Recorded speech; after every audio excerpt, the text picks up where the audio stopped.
A warm welcome. Don't question why I have a moustache now. If you're still awake and you've made it this far, why not hit that like and subscribe button? I'm trying to finish this. It's like 1 o'clock in the morning, guys. I'm gonna finish reading a little bit more. We don't question why you have a mustache. Okay, you're dreaming, little silly. You're dreaming really hard. You need to wake up. You're in the Matrix. I have a mustache. I don't know why it's pink. Oh, goodness. Okay. Let me continue. A warm welcome. A day grew lighter and warmer as they floated along. After a while, the river rolled a steep shoulder of land that came down upon their left.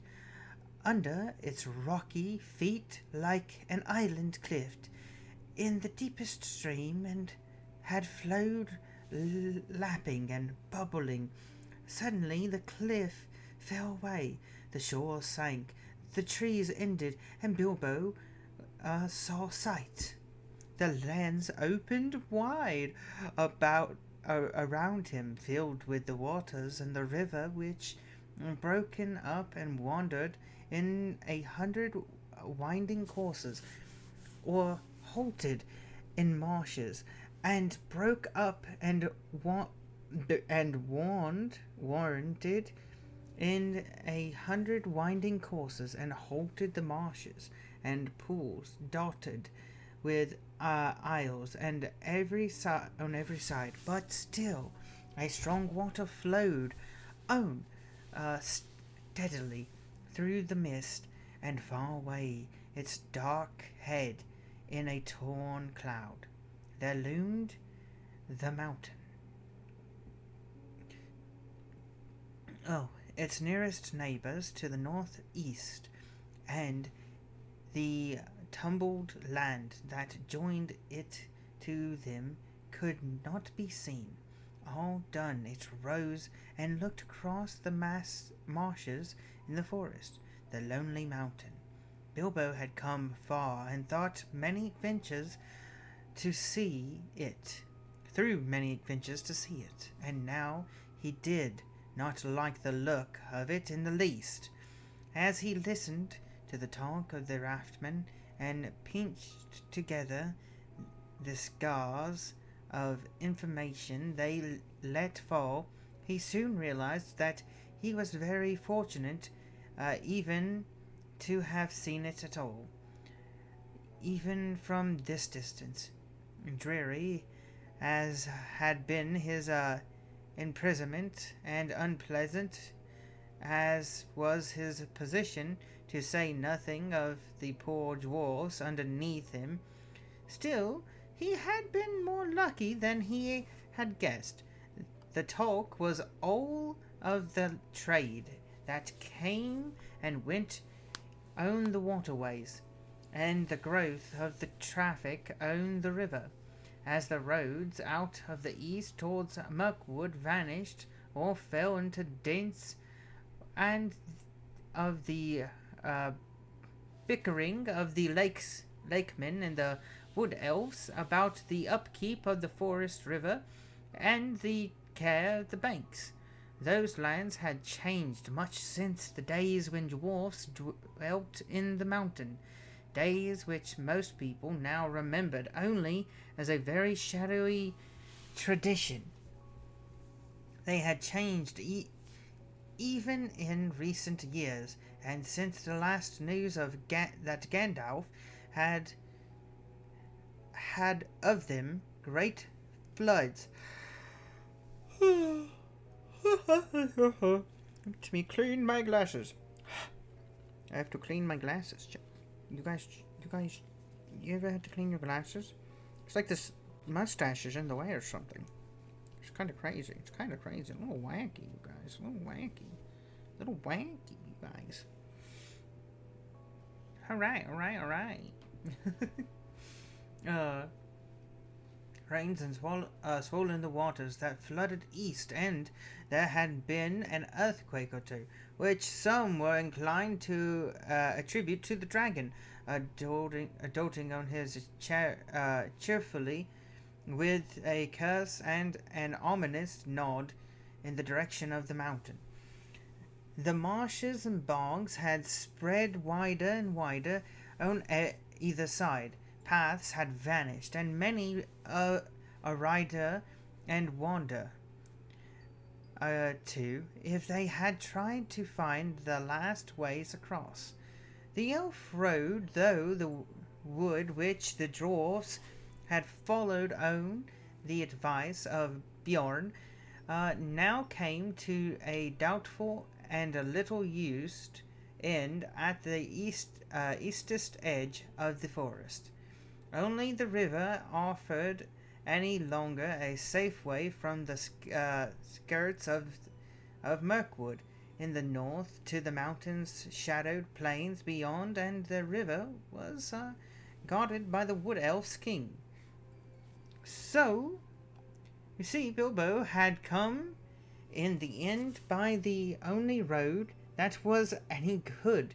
It might have been some comfort to Mr. Baggins, shivering in the barrels, if he had known that news from this had reached Gandalf far away and given him great anxiety. That he was, in fact, finishing his own business, which does not come into this tale, and getting ready to come in search of Thorin's company, but Bilbo did not know it. All he knew was that the river seemed to go on and on and on forever, and he was hungry and had a nasty cold in his nose, and did not like the way the mountain seemed to frown at him and threaten him as he drew ever nearer. After a while, however, the river took a more southerly course, and the mountains receded again, and at last, late in the day, the shores grew rocky, and the river gathered all its wandering waters together into a deep and rapid flood, and they swept along at great speed. I feel like that's the voice I should be doing with this mustache. The sun had set when, turning with another sweep towards the east, and the forest rivers rushed into the long lake. There it had a wide mouth with story cliff-like gates and either side, whose feet were piled with shingles. The long lake, Bilbo had never imagined that any water that was not the sea could look so big.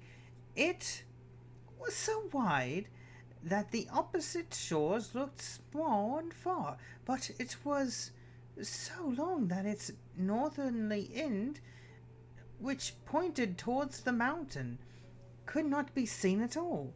Only from the map did Bilbo know that away up there, where the stars of the Wain were nearly twinkling, and the running river came down into the lake from Dow, and with the forest river filled with deep waters that must once have been the great deep rocky valley at the southern end, and doubled waters poured out again over high waterfalls and ran away hurriedly to unknown lands. In the still evening air, the noise of the falls could be heard like a distant roar. Not far the mouth of the forest river was a strange town. He heard the elves speak of the king's cellars. It was not built on the shore, though there were a few huts and buildings there, but right out of the surface of the lake, protected from the swell of the entering river by the promontory of rock which formed formed a calm bay. A great bridge made of wood ran out to where on huge piles made of forest trees was built a busy wooden town. Not a town of elves, but of men who still dared to dwell here under the shadow of the distant Dragon Mountain. They still throve on the trade that came up the great river from the south and was carted past the falls to their town. But in the great days of old, when Tao in the north was rich and prosperous, they had been wealthy and powerful, and there had been fleets and boats on the water, and some were filled with gold, and some with warriors in armor. And there had been wars and deeds which were now only a legend. The rotting piles of a greater town could still be seen along the shores when the waters sank in a drought. But men remembered little of all that, though some still sang old songs of the dwarf kings of the mountain, Thorn and Thrain, of the race of Jern, and the coming of the dragon, and the fall of the lords of Tao. Some sang to that Thorn and Thrain would come back one day, and gold would flow in the rivers, through the mountain gates, and all that land would be filled with new song and new laughter. But its pleasant legend did not much affect their daily business. And as you can see here, this is the Lake Town. A lake. Welcome to the Lake Town, boys. How far can we get tonight, children? Can you keep your eyes open long enough? Can I? The mustache isn't doing it, is it? Is the mustache not helping? Damn, they told me the mustache would help. Make me look like I had a nose. We all know I don't have a nose. As soon as the raft of barrels came in sight, boats rolled out from the piles of the town, and voices hailed the raft.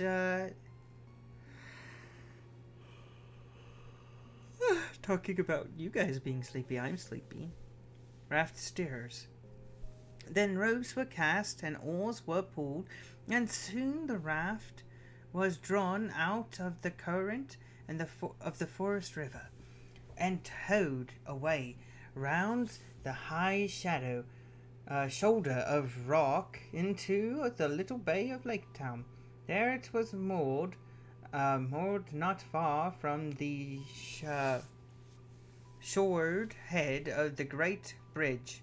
Soon men would come up from the south and take some of the casks away, and others they would fill with goods they had brought to be taken back up the stream to the wood elf's home.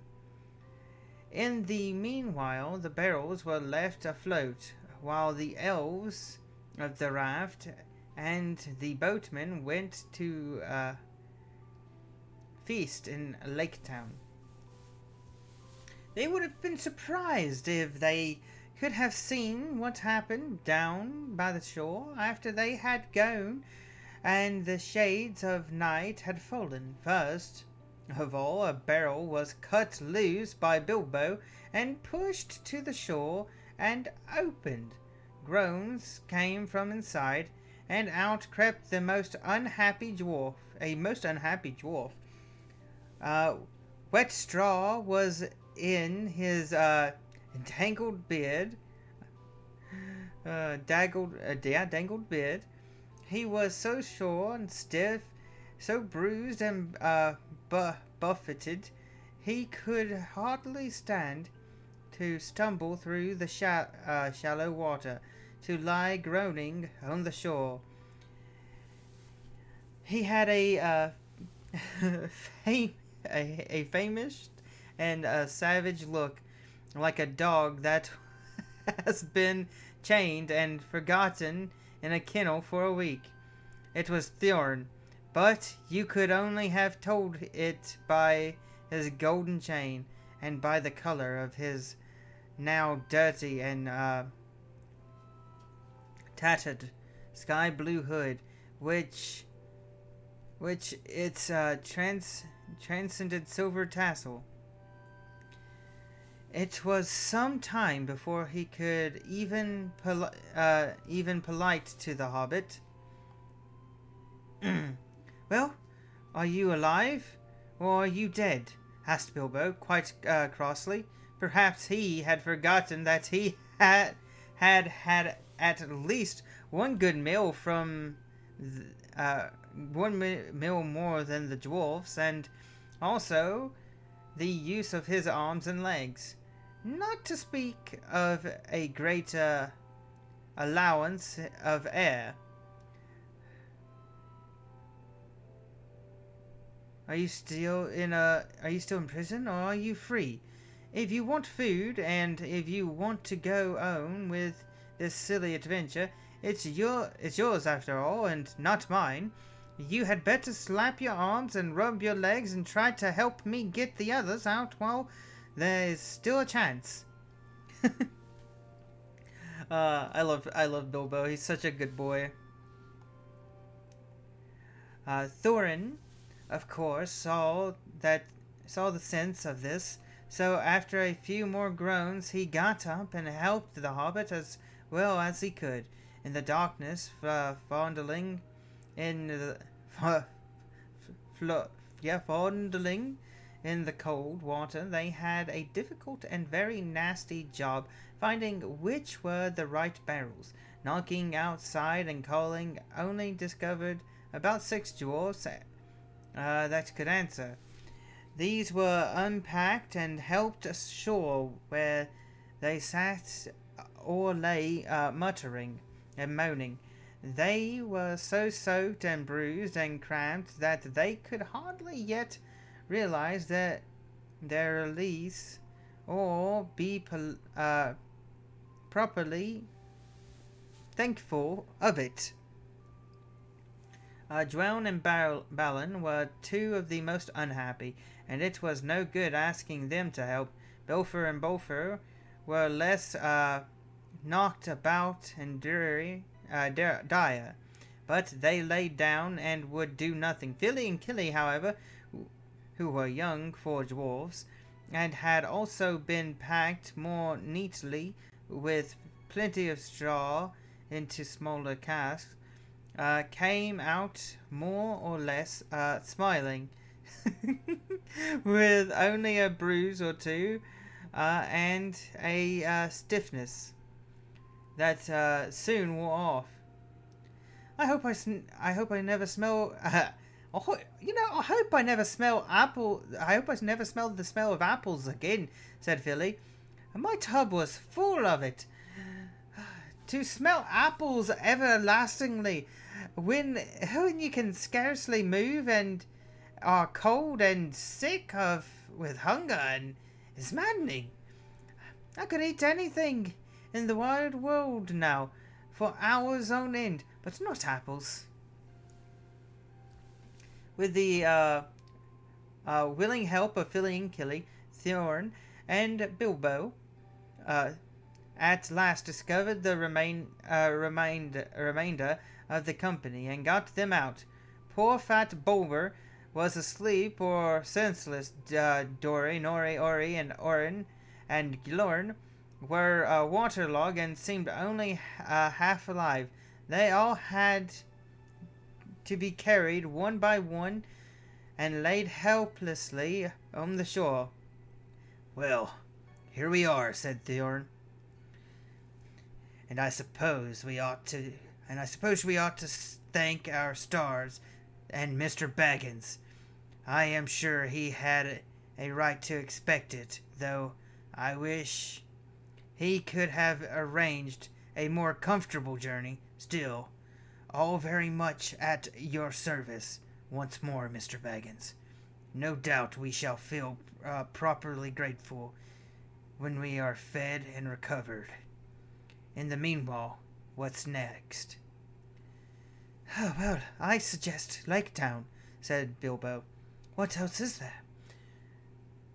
Nothing else could, of course, be suggested. So, leaving the others, Thorn and Filly and Killy and the Hobbit went along the shore to the great bridge. There were guards at the head of it, but they were not keeping very careful watch, for it was so long since there had been any real need.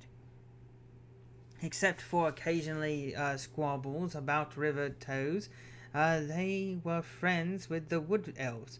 Other folk were far away, and some of the younger people in the town openly doubted the existence of any dragon in the mountains,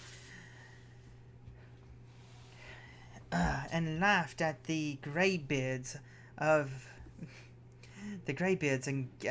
gamers who said that they had seen him flying in the sky in their young days. That being so, it is not surprising that the guards were drinking and laughing by the fire in their hut, and did not hear the noise of the unpacking of the dwarfs or the footsteps of 4 scouts. Their astonishment was enormous when Thorn Oakenshield stepped in through the door.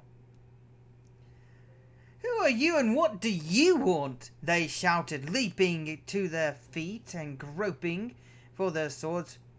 Thrain, son of Thorn,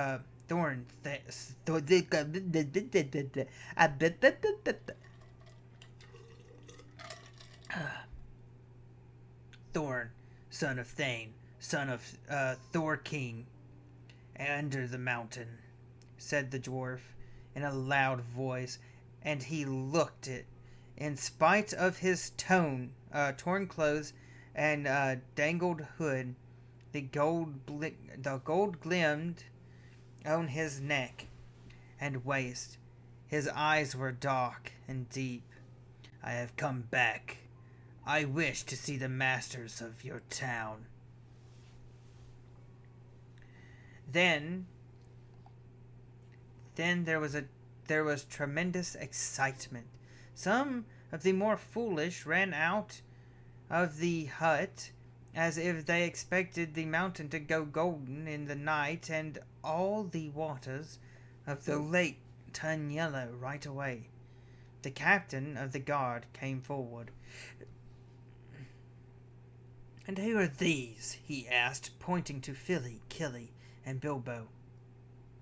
The sons of my father's daughters, answered Thorn, Filly and Killy, of the race of J.R.R, and Mr. Baggins, who has travelled with us out of the west. If you come in peace, lay down your arms, said the captain. We have none, said Thorn, and it was true enough. Their knives had been taken from them by the wood elves, and the great sword Orcish too. Bilbo had his short sword hidden as usual, but he said nothing about that. We have no need of weapons, who return at last to our own, as spoken of old, nor could we fight against so many. Take us to your master. He is at a feast, said the captain. And all the more reason for taking us to him. Oh, wait. Then all the more reason to have taken us to him, burst in Filly, who was getting impatient at these solemnities. We are worn and famished after a long road, and we have sick comrades. Now take haste and let us have no more words, or your master may have something to say to you. "Follow me, then," said the captain, and with 6 men about them he led them over the bridge through the gates and into the marketplace of the town. This was the wide circle of quiet water surrounded by the tall piles of which were built the greater houses, and by long wooden quarries with many steps and ladders going down to the surface of the lake. From one great hall shone many lights, and there came the sound of many voices. They passed in doors and stood blinking, blink, blink, in the light, looking at long tables filled with folk. "I am Thorn, son of Thrain, son of Thor, king under the mountain.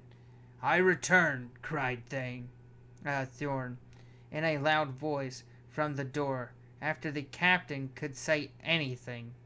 Before the captain could say anything. All leaped to their feet. The master of the town sprang from his great chair, but not rose in greater surprise than the raftmen and the elves, who were sitting at the lower end of the hall, pressing forward before the master's table. And they cried,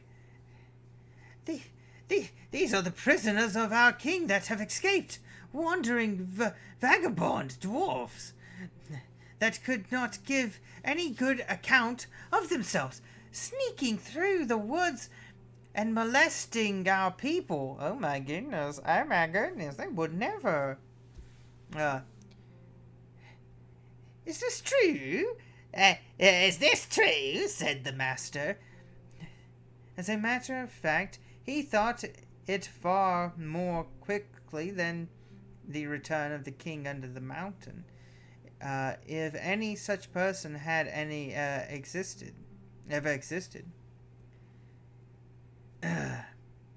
It is true that we were wrongfully waylaid by the Elven King and imprisoned without cause as we journeyed back to our own land, answered Thorn. But lock nor bar may hinder the homecoming spoken of old, nor is this town in the wood elf's realm. I speak to the master of the town, of the men of the lake, not the raftmen of the king. Then the master hesitated and looked from one to the other. The Elven King was very powerful in those parts, and the master wished for no enmity with him, nor did he think much of old songs, given his mind to trade and toes, to cargoes and gold, to which habit he owned his possession. Others were of different mind, however, and quickly the matter was settled without him. The news had spread from the doors of the hall like fire through all the town. People were shouting inside the hall, and outside it the quarries were thronged with hurrying feet. Some began to sing snatches of old songs concerning the return of the king under the mountain. That was Thor's grandson, nor Thor. Thor's grandson, not Thor himself, and that had come back did not bother them at all. Others took up and sung, and it rolled loud and high over the lake.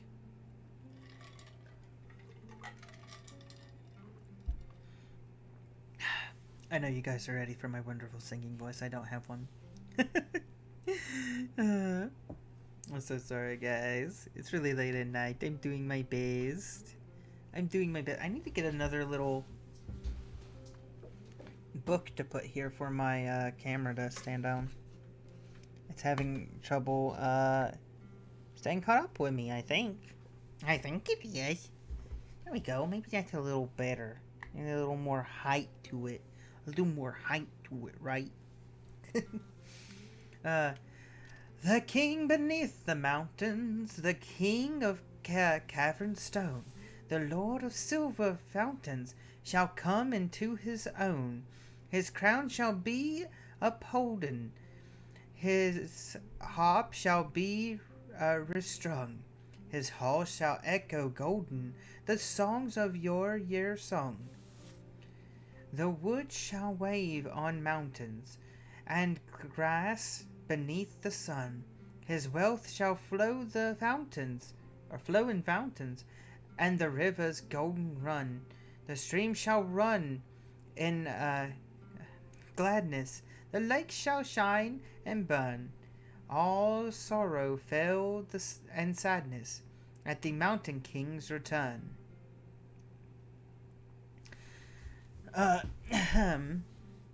So they sang, or very like that.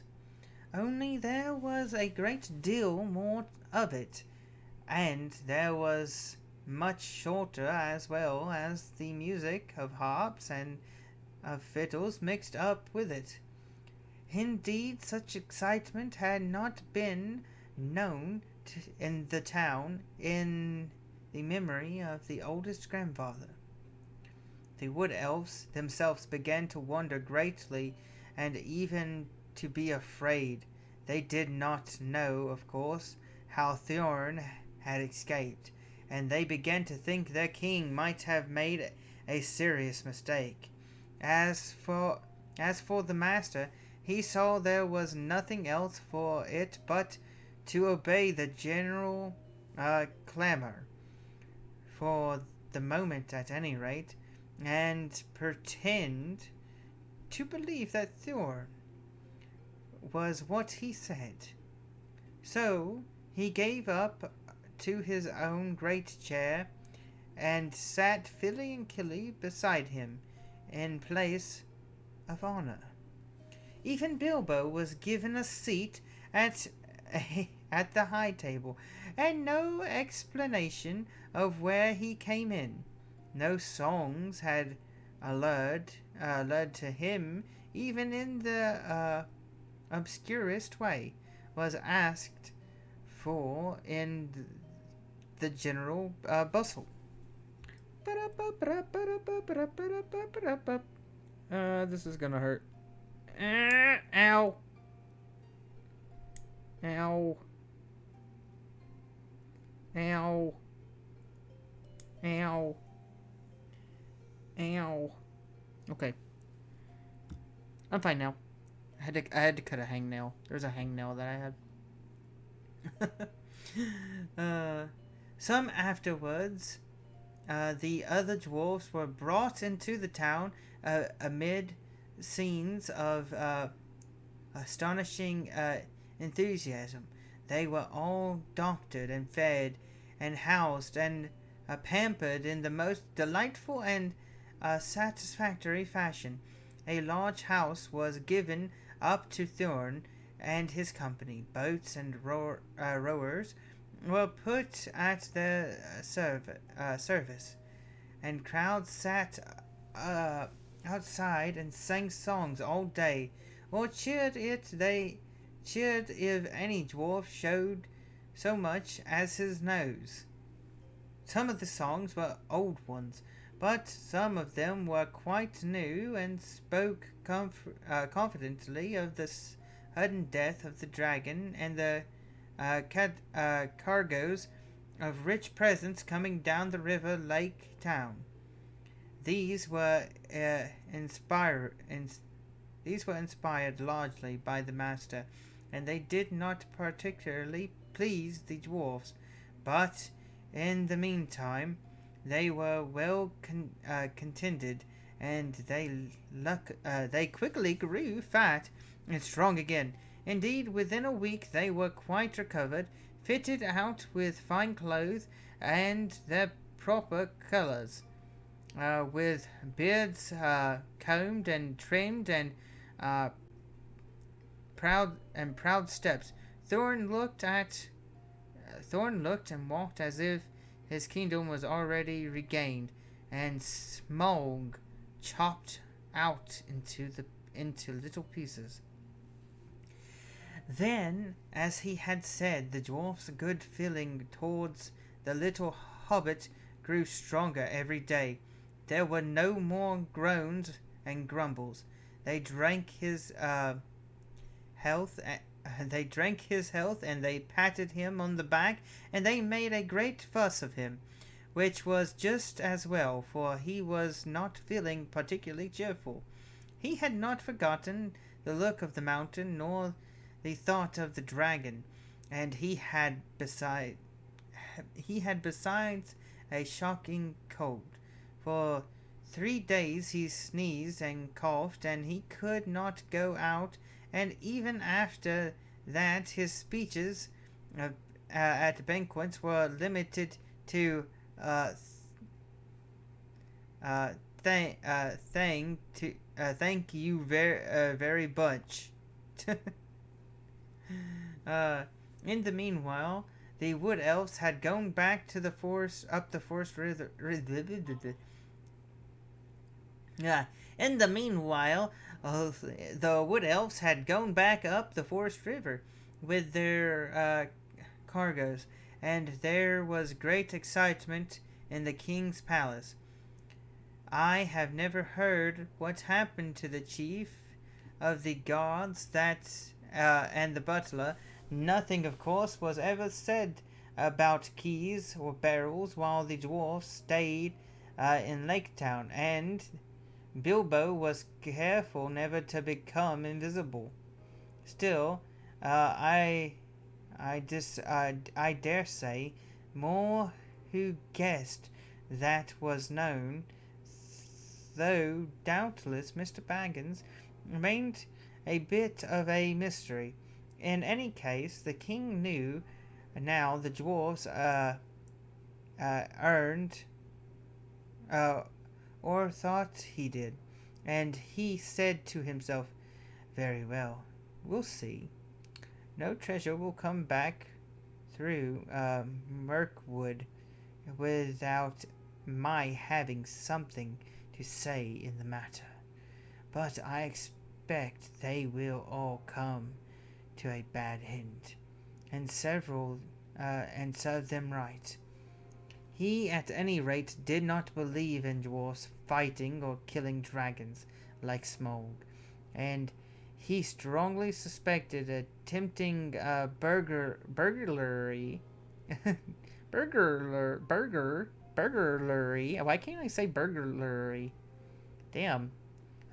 Or something like it. Which shows he was a wise elf, and wiser than the men of the town, though not quite right, as as we shall see in the end. He sent out his spies about the shores of the lake and as far northward towards the mountains as they could go, and waited. At the end of a fortnight,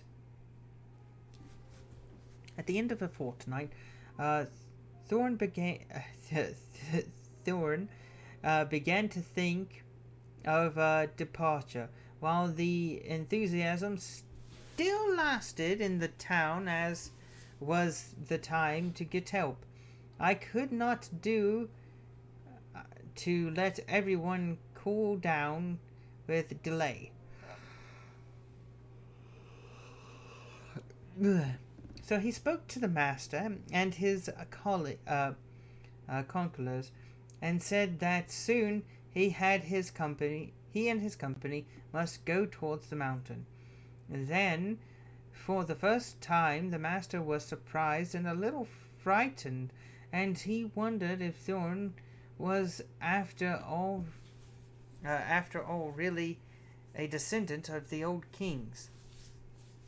He had never thought that the dwarfs would actually dare to approach Smaug, but believed they were frauds who would sooner or later be discovered and be turned out. he was wrong. Thorn, of course, was really the grandson of the king under the mountain, and there is no knowing what a dwarf will not dare or do, and do for revenge or the recovery of his own. But the master was not sorry at all to let them go. They were expensive to keep, and their arrival had turned things into a long holiday, in which business was at a standstill. Let, let them go and bother Smaug, and see how he welcomes them, he thought. Certainly, O Thane, Thuron's son, of Thor's son, was was what he said. You must claim your own. The hour is at hand, spoken of old. What help we can offer shall be yours, and we trust to your gratitude when your kingdom is regained. So, one day, although autumn was now getting far on, the winds were cold, the leaves were falling fast. 3 large boats left Lake Town, laden with rowers, dwarfs, Mr. Baggins, and many provisions. Horses and ponies had been sent round by circuitous paths to meet them at their appointed landing place. The master and his counselors bade them farewell from the great steps of Town Hall that went down to the lake. People sang on the quarries and out of the windows. The white oars dipped and splashed, and off they went north up the lake on the last stage of their journey. The only person thoroughly unhappy was Bilbo. On the Doorstep.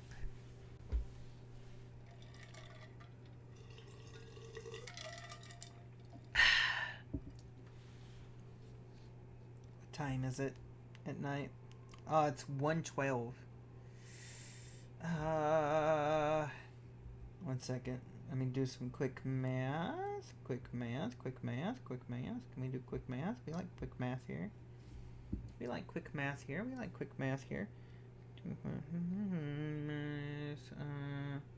104. Clearly not enough. Okay. We're in it for the long haul, boys. On the Doorstep. In 2 days' going, they rode right up to the long lake and passed out into the river running. And now they could all see the lonely mountain, towering grim and tall before them. The stream was strong and the going slow. At the end of the 3rd day, some miles up the river, they drew in to the left or western bank and disembarked. Here they were joined by the horses with other provisions and necessities, and the points of their own use of that had been sent to meet them. They packed what they could on the ponies, and the rest was made into a store under a tent. But none of the men of the town would stay with them even for the night, so near the shadow of the mountain. Not at any rate until the songs have come true, said they. It was easier to believe in the dragon, and less easy to believe that Thorn, in these wild parts. Indeed, their stories, and Indeed, their shores had no need of any guard, for all the land was desolate and empty. So their escort left them, making off swiftly down the river and the shoreward paths, although the night was already drawing on. They spent a cold and lonely night, and their spirits fell. The next day they set out again. Balin and Bilbo rode behind, each leading another pony heavily laden beside him. The others were so way ahead, picking out a slow road, for there were no paths. They made northwest, slanting away from the river running, and drawing ever nearer and nearer to the great spur of the mountain that was flung out southwards towards them. It was a weary journey, and a quiet and stealthy one. There was no laughter, or songs, or sound of harps, and the pride and hopes which had stirred in their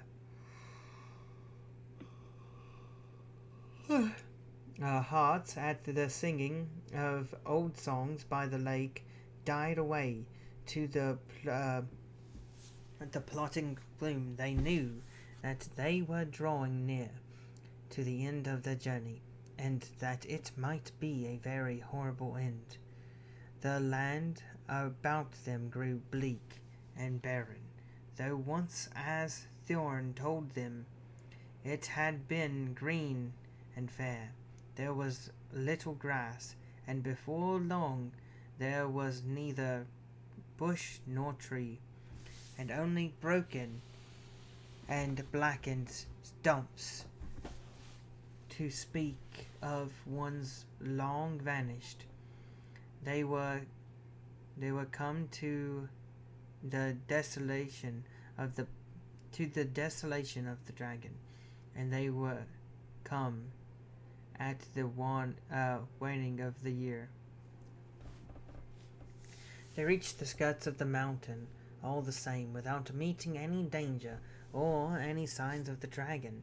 Others then I know it looks weird.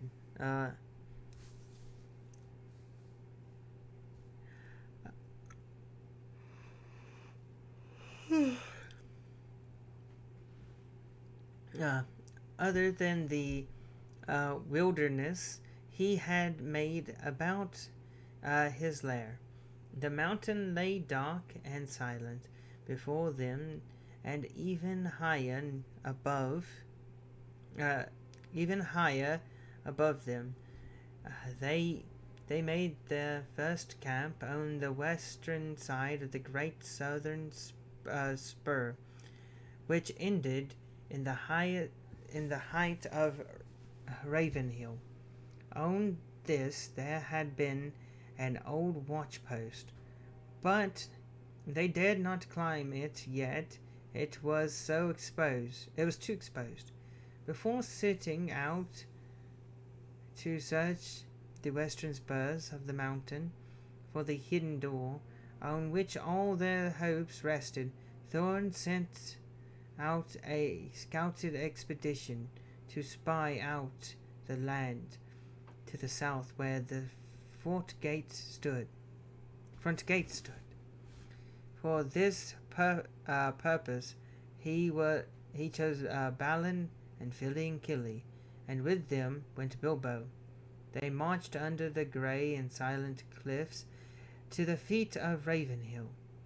There the river, after winding a wide loop over the valley of Dow, turned from the mountain on its road to the lake, flowing swift and noisily.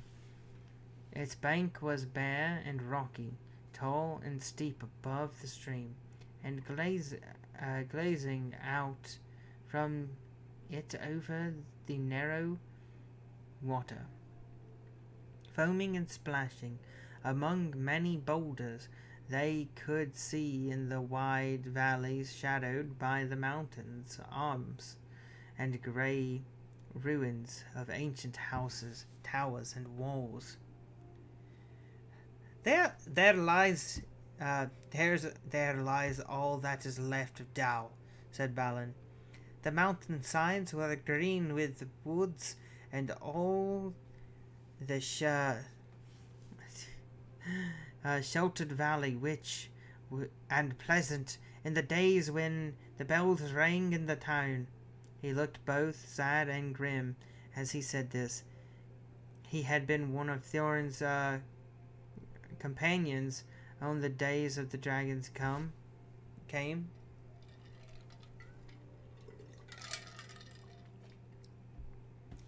They did not dare to follow. They did not dare to follow the river much further towards the gate, but they went on beyond the end of the southern spur, until lying hidden beyond a rock they could see out. They could look out and see the dark cavernous opening in a great cliff wall between the arms of the mountain. Out of it the waters of the running river sprang, and out of it too there came a stream and a dark smoke. Nothing moved in the waste, save the vapor and water, and every now and again a black and ominous crow. The only sound was the sound of the stony water, and every now and again the harsh croak of a bird. Balin shuddered. Let us return," he said. "We can do no good here, and I don't like these dark birds. They look like spies of evil." Bro, that's so cool. The front gate. "The dragon is still alive in the holes under the mountain, then, or am I imagining so from the smoke?" said the Hobbit. "Aye, that does not prove it," said Balin, "though I don't doubt you are right.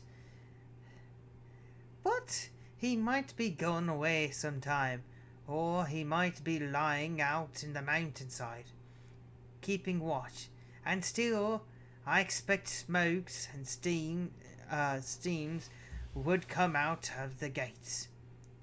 All the halls within must be filled with his foul reek." With such gloomy thoughts, followed even by croaking crows above them, they made their weary way back to the cab. Only in June they had been guests in a fair house of Elrond, and through autumn was now crawling towards winter. That pleasant time now seemed years ago. They were alone in the perilous waste, without hope of further help. They were at the end of their journey, but as far as ever, it seemed. From the end of their quest, none of them had much spirit left. Now strange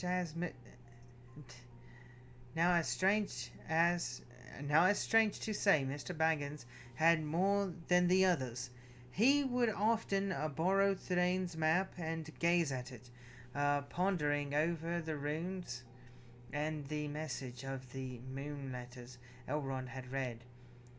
It was he that made the dwarves begin the dangerous search on the western slopes of for the secret door. They moved their camp then to a long valley, narrower than the great Dow in the south, where the gates of the river stood, and walled with lower spurs of the mountain. Two of these here thrust forward west from the main pass in long step-sided ridges that fell ever downwards towards the plain. On their western side there were fewer signs of the dragon's marauding feet, and there was some grass for their ponies.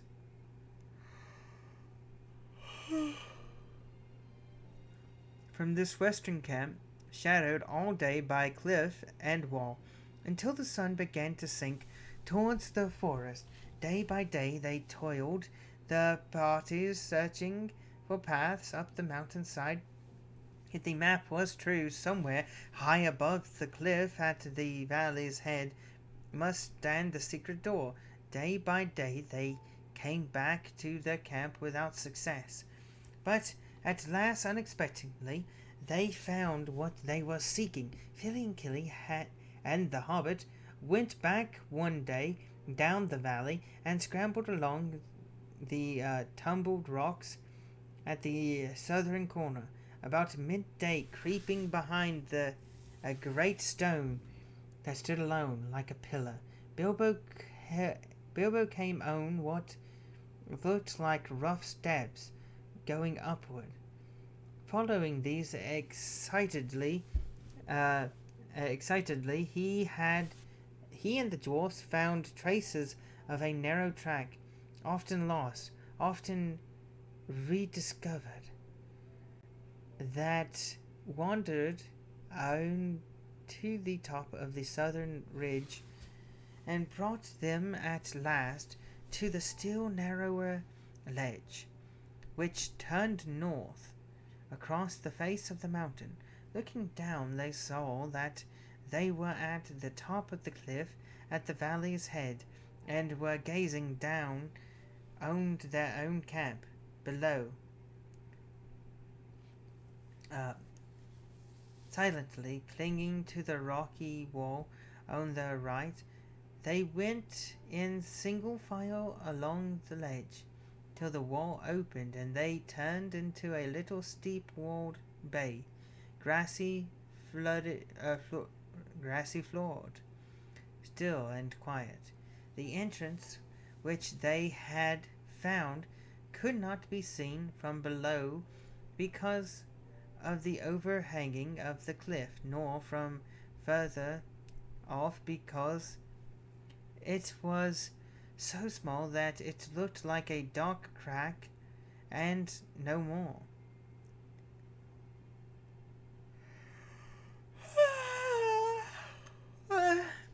It was not a cave and was open to the sky above, but at its inner end a flat wall rose up that in the lower part, close to the ground, was as smooth and upright as mason's work, but without a joint or crevice to be seen.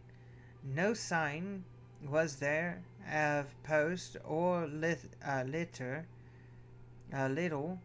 of there should. My goodness, Ren, read. It's like almost 2 o'clock in the morning. Okay, I'm doing my best.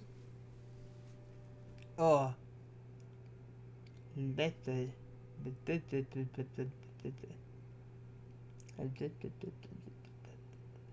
trying to find out where I was.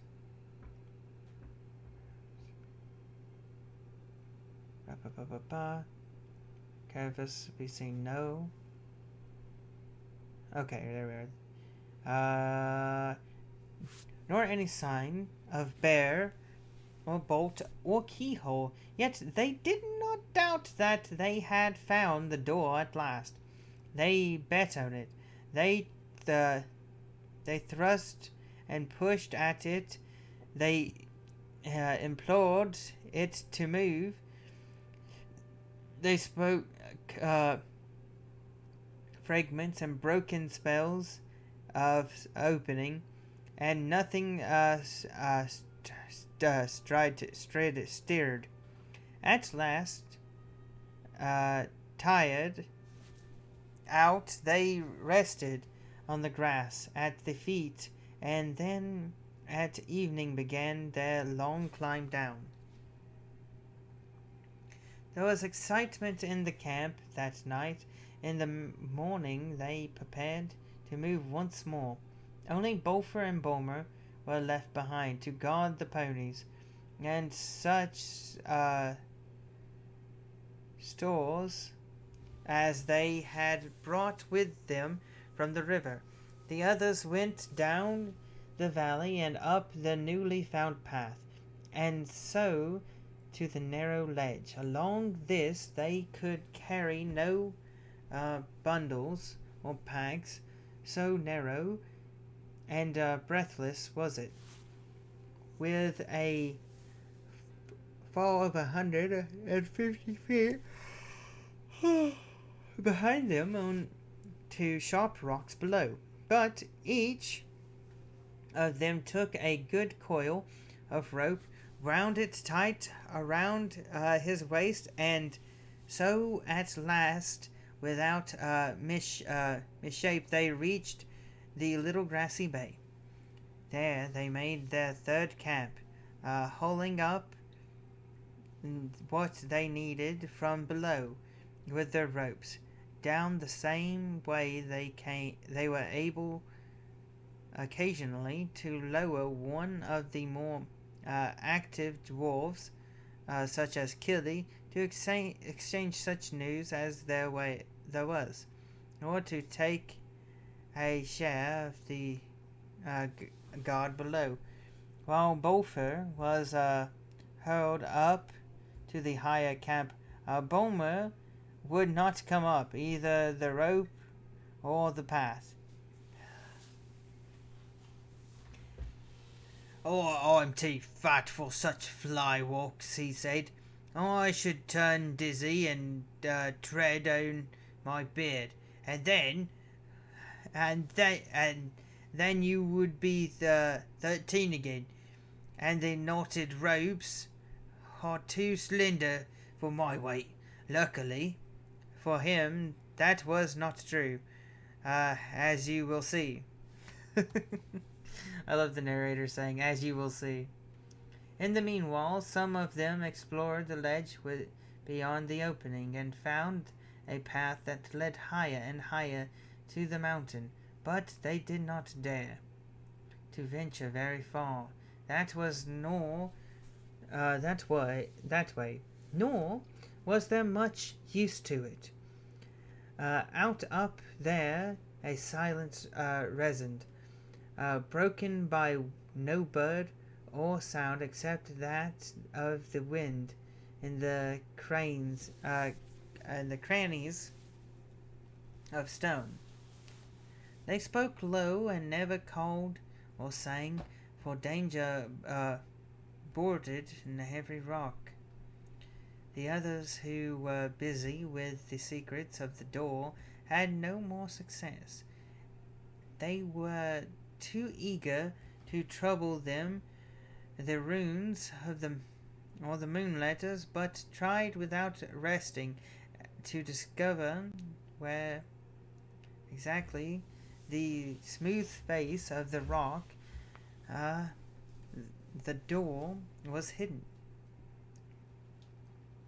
They had brought picks and tools of many shorts from Laketown, and first they tried to use these.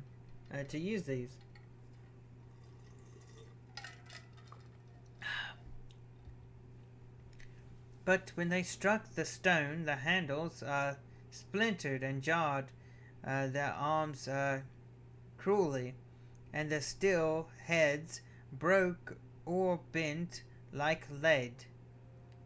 mining work, they saw clearly, was no good against the magic that had shut this door, and they grew terrified too of the echoing noises. Bilbo found sitting on the doorstep lonesome and wearisome. There was not a door. There was not a doorstep, of course, really, but they used to call a little grassy space between the walls and the opening of the doorstep in fun, remembering Bilbo's words long ago at the unexpected party of his Hobbit hole, when he said they could sit on the doorstep till they thought of something, and sit and think they did, or wandered aimlessly about, and glummer they became. Their spirits had risen a little at the discovery of the path, but now they sank into their boots, and yet they could not give it up and go away. The Hobbit was no longer much brighter than the dwarfs. He would do nothing but sit with his back to the rock face and stare away west through the opening, over the cliff, over the wide lands to the black wall of Mirkwood, and to the distances beyond, in which he sometimes thought he could catch glimpses of the misty mountains, small and far. If the dwarfs asked him what he was doing, he answered, "You said sitting on the doorstep and thinking would be my job, not to mention getting inside, so I am sitting and thinking." But I am afraid he was not thinking much of the job, but of what lay beyond the blue distance and quite western land, and the hill, and his hobbit hole under it. A large grey stone lay in the centre, centre of the grass, and he stared moodily at it, or watched the great snails. They seemed to love the little shut-in bay with its walls and cool rocks, and there were many of them, of huge size, crawling slowly and stickily along the sides. Tomorrow begins the last week of autumn," said Thorin one day. "And the winter comes after autumn," said Bilfer. "And next year after that," said Dwelin, "and our beards will grow till they hang down the cliff to the valley before anything happens here. What is our burglar doing for us? Since he has got the invisible ring, he ought to be a specially excellent performer now. I am beginning to think that he might go through the front gate and spy things out a bit." Bilbo heard this. The dwarves were on the rocks just above the enclosure where he was sitting, and good gracious, he thought. So that is what they are beginning to think, is it? It is always poor me that has to get them out of their difficulties. At least since the wizard left, whatever am I going to do? I might have known that something dreadful would happen to me in the end. I don't think I could bear to see the unhappy valley of Dow again. And as for that steaming gate..." That night he was very miserable and hardly slept. Next day the dwarfs all went wandering off in various directions. Soon were excusing the ponies down below. Exercising the ponies down below. Some were roving about the mountainside. All day Bilbo sat gloomily in the grassy bay, gazing at the stone, or out west through the narrow opening. He had a queer feeling that he was waiting for something. Perhaps the wizard will suddenly come back today, he thought. If he lifted his head, he could see a glimpse of the distant forest. As the sun turned west, there was a gleam of yellow upon the far roof, as if the light caught the last pale leaves. Soon he saw the orange ball of the sun sinking towards the leaves of his eyes, the level of his eyes. He went to the opening, and there, pale and faint, was a thin new moon above the rim of earth. At that very moment he heard a sharp crack behind him. There on the grey stone in the grass was a enormous thrush, nearly coal black, its pale yellow breast freckled with dark spots. Crack, crack. It had caught a snail, and was knowing it on the stone. Crack, crack. Suddenly Bilbo understood. Forgetting all danger, he stood on the ledge and hailed the dwarfs, shouting and waving. Those that were nearest came tumbling over the rocks and as fast as they could along the ledge to him, wondering what on earth was the matter, and the others shouted to be hauled up the ropes, except Bulmer, of course. He was asleep.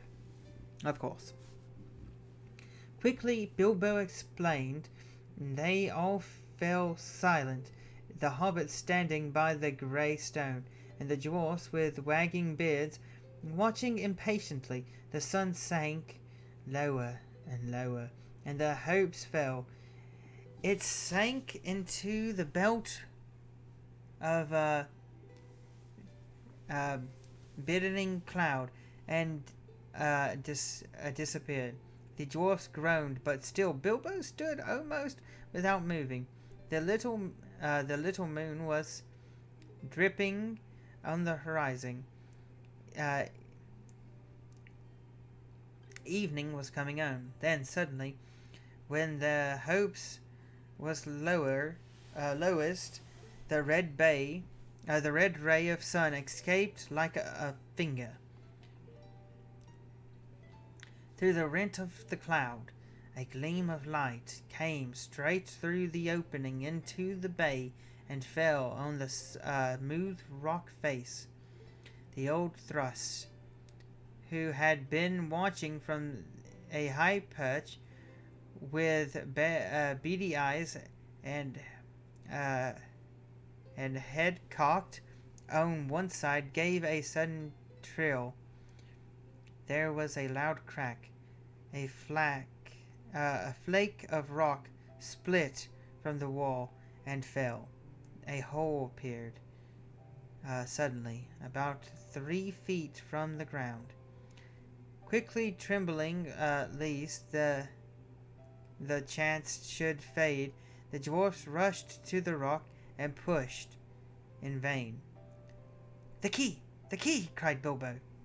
Where is Thorin? Thorin hurried up. The key! Shouted Bilbo. The key that went with the map. Try it now while there's still time. Then Thorin stepped up and drew the key on his chain from round his neck. He put it to the hole. It fitted, and it turned. Snap! The gleam went out. The sun sank. The moon was gone, and evening sprang into the sky. Now they all pushed together, and slowly a part of the rock wall gave way. Long straight cracks appeared and widened. A door 5 feet high and 3 broad was outlined, and slowly without a sound swung inward. It seemed as if the darkness followed out like a vapor from the whole of the mountainside, and deep darkness in which nothing could be seen lay before their eyes, and a yawning mouth leading it in and down. Right, boys? Oh boy, you know it's getting real when I'm reading really late and I'm not able to understand my own thoughts. Alright. That is still a lot of pages, but I need sleep, so I'm going to let this be the intermission for now, guys. I'll see you soon. Hello, and welcome from our intermission, boys and girls.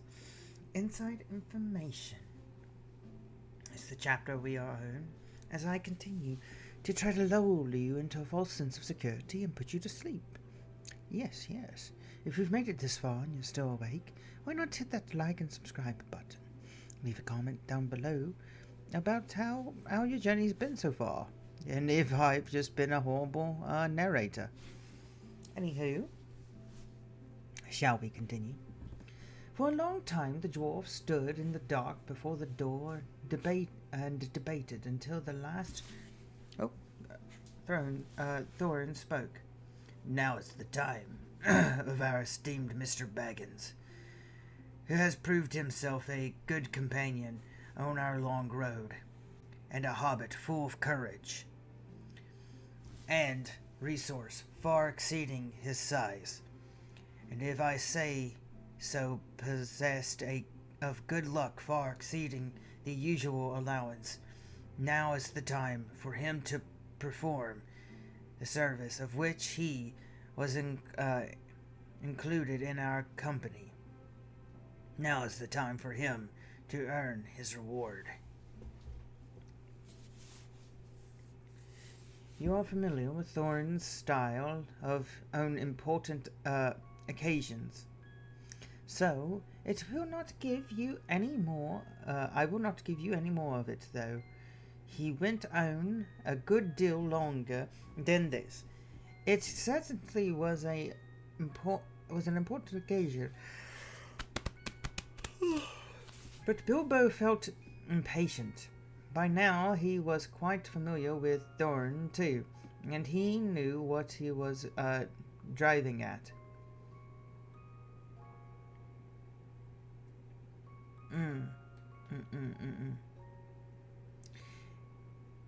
If you mean to think it is my job to go into the secret passage first, O Thorin Thane's son Oakenshield, may your beard grow ever longer, he said crossly. Say so at once, and I have done. I might refuse. I have got you out of 2 messes already, which were hardly in the original bargain, so that I am, I think, already owed some reward. But a third time pays for all, as my father used to say, and somehow I don't think I shall refuse. Perhaps I have begun to trust my luck more than I used to in the old days. He meant last spring, before he left his own house, but it seemed centuries ago. But anyway, I think I will go and have a peep at once and get it over. Now, who is coming with me?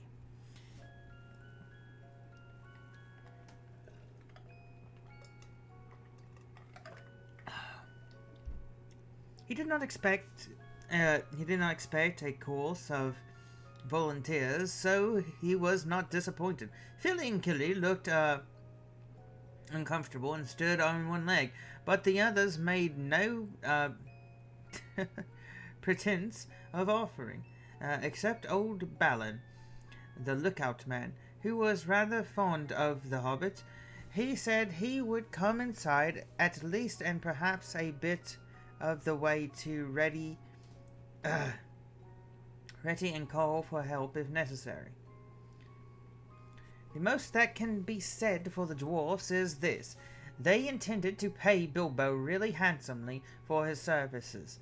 They had brought him to do a nasty job for them, and they did not mind the poor little fellow doing it if he would, but they would all have done their best to get him out of trouble if he got into it, as they did in the case of the trolls at the beginning of their adventure, before they had any particular reason for being grateful to him. There it is. Dwarves are not heroes, but calculated folk with a great deal of value of money. Some are tricky and treacherous and pretty bad lots. Some are not, but are decent enough people, like Thorin and company. If you don't expect too much, the stars were coming out behind him in a pale bard with black, when the Hobbit crept through the enchanted door and stole into the mountain. It was far easier going than he expected. This was no goblin entrance or rough-wood elves' cave. It was a passage made by dwarves at the height of their wealth and skill, straight as a ruler, smooth floored and smooth sided, going with a gentle, never varying slope direct to some distant end in the blackness below. After a while, Balin bade Bilbo good luck, and stopped where he could still see the faint outline of the door. And by a trick of the echoes of the tunnel here the rustle of the whispering voices of the others just outside. Then the Hobbit slipped on his ring, and warned by the echoes to take more than the Hobbit's care to make no sound. He crept noiselessly down into the dark. He was trembling with fear. But his little face was set and grim. Already he was a very different Hobbit from the one that had run out without a pocket handkerchief from Bag End long ago, and had not had a pocket handkerchief for ages. He loosened his dagger in its teeth, tightened his belt, and went on.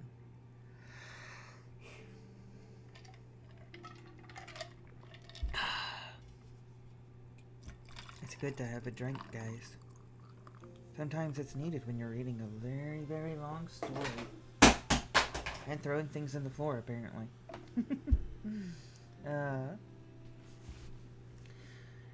Now you are in for it at last, Bilbo Baggins, he said to himself. You went and put your foot right in it that night of the party, and now you have got to pull it out and pay for it. Dear me, what a fool was I. What I was and am I? And am I? But? I'm adding words somehow. Said the least tuckest part of him. have absolutely no use for dragons' guarded treasures, and the whole lot could stay here forever. If only I could wake up and find this beastly tunnel was my own front hall and home. He did not wake up, of course, but went still on and on till all sign of the door behind had faded away. He was altogether alone. Soon he thought it was beginning to feel warm. Is that a kind of glow I seem to see coming right ahead down there? He thought. It was, as he went forward, it grew and grew, till there was no doubt about it. It was a red light, steadily getting redder and redder. Also, it was now undoubtedly hot in the tunnel. Wisps of vapor floated up and past him, and he began to sweat.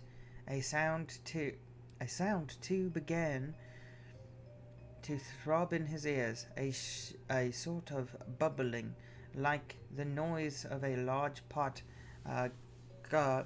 galloping on the fire, mixed with a rumble as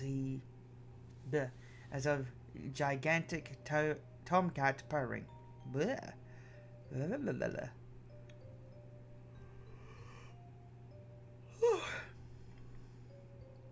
Oh boy. This grew to the unmistakable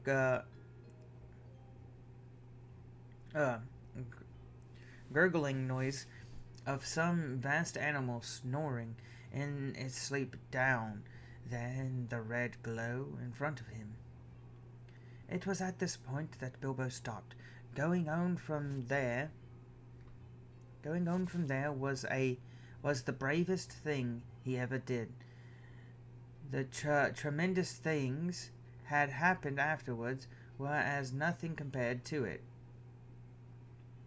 He fought the real battle in the tunnel alone, before he ever saw the vast danger that lay in wait. At any rate, after a short halt, go on he did, and you can picture him coming to the end of the tunnel and opening much of the same size and shape as the door above, though it peeps the hobbit's little head. Before him lies the great bottommost cellar of Dungeon Hall, of the ancient dwarfs, right at the mountain's root. It is almost dark, so that its vastness can only be dimly guessed, but rising from the near side of the rocky floor, there is a great glow, the glow of smoke.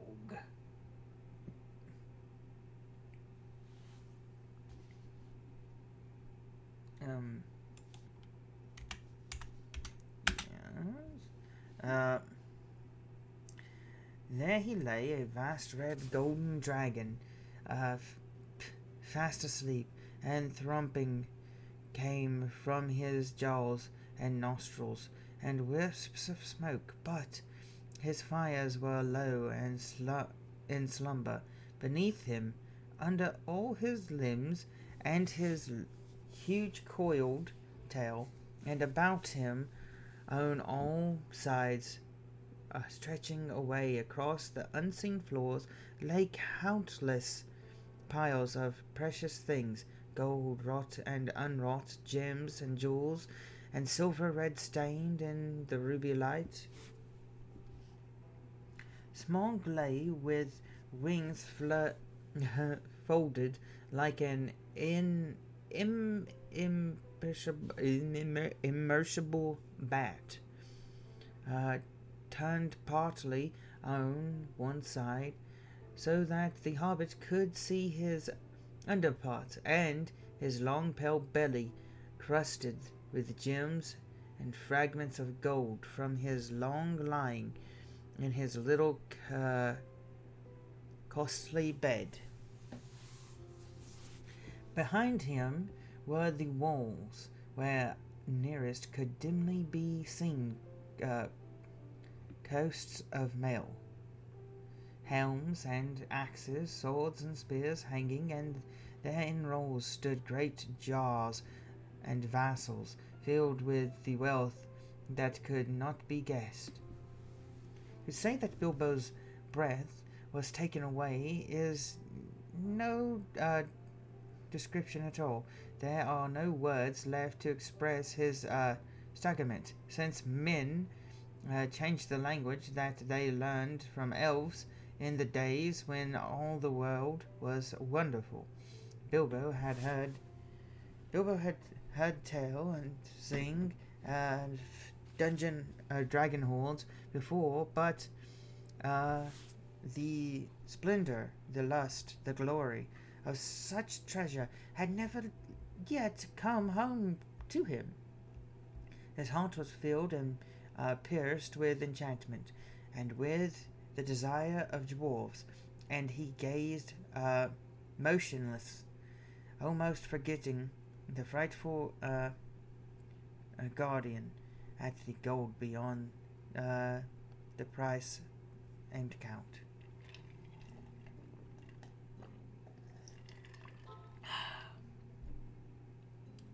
I was messaged on my phone. Nope, I'm good. Ugh. He gazed for what seemed an age before, drawn almost against his will, he stole from the shadow of the doorway across the floor to the nearest edge of the mounds of treasure. Above him the sleeping dragon lay, a dire menace even in his sleep. He grasped a great two-handled cup, as heavy as he could carry, and cast one fearful eye upward. Smaug stared a wing, opened a claw, and rumbled of his snoring changed its note. Then Bilbo fled, but the dragon did not wake. Not yet, but shifted into other dreams of greed and violence, lying there in his stolen hole while the little hobbit toiled back up the long tunnel. His heart was beating, and more fevered shaking was in his legs. That when he was going down, but still he clutched the cup, and his chief thought was, "I've done it. This will show them more like a grocer than a burglar, indeed. Well, we'll hear no more of that." Nor did he. Balin was overjoyed to see the hobbit again, and as delighted as he was surprised, he picked Bilbo up and carried him out into the open air. It was midnight, and clouds had covered the stars, but Bilbo lay with his eyes shut, gasping, and taking pleasure in the feel of the fresh air again, and hardly noticed the excitement of the dwarfs, or how they praised him and patted him on the back, and put themselves and all the familiaries of generations to come at his service. The dwarfs were still passing the cup from hand to hand and talking delightfully of the recovery of their treasure, when suddenly a vast rumbling woke in the mountain underneath, as if it was an old volcano that had made up its mind to start eruption once again. The door behind them was pulled nearly to and blocked from closing with a stone. But up the long tunnel came a dreadful echoes from far down the depths, and bellowing and trampling that made the ground beneath them tremble. Then the dwarfs forgot their joy and their comfort boasts of a moment before the crowd and cowered down in fright. Smaug was still to be reckoned with. It does not do to leave a live dragon or of your calculations out of your calculations. If you live near him, dragons may not have much real use for all their wealth, but they know it to an ounce as a rule, especially after long possession, and Smaug was no exception. He had passed from an uneasy dream in which a warrior altogether insignificant in size, but proved with a bitter sword and great courage, frightened most unpleasantly, to a doze, and from a doze to wide waking, there was a breath of strange air in his cave. Could there be a draught through the little hole? Through that little hole? He had never felt quite happy about it, though it was so small, and now he glared at it in suspicion, and wondered why he had never blocked it up. Of late he had half fancied he had caught the dim echoes of a knocking sound from far above, and that came down through to his lair. He stared and stretched forth his neck to sniff. Then he missed the cup. Thieves, fire, murder. Such a thing had not happened since first he came to the mountain. His rage passes deception, and the sort of rage that is only seen when rich folk that have more than they can enjoy suddenly lose something that they had long had but have never before used or wanted. His fire belched forth, the hall smoked, he shook the mountain roots, he thrust his head in vain at the little hole, and then coiled his length together, roaring like thunder underground.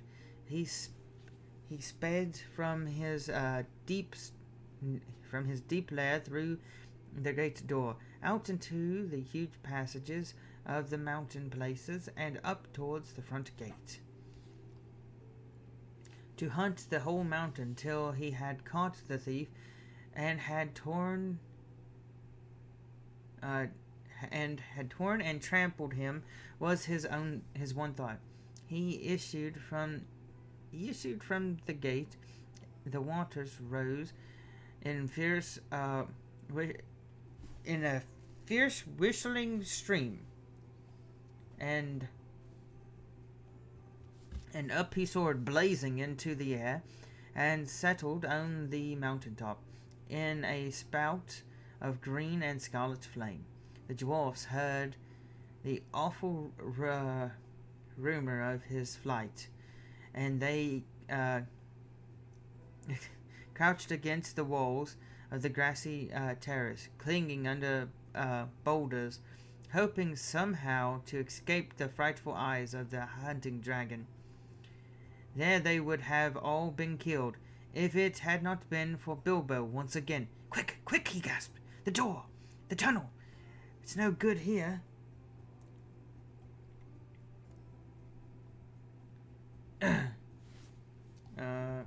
What is happening?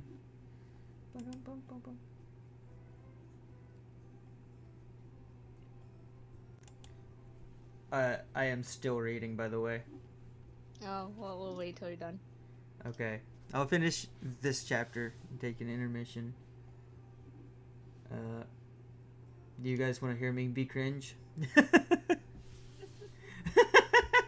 Maybe you want to. I'm gonna go get a snack and then wait for my friend's response. Okay.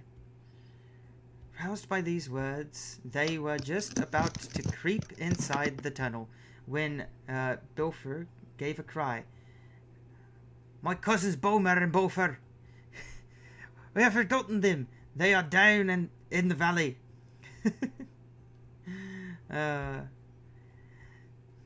They will be slain, and all our ponies too, and all our stores lost, moaned the others. We can do nothing. Nonsense, said Thorn, recovering his dignity. We cannot leave them. Get inside, Mr. Baggins and Balin. And you too, Philly and Killy. The dragon shan't have all of you. Now, you others. Oh, where are the ropes? Be quick.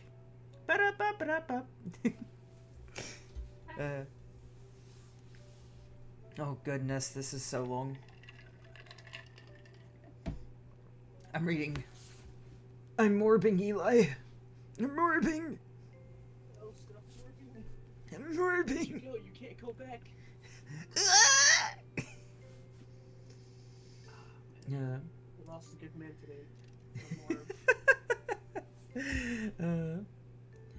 Those were perhaps the worst moments they had been through yet. The horrible sounds of Smaug's anger were echoing in the stony hollows far above.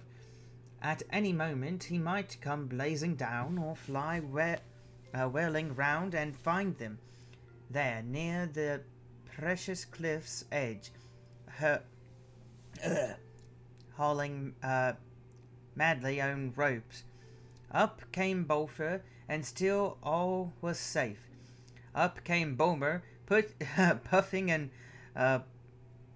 bowling while the ropes creaked, and still all was safe. Up came some tools and bundles of stores, and then danger was upon them. A whirling noise was heard. A red light torched the points of standing rocks. The dragon came. The dragons came. And all the dragons. They had barely time to fly back to the tunnel, pulling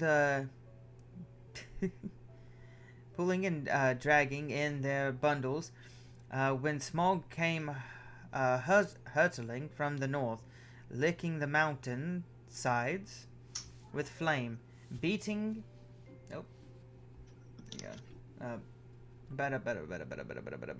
beating his great wings with a noise like roaring wind.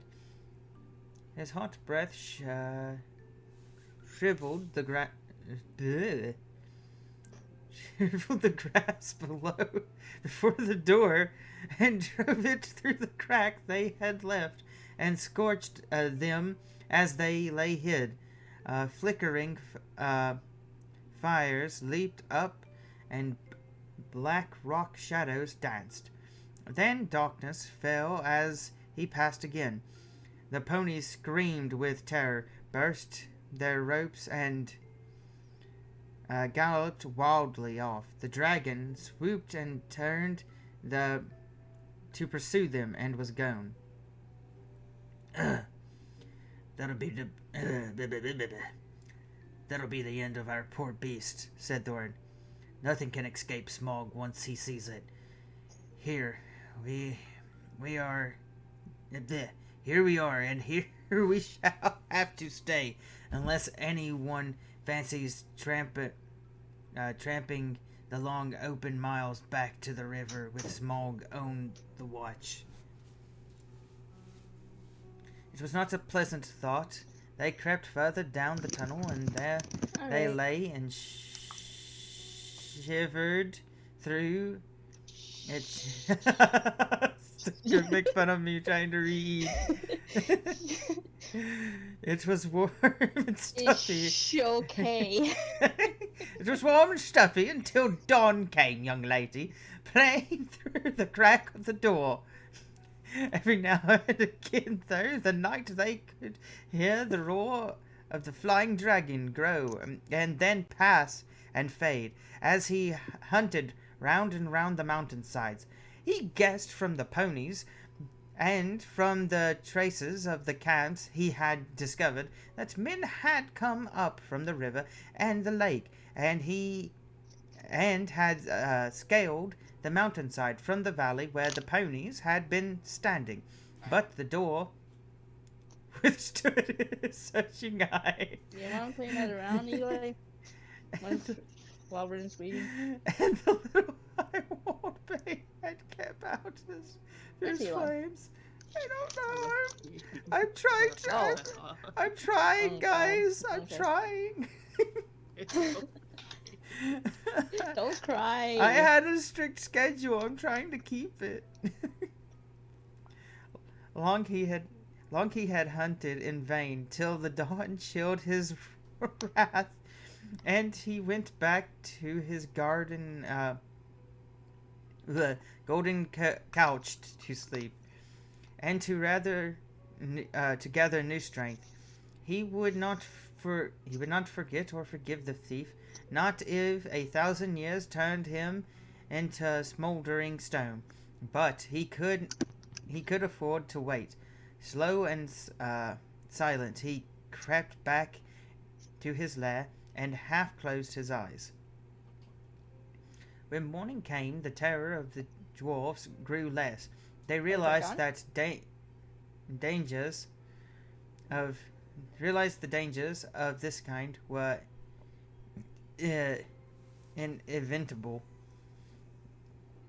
in dealing with such a guardian, and that it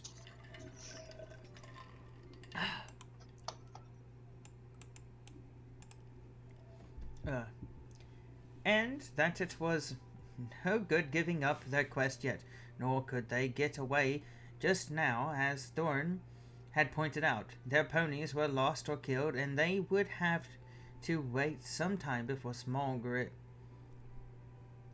relaxed his watch sufficiently for them to dare a long way on foot. Luckily, they had saved enough of their stores to last them still for some time. They debated long on what was to be done, but they could think of no way of getting rid of Smog, which had always been a weak point in their plans, as Bilbo felt inclined to point out. Then, as is the nature of folk that are thoroughly perplexed, they began to grumble at the Hobbit, blaming him for what had at first so pleased them, for bringing away a cup and stirring up Smog's wrath so soon. What else do you suppose a burglar is to do? Asked Bilbo angrily. I was not engaged to kill dragons. That is warrior's work. But to steal treasure, I made the best beginning I could. Did you expect me to trot back with the whole horde of Thor on my back?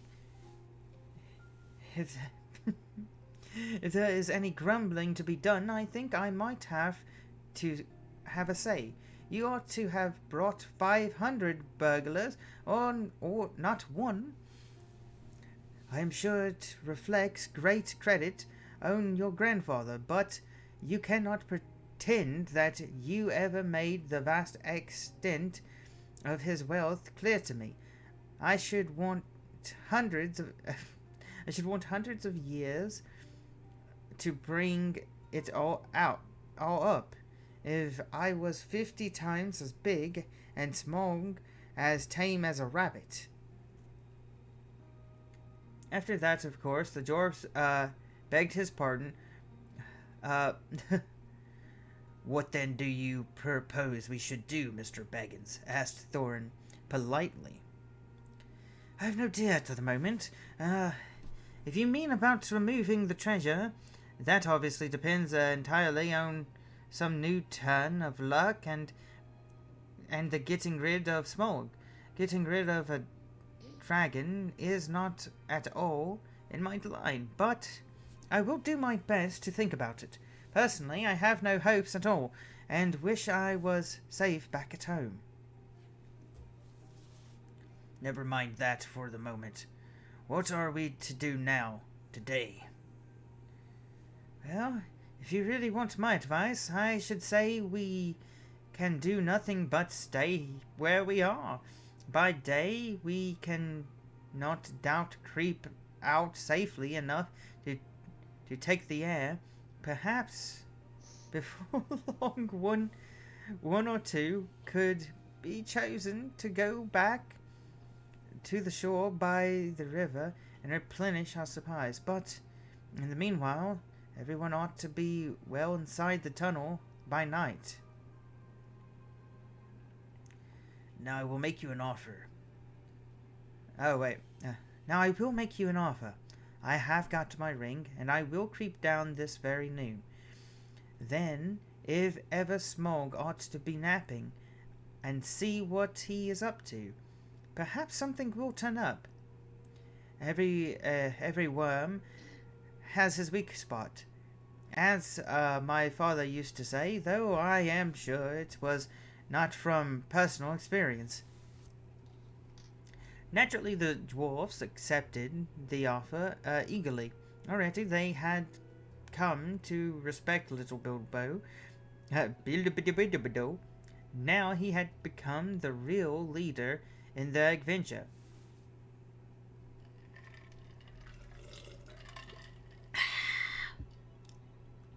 He had begun. He had begun to have ideas and plans of his own. When midday came, he got ready for another journey down into the mountain. He did not like it, of course, but it was not so bad now he knew, more or less, what was in front of him. Had he known more about dragons and their wild ways, he might have been more frightened and less hopeful of catching his own napping. The sun was shining when he started, but it was as dark as night in the tunnel. The light from the door, almost closed, soon faded as he went down, so silent as his going that smoke on a gentle wind could hardly have surpassed it, and he was inclined to feel a bit proud of himself as he drew near the lower door. There was only the very faintest glow to be seen. Old Smog is weary and asleep, he thought. He can't see me, and he won't hear me. Cheer up, Bilbo. He had forgotten that, or had never heard about dragons' sense of smell. It is also an awkward fact. They keep half an eye open, watching while they sleep, if they are suspicious. Uh-oh. I'm seeing black splotches in my eyes. Oh no. That's not good at all.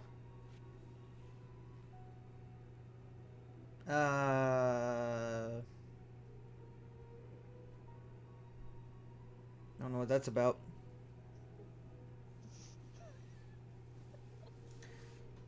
Oh, this place is Smog certainly looked fast asleep, almost dead and dark, with scaly snore, more than a whiff of unseen steam. When Bilbo peeped once more from the entrance, he was just about to step out onto the floor when he caught a sudden thin and piercing ray of red from under and drooping lid of Smog's left eye. He was only pretending to sleep. He was watching the tunnel entrance. Hurriedly, Bilbo stepped back and blessed the luck of his ring. Then Smog spoke. Oh boy.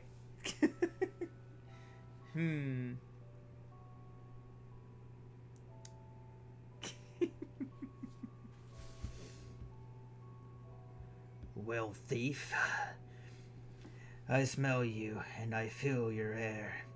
I hear your breath come along. Help yourself again.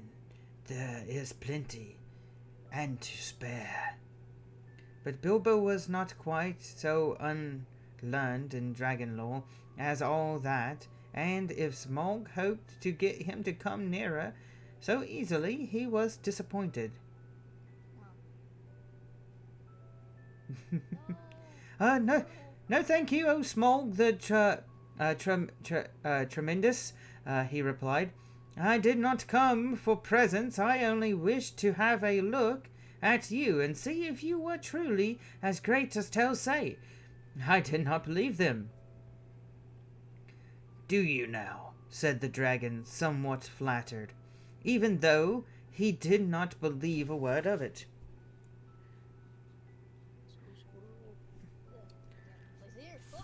Truly songs and tales, for utterly short of the reality, O Smaug, the cheerfest and greatest of calamities, replied Bilbo.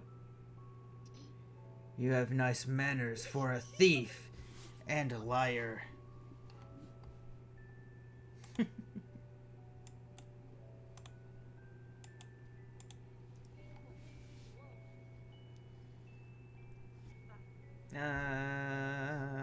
Said the dragon. You seem familiar with my name, but I don't seem to remember smelling you before. Who are you, and where do you come from, may I ask? You may indeed. I come from under the hill, and under the hills, and over the hills my path sled, and through the air, and I am that walks unseen, and I am he who walks unseen. So I can well believe, said Smaug, but that is hardly your usual name. I am the clue finder, the web cutter, the stinging fly. I was chosen for the lucky number. Lovely titles, sneered the dragon, but lucky numbers don't always come off. I am he that buries his friends alive, and drones them and draws them alive again from the water. I came from the end of a bag, but no bag went over me. These don't sound so credible, scoffed the dragon. I am a friend of bears and the guest of eagles. I am the ring winner and luck wearer. I am barrel rider, went on Bilbo, beginning to be pleased with his riddling. That's better, said Smaug, but don't let your imagination run away with you. This, of course, is the way to talk to dragons. If you don't want to reveal your proper names, which is wise, and don't want to infuriate them by a flat refusal and of wasting time trying to understand it. There was a lot here which Smaug did not understand at all, though I expect you do, since you know all about Bilbo's adventures, to which he was referencing. But he thought he understood enough, and he chuckled in his wicked inside. I thought so last night. He smiled to himself. Lakemen. Some nasty scheme of those miserable tube trading lakemen. Or I'm a lizard. I haven't been down that way for an age and an age, but I will soon alter that. Very well, oh Barrel Rider, he said aloud. Maybe Barrel was your pony's name, and maybe not, though it was fat enough. You may walk unseen, but you did not walk all the way. Let me tell you, I ate 6 ponies last night, and I shall catch and eat all the others before long. In return for the excellent meal, I will give you one piece of advice for your good. Don't have more to do with dwarfs than you can help. Dwarfs? Said Bilbo in pretended surprise. Don't talk to me, said Smaug. I know the smell and taste of dwarfs. No one better. Don't tell me that I can eat a dwarf-ridden pony and not know it. You'll come to a bad end if you go with such friends. Thief, Barrel Rider. I don't mind if you go back and tell them so from me. But he did not tell Bilbo that there was one smell he could not make out at all. Hobbit smell. It was quite outside his experience and puzzled him mightily.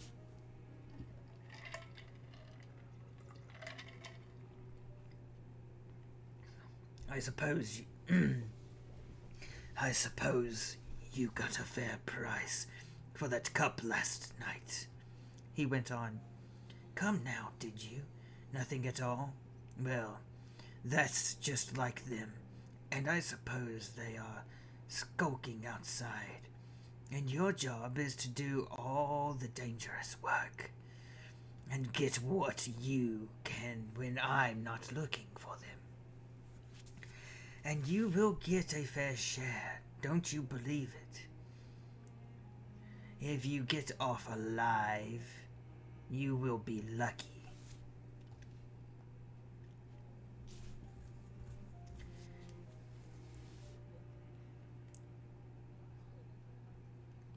Bilbo was now beginning to feel really uncomfortable.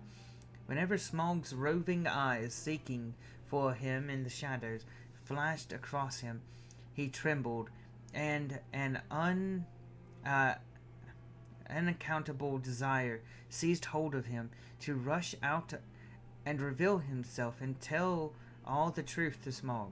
In fact, he was in gravest danger of coming under the dragon's spell. But plucking up courage, he spoke again. You don't know everything, O Smaug the Mighty, said he. Not gold alone brought us hither. You admit the us, laughed Smaug. Why not say us 14? And be done with it, Mr. Lucky Number. I am pleased to hear that you had other business in these parts besides my gold. In the case, you may perhaps not altogether waste your time.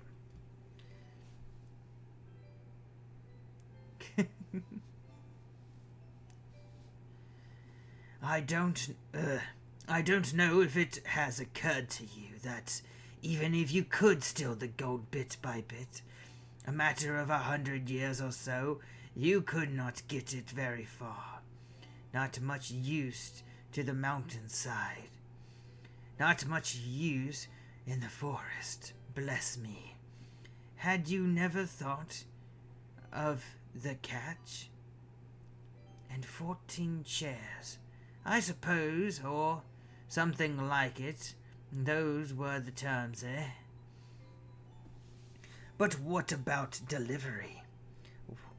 What about Carthage? What about armed guards and tolls? And Smaug laughed aloud. He had a wicked and wily heart, and he knew his guesses were not far out, though he suspected that the lakemen were at the back of the plans, and the most of the plunder was meant to stop there in the town by the shore. That, in his young days, had been called Isengroth. Isengroth?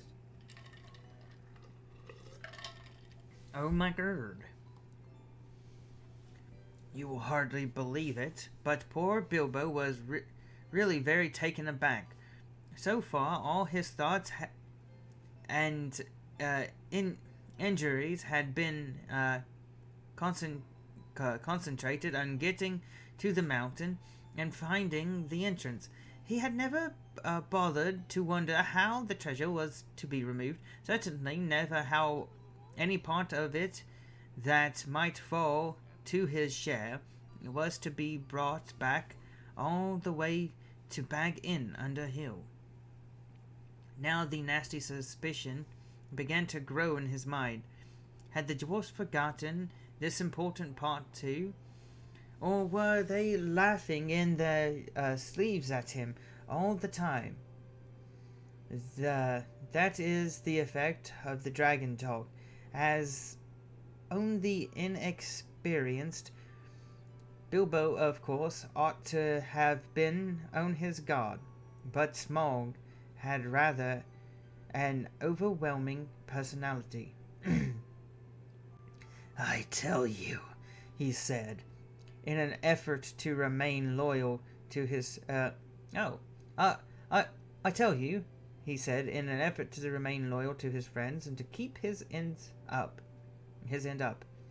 That gold was only an afterthought with us. We came over hill and under hill, but by wave and wind, for revenge. Surely, O Smaug, the unanswerably wealthy, you must realize that your success had made you some bitter enemies. Then Smaug really did laugh. A devastating sound which shook Bilbo to the floor, while far up in the tunnel the dwarfs huddled together and imagined that the Hobbit had come to a sudden and nasty end. Revenge, he snorted, and the light in his eyes lit the hall from floor to ceiling, his scarlet lighting. Revenge. The king under the mountain is dead, and where are his kin that dare seek revenge? Gleon, Lord of Dow, is dead, and I have eaten his people like a wolf among sheep. And where are his sons? Sons that dare approach me? I kill where I wish, and none dare resist. I laid low the warriors of old, and their like is no in the world today. Then I was but young and tender. Now I am old and strong. Strong, thief in the shadows, he gloated. My armor is like tenfold shields. My teeth are swords, my claws spears, and the shock of my tail a thunderbolt. My wings a hurricane, and my breath death. I have always understood, said Bilbo, in a frightened squeak, that the dragons were softer underneath, especially in the region of the chest, but doubtless one so forfeited has thought of that. The Forfeited has thought of that. The dragon stopped short in his boasting. Your information is and tweaked, he snapped. I am armored above and below, with iron scales and hard gems. No blade can pierce me. I might have guessed it, said Bilbo. Truly, there can now nowhere be found the equal of Lord Smaug the Impenetrable. What magnificent and poses a waistcoat of fine diamonds. Yes, it is rare and wonderful indeed, said Smaug, absurdly pleased. He did not know that the Hobbit had already caught a glimpse of his peculiar undercovering on his previous visit, and was itching for a closer view for reasons of his own. The dragon rolled over. Look, he said. What do you say of that? Dazzling, marvelous, perfect, for flawless, staggering, exclaimed Bilbo aloud, but what he thought inside was, old fool, why, there is a large patch in the hollow of his left breast, as bare as a snail out of its shell.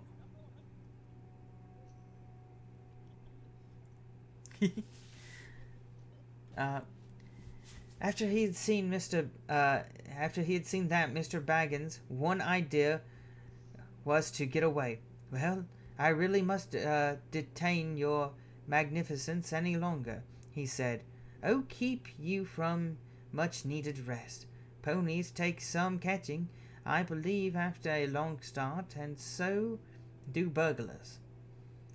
He added as a parting shout, as he darted back and fled up the tunnel. It was an unfortunate remark, for the dragon spouted terrific flame after him, and fast through he sped up the slope, and had not gone nearly far enough to be comfortable before the ghastly head of Smaug had thrust against the opening behind. Luckily, the whole head and jaws could not squeeze in, but the nostrils sent forth fire and vapor to pursue him, and he was nearly overcome, and stumbling blindly on the great pain and fear. He had been feeling rather pleased with the cleverness of his conversation with Smaug, but his mistake at the end shook him into better sense. Never laugh at live dragons, Bilbo, you fool, he said to himself, and it became a favorite saying of his later, and passed into a proverb. You aren't nearly through this adventure yet, he added, and that was pretty true as well. The afternoon was turned into evening when he came out again and stumbled and fell in a faint on the doorstep. The dwarfs revived him and doctored his scorches as well as they could. But it was a long time before the hair on the back of his head and his heels grew properly again. It had all been singed and singed and frizzled right down to the skin, and meanwhile his friends did their best to cheer him up, and they were eager for his story, especially wanting to know why the dragon had made such a awful noise, and how Bilbo had escaped. But the hobbit was worried and uncomfortable, and they had difficulty in getting anything out of him. On thinking things over, he was now regretting some of the things he had said to the dragon, and was not eager to repeat them. The old thrush was sitting on a rock nearby, his head cocked to one side, listening to all that was said. It shows what an ill temper Bilbo was in. He picked up a stone and threw it at the thrush, which merely flattened aside and came back. "Drat the bird," said Bilbo crossly. I believe he is listening, and I don't like the look of him." "Leave him alone," said Thorin. "The thrushes are good and friendly. This is a very old bird indeed, and it is maybe the last left of the ancient breed that used to live about here. Tame to the hands of my father and grandfather. They were a long-lived and magically race, and this might even be one of those that were alive then, a couple hundreds of years or more ago. The men of Tao used to have the trick of understanding their language, and used them for messengers to fly to men of the lake and elsewhere.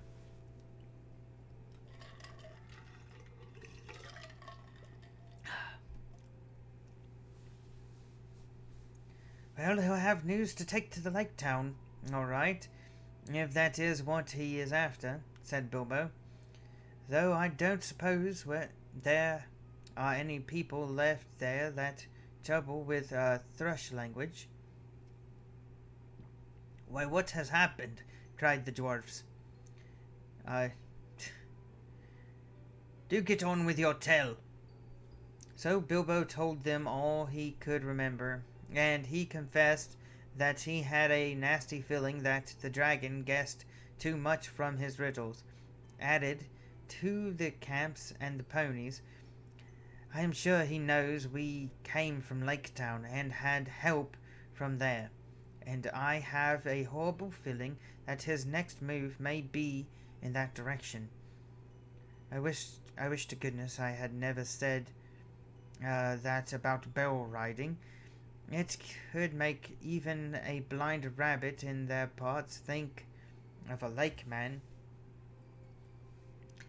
Well, it cannot be helped, and it is difficult not to slip in talking to a dragon, or so I have always heard," said Balin, anxious to comfort him.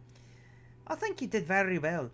If you ask me, you found out one very useful thing at any rate, and got home alive, and that is more than most can say who have had words with the likes of Smaug. It says that it may be mercy and a blessing yet.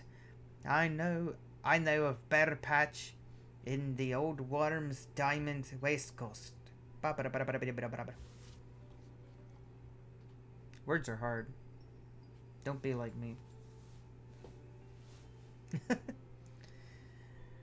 That turned the conversation, and they all began discussing dragon slayings, historical, dubious, and mythical, and the various sorts of stabs and jabs and undercuts, and the different arts devised and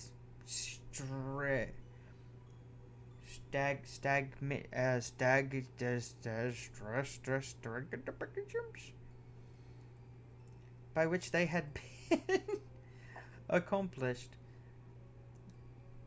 The general opinion was that catching a dragon napping was not as easy as it sounded, and the attempting to stick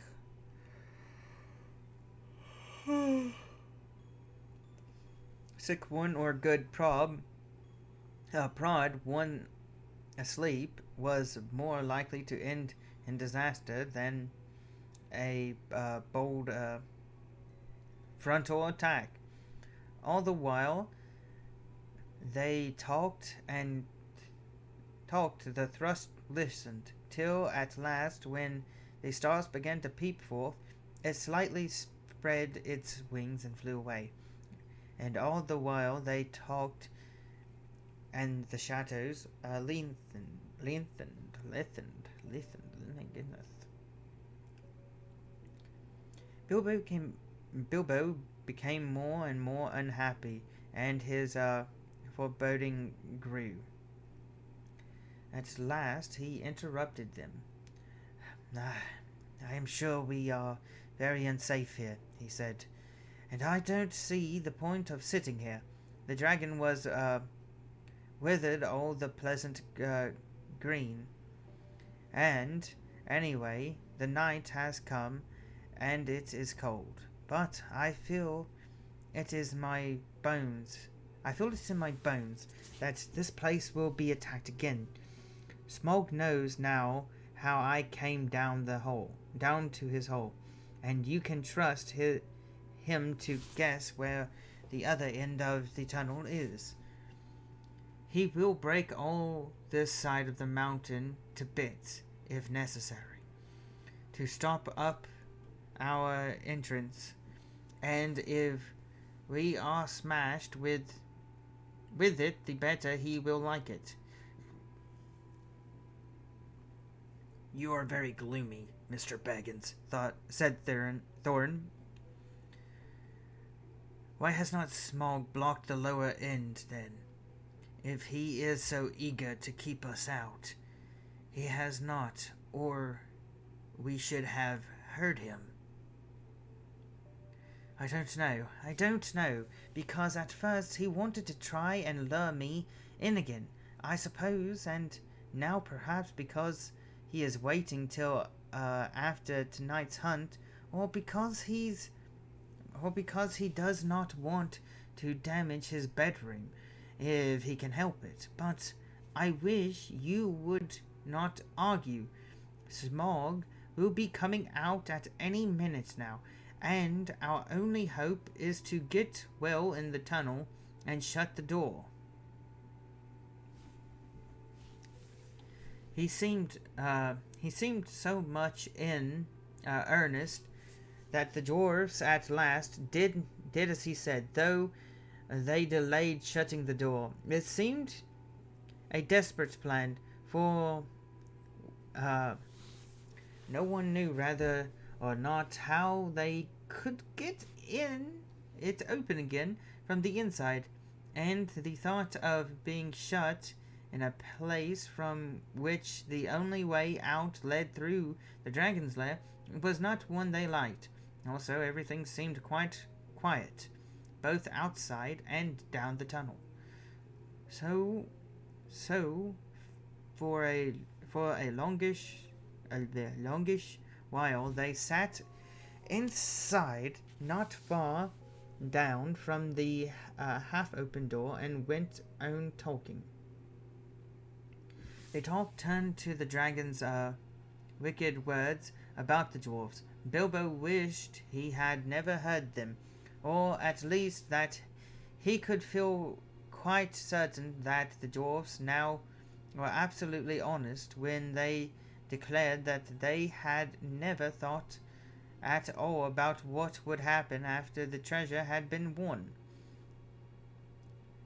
We knew it would be a desperate venture, said Thorn, and we know that still.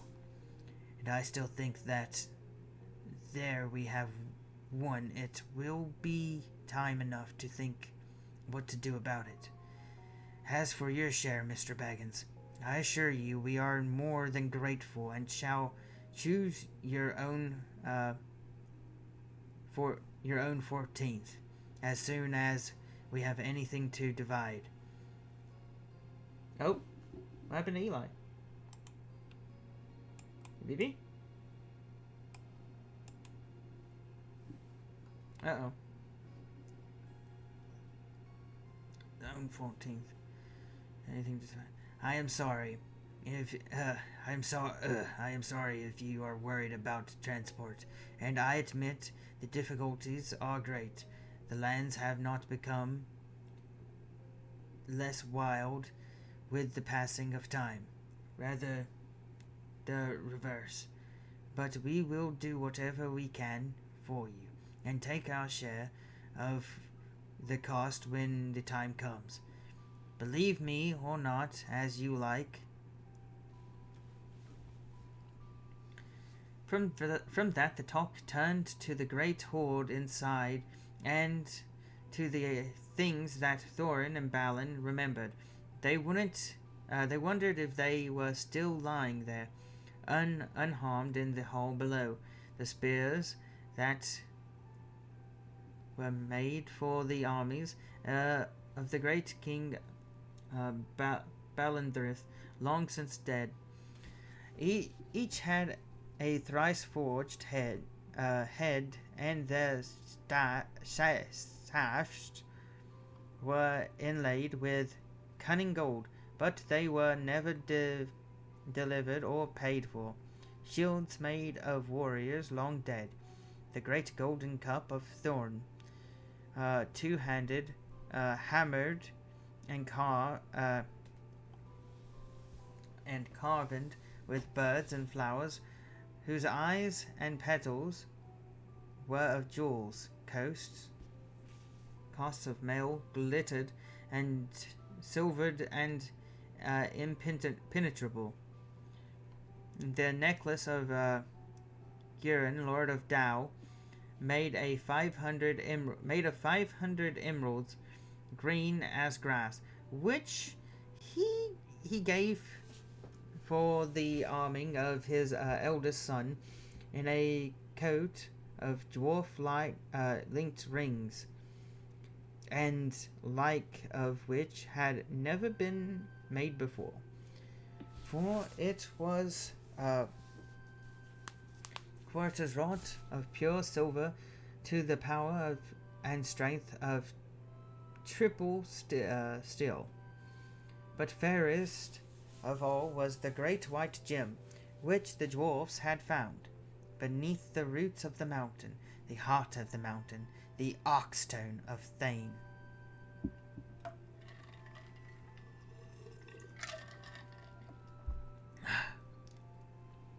The Oxstone, muttered Thorn in the dark, half dreaming with his chin upon his knees. It was like a globe with 1,000 facets. It shone like silver on the firelight, like water in the sun, like snow under the stars, like rain upon the moon. But the enchanted desire of a horde had fallen from Bilbo, although their talk was only half listened to them. He sat nearest to the door, with one ear cocked for any beginnings of a sound, without his other was alert for echoes beyond the murmurs of the dwarfs, for any whisper of a movement from far below. Darkness grew deeper, and he grew even more uneasy. "Shut the door," he begged them. "I fear the dragon in my marrow. I like this silence far less than the uproar of last night. Shut the door before it is too late." Something in his voice gave the dwarfs an uncomfortable feeling. Slowly, Thorin shook off his dreams, and getting up, he kicked away the stone that wedged the door. Then they thrust upon it, and it closed with a snap and a clang, No trace of a keyhole was there left on the inside. They were shut in the mountain. And not a moment too soon. They had hardly gone any distance down the tunnel when a blow smote the side of the mountain like the crash of battering rams, made the forest oaks, and swung by giants. The rock boomed, the walls cracked, and stones fell from the roof on their heads. What would have happened if the door had still been open, I don't like to think. They fled further down the tunnel, glad to still be alive, while behind them outside they heard the roar and rumble of Smaug's fury.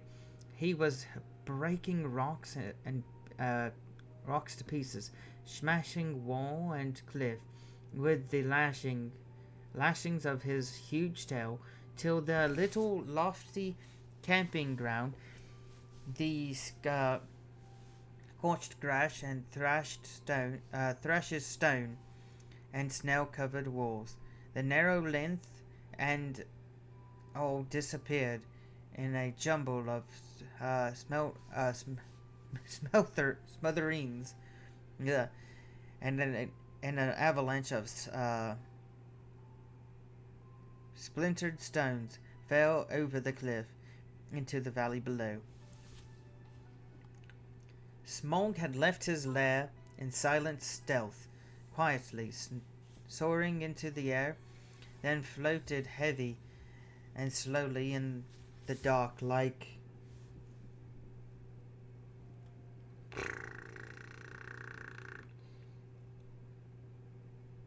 heavily in the air like a monstrous crow, down the wind towards the west of the mountain, in the hopes of catching unawares something or somebody there, and of spying the onlet of the passage which the thief had used. This was the outburst of his wrath, when he could find nobody and see nothing, even where he guessed the onlet must actually be.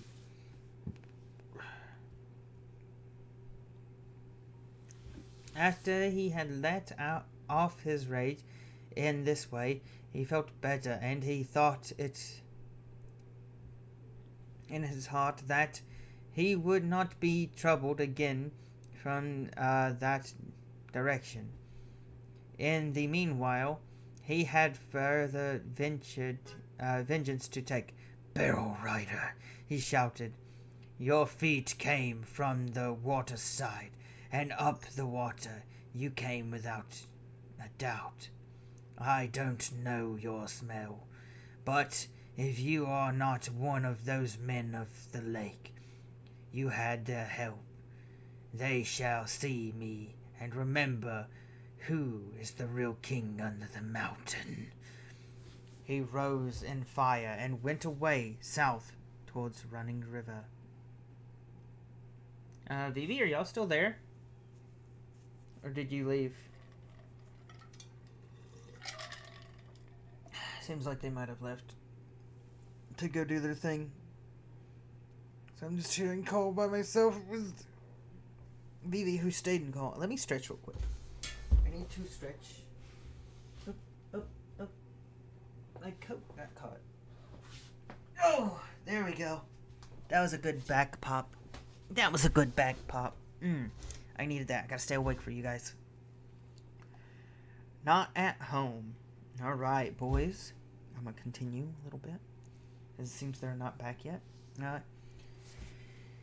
In the meanwhile, the dwarf sat in darkness, and utter silence fell about them. Little they ate, and little they spoke.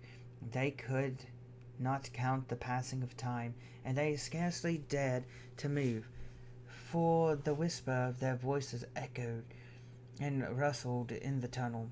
If they dozed, they woke still to darkness and to silence, going on unbroken. At last, after days and days of waiting, as it seemed, when they were becoming choked and dazed for want of air. They could bear it no longer.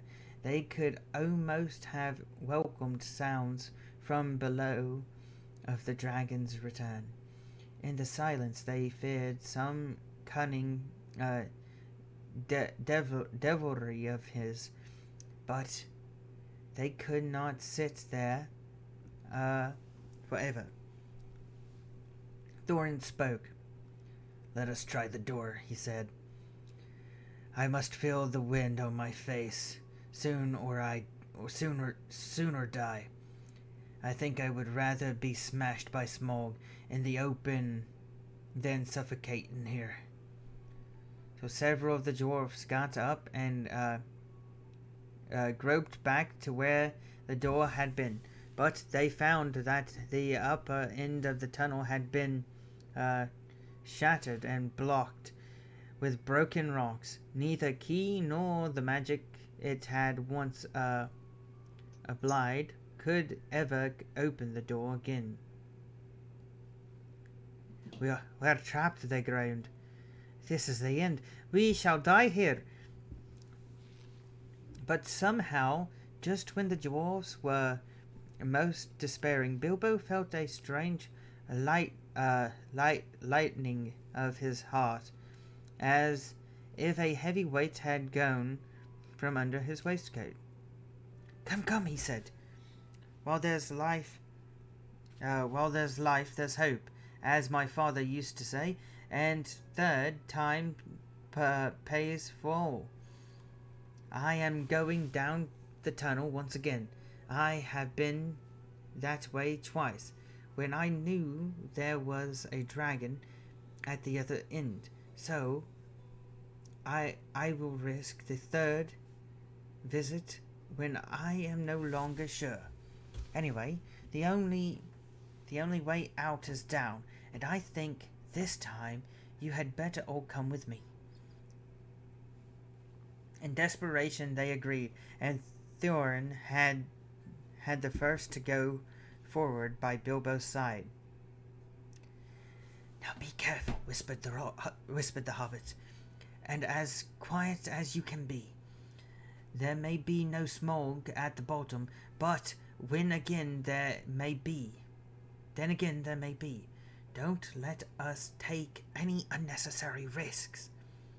Down they went. The dwarfs could not, of course, compare with the hobbit in real stealth. They made a deal of putting and shuffling, which echoes magnified armitedly. But though every now and again Bilbo did in fear stopped and listened, not a sound stirred below, near the bottom, as well as he could judge. Bilbo slipped on his ring and went ahead, but he did not need it. The darkness was complete, and they were all invisible, ring or no. In fact, so black was it that the hobbit came to the opening unexpectedly, put his hand on air, stumbling forward, and rolled headlong into the hole. There he lay face downward on the floor, and did not dare to get up, or hardly even to breathe. But nothing moved. There was not a gleam of light, unless, as it seemed to him, when at last he slowly raised his head, there was a pale white glint above him and far off in the gloom. But certainly it was not a spark of dragonfire, though the worm snatched was heavy in the place, and the taste of vapour was on his tongue. At length Mr. Baggins could bear it no longer. "Confound you, Smaug, you worm," he squeaked aloud. "Stop playing hide and seek. 'Give me a light, and then eat me if you can catch me.' Faint echoes ran round the unseen halls, but there was no answer. Bilbo got up and found that he did not know in what direction to turn. "Now I wonder what on earth Smaug is playing at," he said.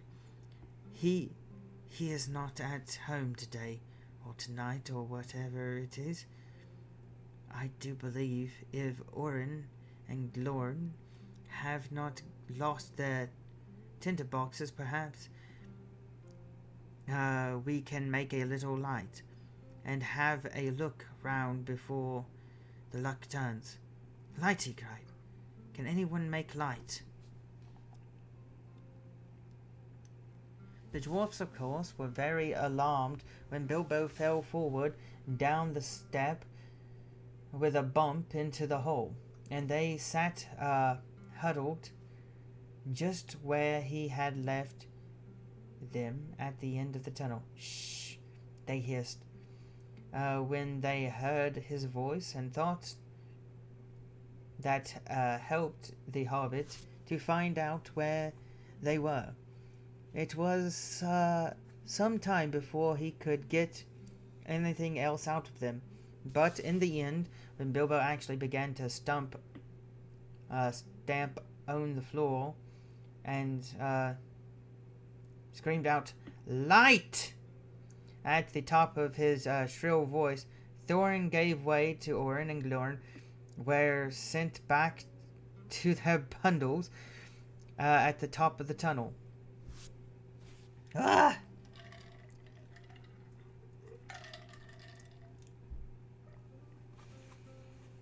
After a while of twinkling glim showed them returning. Orin with a small pine torch, a light in his hand, and Glorn with a bundle of others under his arm. Quickly Bilbo trotted to the door and took the torch, but he could not persuade the dwarfs to light the others or to come and join him yet. As Thorin carefully explained, Mr. Baggins was still officially the expert burglar and investigator. If he liked to risk the light that was his affair, they would wait in the tunnel for his report, so they sat near the door and watched. They saw the little dark shape of the Hobbit start across the floor, holding his tiny light aloft. Every now and again, while he was still near enough, they caught a glint of a twinkle as a stumble on some golden thing. The light grew smaller as he wandered away into the vast hall. Then it began to rise, dancing into the air. Bilbo was climbing the great mound of treasure. Soon he stood upon the top, and still went on. Then they saw him halt and stoop for a moment, but they did not know the reason. It was the Arkstone, the heart of the mountain. So Bilbo guessed from Thorin's description. But indeed there could not be two such gems. Even in some marvelous hoard, even in all the world. Even as he climbed, the small white glim had shone before him and drawn his feet towards it. Slowly it grew to a little glob of pale light. Now, as he came near, it was tingled with a flickering sparkle of many colors at the surface, reflecting and splintered from the wavering light of his torch. At last he looked down upon it, and he caught his breath. The great jewel shone before his feet, and of his own inner light, and yet cut and fashioned by the dwarfs who had dug it from the heart of the mountain long ago. It took all light that fell upon it and changed it into 10,000 sparkles and white radiance, shot with glints of the rainbow. Suddenly Bilbo's arms went toward it, and drawn by its enchantment, his small hand would not close around it, for it was a large and heavy gem. But he lifted it, shut his eyes, and put it in his deepest pocket. Now I am a burglar indeed, thought he, but I suppose that I must tell the dwarfs about it. Sometime they did say I could pick and choose my own share, and I think I would choose this if they took all the rest.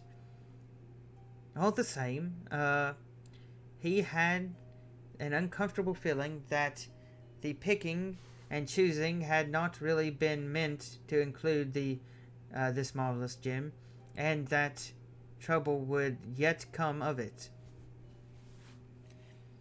Now he went on again, down the other side of the great mound he climbed, and the spark of his torch vanished from the sight of the watching dwarfs, but soon they saw it far away in the distance again. Bilbo was crossing the floor of the hall.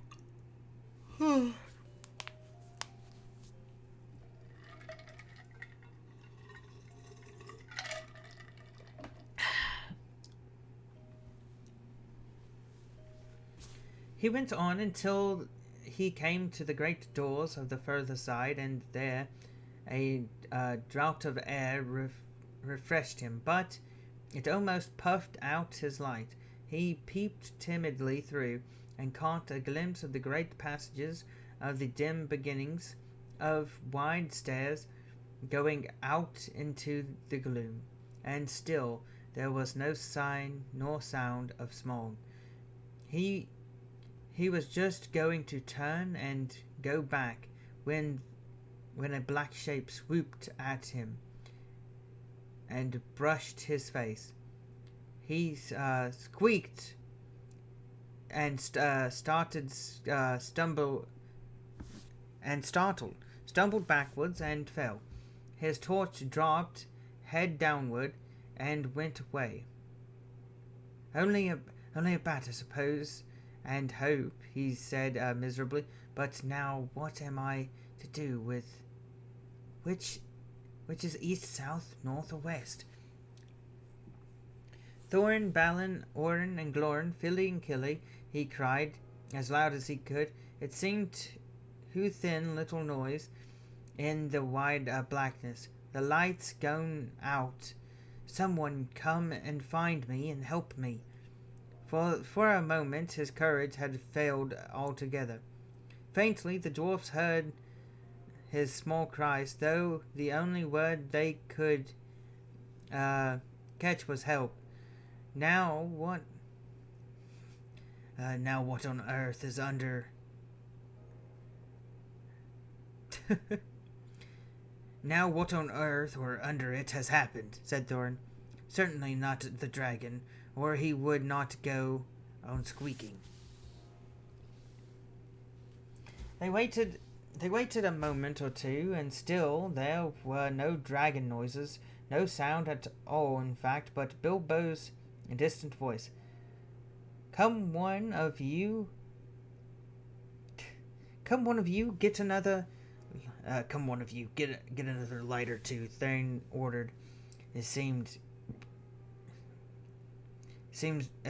we have got to go and help our burglar. It is about our turn to help, said Balin, and I am quite willing to go. Oh, anyway, I expect it is safe for the moment. Glorn lit several more torches, and then they all crept out one by one and went along the wall as hurriedly as they could. It was not long before they met Bilbo himself coming back towards them. His wits had quickly returned as soon as he saw the twinkle of the lights. Only, whew,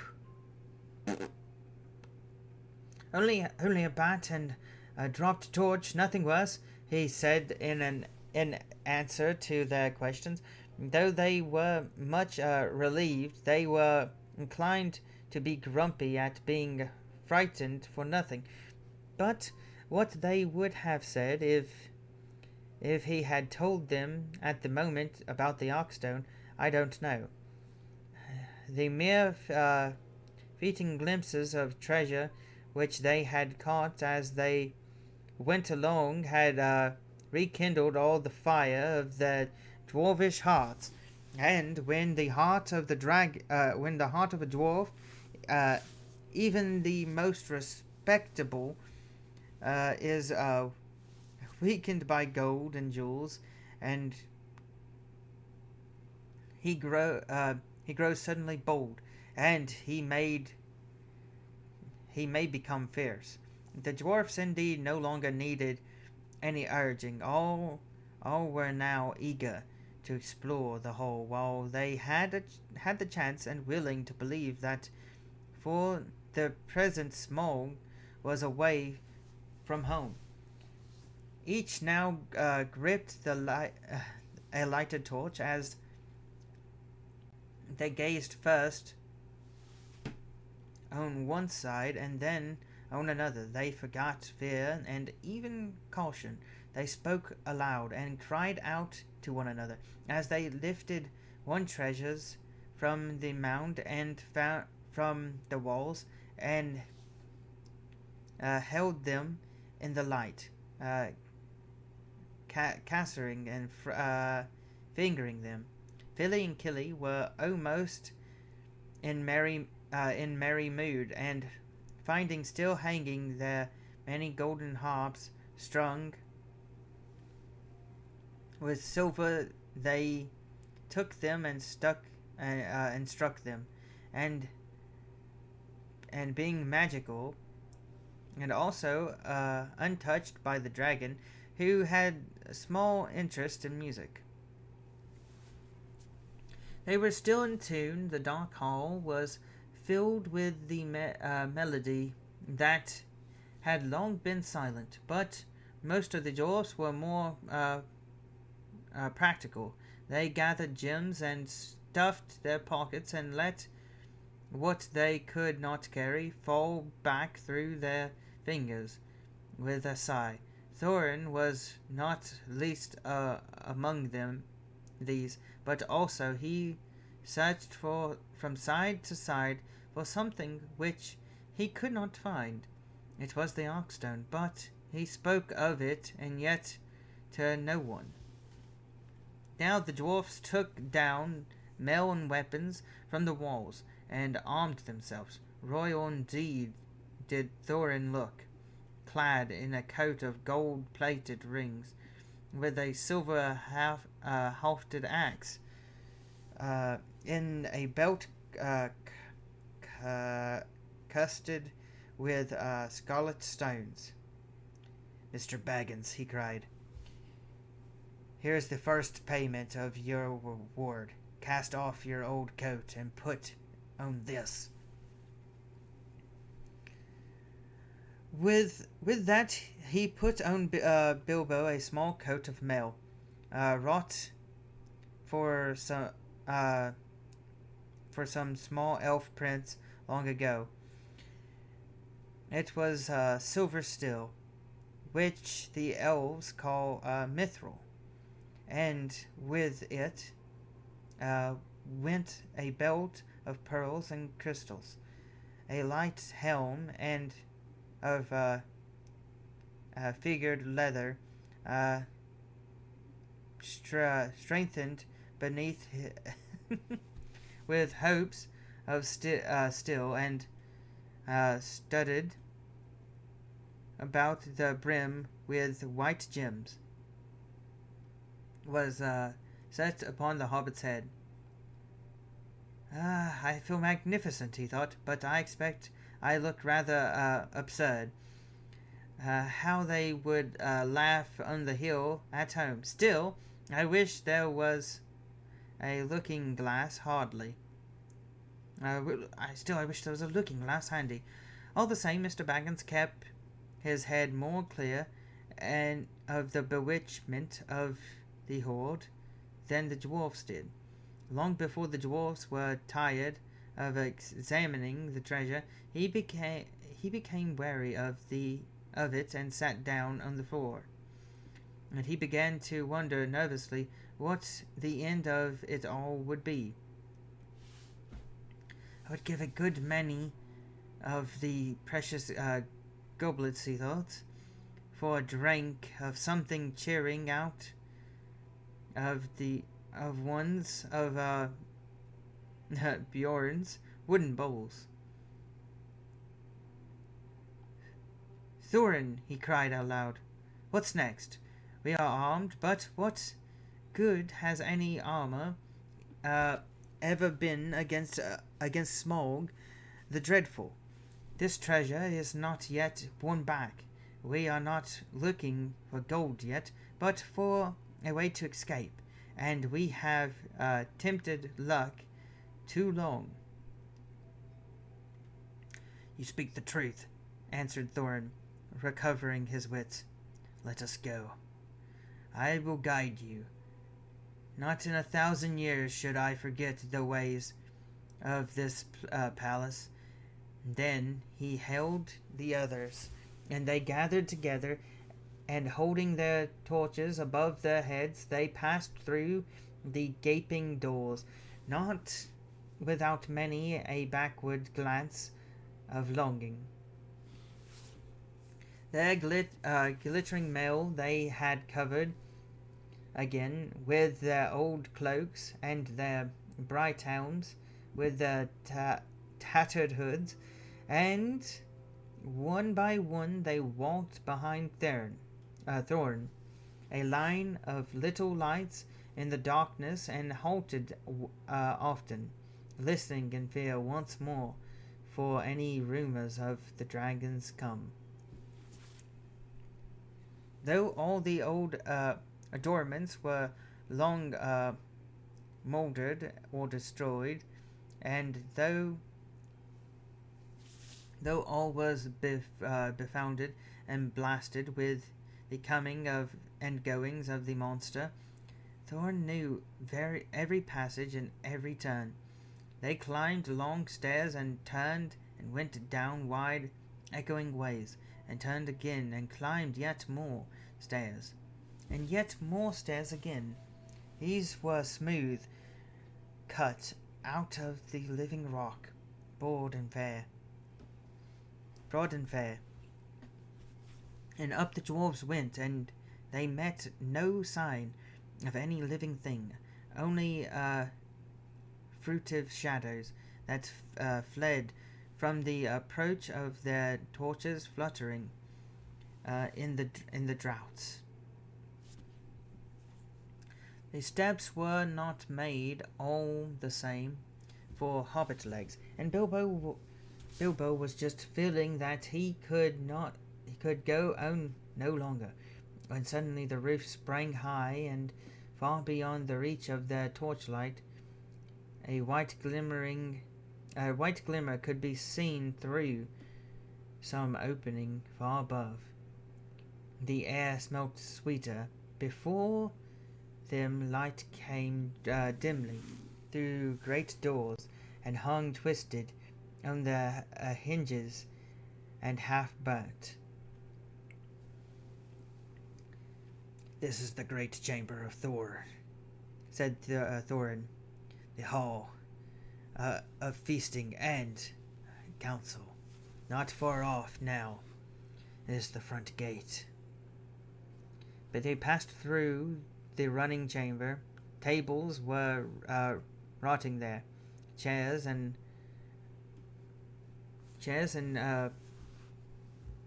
benches were lying there overturned, charred and decaying.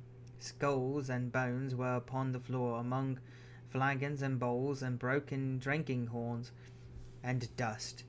As they came through yet more doors at the further end, a sound of water fell upon their ears, and the grey light grew suddenly more full.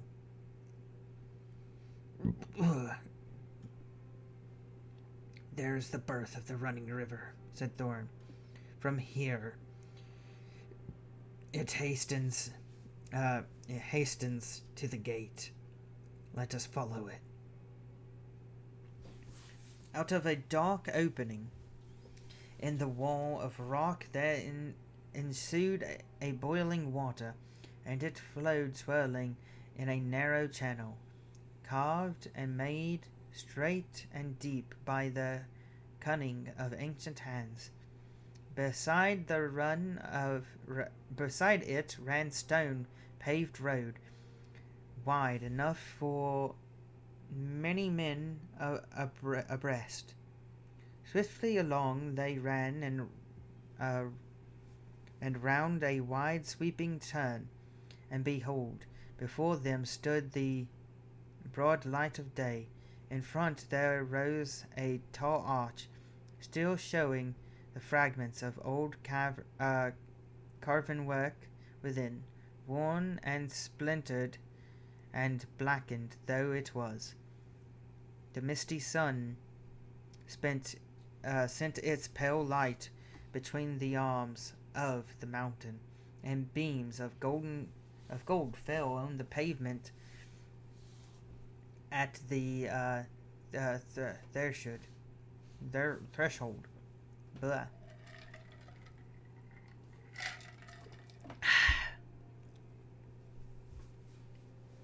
A whirl of bats, frightened from slumber by their smoking torches, fluttered over them. As they sprang forward, their feet slightened on stone, rubbed smooth and slimmed by the passing of the dragon.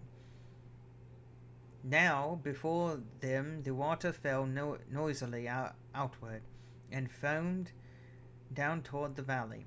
They flung their pale torches to the ground, and stood gazing out with dazzled eyes. They were come to the front gate, and were looking out upon Dow. "Well," said Bilbo, "I never expected to be looking out of this door, and I never expected to be so pleased to see the sun again. I feel the wind on my face, but oh, this wind is cold." It was a bitter, essentially breezing blue, with the threat of oncoming winter. It swirled over and round the arms of the mountain into the valley, and sighed among the rocks. After the long time in stirring depths of dragon halted caverns, they shivered, and the sun suddenly. Bilbo realized that he was not only tired, but also very hungry indeed. It seemed to be late morning. It seems to be late morning, he said, and so I suppose it is more or less breakfast time, if there is any breakfast to have. But I don't feel that Smaug's front doorstep is the safest place for a meal. Don't let's go somewhere we can sit quiet for a bit."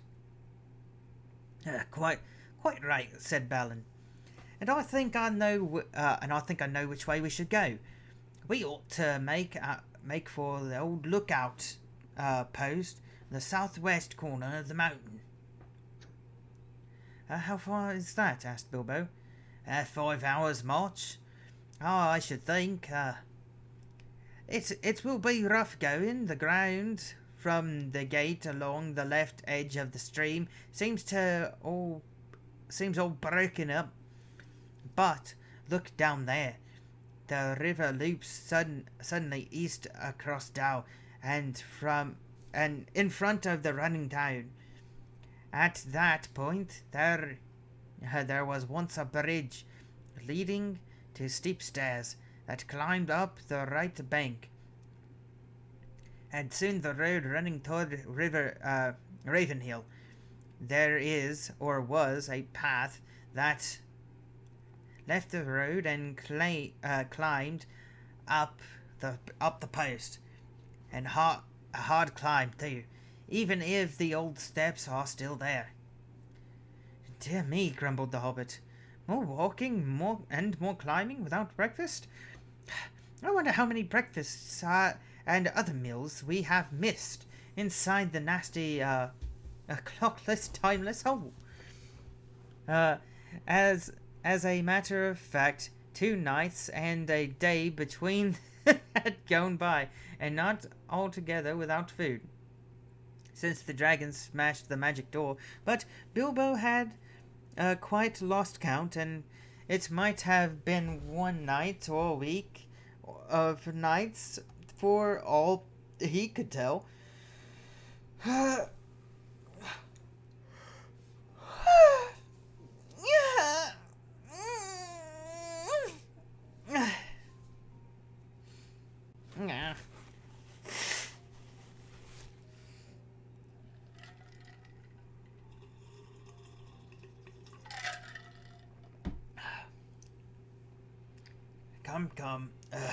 Come, said Thorin, laughing. His spirits had begun to rise again, and he rattled the precious stones in his pockets. Don't call my palace a nasty hole. You wait till it has been cleaned and recorted. That won't be till Smaug's dead, said Bilbo gloomily. In the meanwhile, where is he? I could give a good breakfast to know. I hope he is not up on the mountain looking down at us. The idea disturbed the dwarfs mightily, and they quickly decided that Bilbo and Balin were right. We must move away from here, said Dori. I feel as if his eyes were on the back of my head. It's cold, lonesome place. It's a cold, lonesome place, said Bomber. There may be drink, but I see no sign of food. A dragon would always be hungry in such parts. Come on, cried the others. Let us follow Balin's path.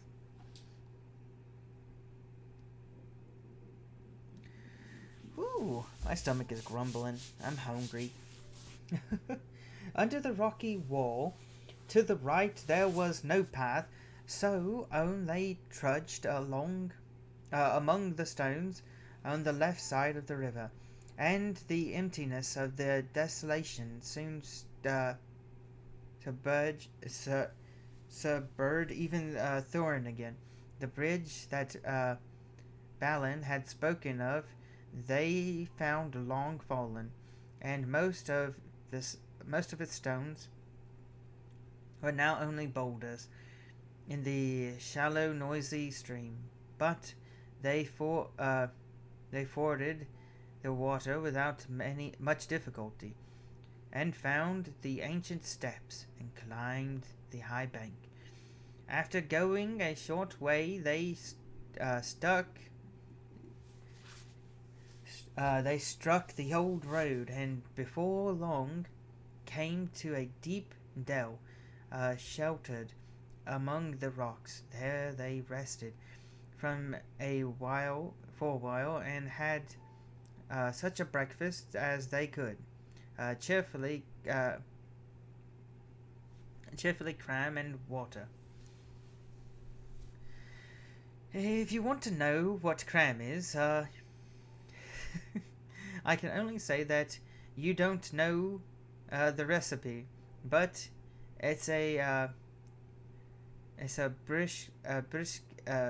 a biscuit-ish, keeps good identifyingly,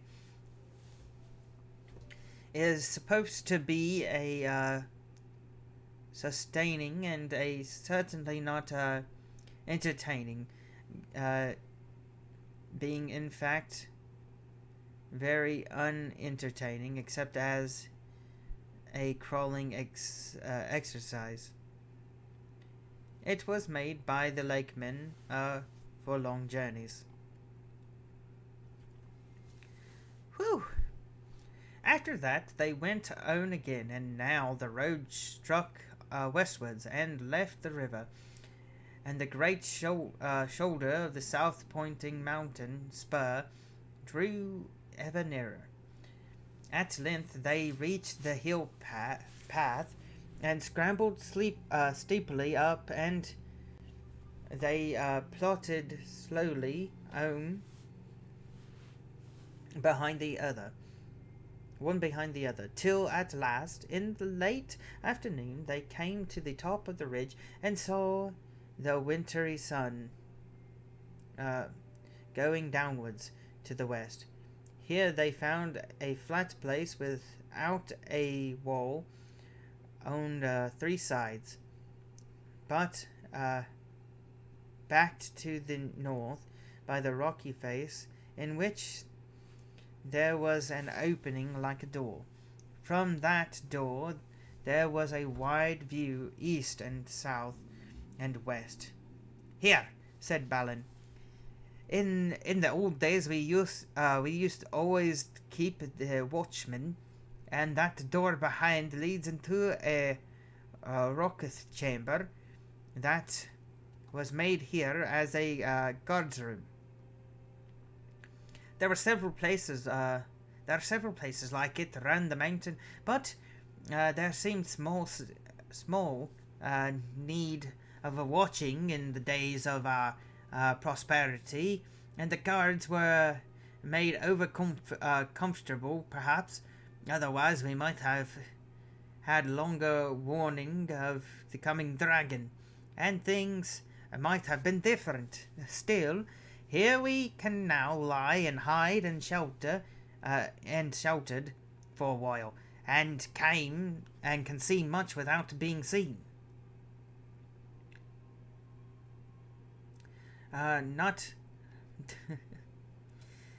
Not much use if we have been seen coming here," said Dory, who was always looking up towards the mountain peak, as if he expected to see Smog perched there like a bird on a steeple. "We must take our chance of that," said Thorin. "We can go no further today." "Here, here," said Bilbo, and flung himself to the on the ground.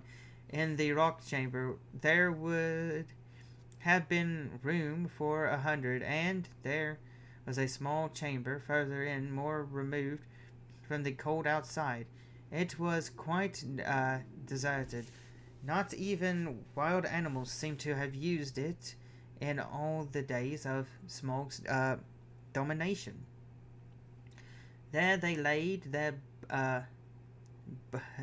burdens, and some threw themselves down at once and slept, but the others sat near the outer door and discussed their plans.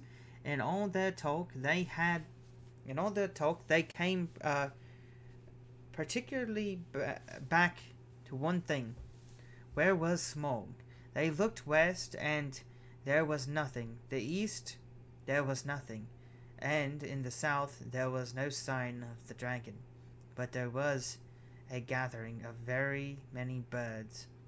At that they gazed and wondered, but they were no nearer understanding it when the first cold stars came out. Ooh, fire and water, baby. We're pretty far in. I'm gonna take me a good little intermission for now. I hope you guys are enjoying it. Uh-oh. Has my music not been picking up this whole time? That seems a bit fortuitous. Should have been. Oh no, unless, here we go. Let me check this real quick.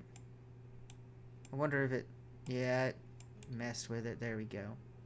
I had to turn that back up. For some reason it turned down. Sorry if there was no music, guys. There's supposed to be sleepy time music for you. Anyway, I'm going to take a quick intermission and we'll be back. Fire and water. Now, if you wish, like the dwarves, to hear news of Smaug, you must go back again to the evening when he smashed the door and flew off in rage 2 days before. The men of the lake town, Esgrove, were mostly indoors, for the breeze was from the black east and chill, but a few were walking on the quarries and watching as they were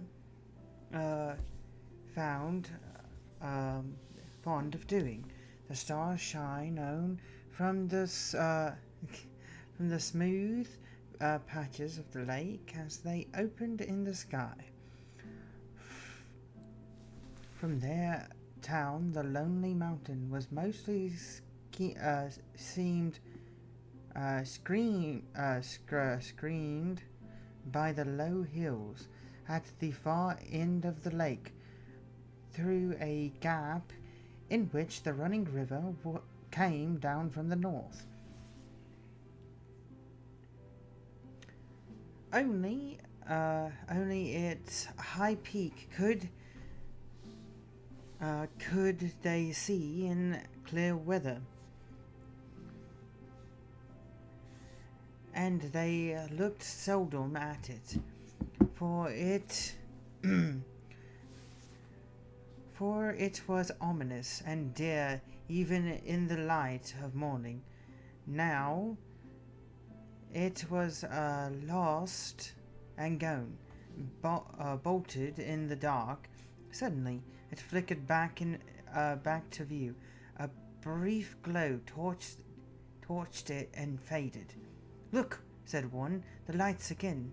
Last night the watchman saw them start and fade from morning until dawn. Something is happening up there." "Perhaps the king of the mountain is forging gold," said another. "It is long since he went north.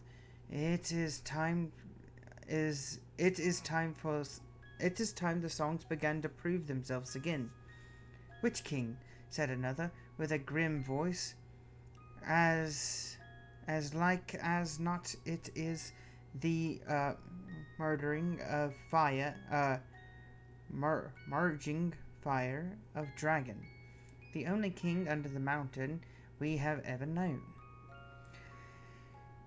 "You are always foreboding gloomy things," said the other. "Anything from floods to poisoned fish. Think of something cheerful." Then suddenly a great light appeared in the low part of the hills, and the northern end of the lake turned golden. "The king beneath the mountain," they shouted. His wealth is like the sun, his silver like a fountain, his rivers golden. Run!" "The river is running gold from the mountain," they cried, and everywhere windows were opening and feet were hurrying. There's once more a tremendous excitement and enthusiasm, but the grim-voiced fellow ran hot foot to the master. "The dragon is coming! Or am I a fool?" he cried. "Cut the bridges! To arms! To arms!" Then warning trumpets were suddenly sounded and echoed along the rocky shores. the cheering stopped, and the joy was turned to dread. So it was the dragon did not find them quite unprepared. Before long, so great was his speed, they could see him as a spark of fire rushing towards them and growing ever huger and more bright. And not the most foolish doubted that the pursuers had gone rather wrong. Still, they had a little time. Every vessel in the town was filled with water. Every warrior was armed. Every arrow and dart was ready.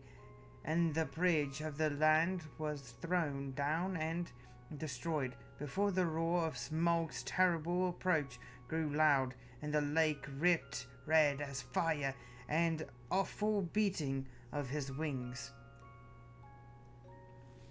Aimed shrieks and wailing and the shouting of men had came over them, swept towards the bridges, and was foiled. The bridge was gone, and his enemies were on an island in deep water, too deep and dark and cool for his liking. If he plunged into it, a vapor of steam would arise, enough to cover all the land with a mist for days. But the lake was mightier than he. It would quench him before he could pass through. Roaring, he swept back over the town, and hell to dark arrows. A hail of dark arrows led up the snapping and rattling of his scales and jewels, and their shafts fell back, kindled by his breath, burning and hissing into the lake. No fireworks you ever imagined quailed the sights that night. At the twanging of bows and the shrilling of the trumpets, the dragon's wrath blazed to its height, till he was blind and mad with it. No one had dared to give battle to him for many an age, nor would they have dared now, if it had not been for the grim-voiced man, Brad was his name, who ran to and fro, cheering on the others and urging the master to order them to fight to the last arrow. Fire leaped from the dragon's jowls. He cried for a while high in the air, above the lightning, before them lighting all the lake. The trees by the shores shone like copper and like blood, with leaping shadows and dense black at their feet. Then down he swooped, straight toward the arrow stormed, reckless in his rage, taking no heed to turn his scaly sides towards his foes, seeking only to set the town ablaze. Fire leaping from thatched roofs and wooden beams ends, as he hurtled down and passed around again, though all had been drenched with water before he came. Once more water was flung by 100 hands wherever a spark appeared. Back swelling the dragon, a sweep of his tail, and the roof of the great house crumbled and smashed down. Flames unquenchable sprang high into the night. Another swoop and another house, and then another sprang afire and fell. And still no arrow hindered Smaug or hurt him more than a fly from the marshes. Already men were jumping into the lake, and on every side women and children were being let me clean my glasses. Gotta clean my glasses so I can see better. Ah, hurled into landing boats in the market pool. Weapons were flung down. There was moaning and weeping, where but a little time ago the old songs of mirth to come had been sung about the dwarfs. Now men cursed their names. The master himself was turning to his great gilded boat, hoping to row away in the confusion and save himself. Soon all the town would be deserted and burned down to the surface of the lake. That was the dragon's hope. They could all get into boats for all he cared. There he could have fine sport hunting them, or they could stop till they starved. Let them try to get to land, and he would be ready. Soon he would set all the shoreland woods ablaze, and rather every field and pasture. Just now he was enjoying the sport of town baiting more than he had enjoyed anything for years. But there was still a company of archers that had held their ground among the burning houses. Their captain was Bard, grim-voiced and grim-faced, whose friends had accused him of prophesying floods and poisoned fish, though they knew his worth and courage. He was a descendant in a long line of Grion, Lord of Tao, whose wife and child had escaped down the running river from the ruin long ago. Now he shot with a great yell bow, till all his arrows but one were spent. The flames were near him. His companions were leaving him. He bent his bow for the last time. Suddenly, out of the dark, something fluttered to his shoulder. He started, but it was only the old thrush, unafraid of, perched by his ear, and it brought him news. Marveling, he found he could understand its tongue, for he was the race of Tao. Wait, it said to him. Wait, it said to him. The moon is rising. Look for the hollow of the left breast. As it flies, it turns above you. And while Bard paused in wonder, it told him of tiddling up in the mountain, and of all that it had heard. Then Bard drew his bowstring to his ear. The dragon was circling back, flying low, and as he came, the moon rose above the eastern shore and silvered his great wings. Arrow, said the bowman, Black Arrow, I have saved you to the last. You have never failed me, and always I have recovered you. I had you from my father, and he found of old. If ever you came from the forges of the true king under the mountain, go now, and speed well. The dragon swooned once more, lower than ever, and as he turned and dived down, his belly glinted white with sparkling fires of gems in the moon, but not in one place. The great bow twanged.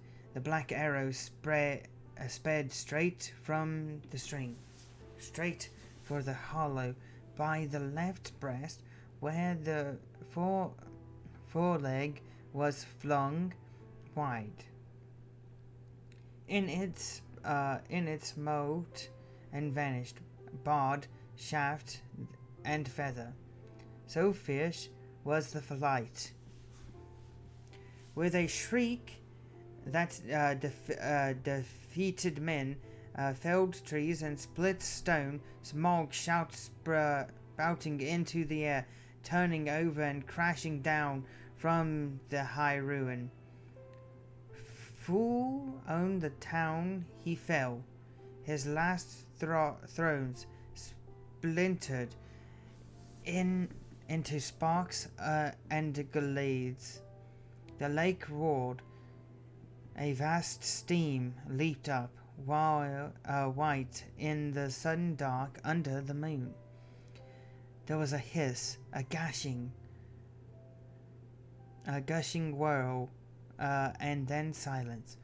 And that was the end of Smog, the Esgroth, but not for Bard.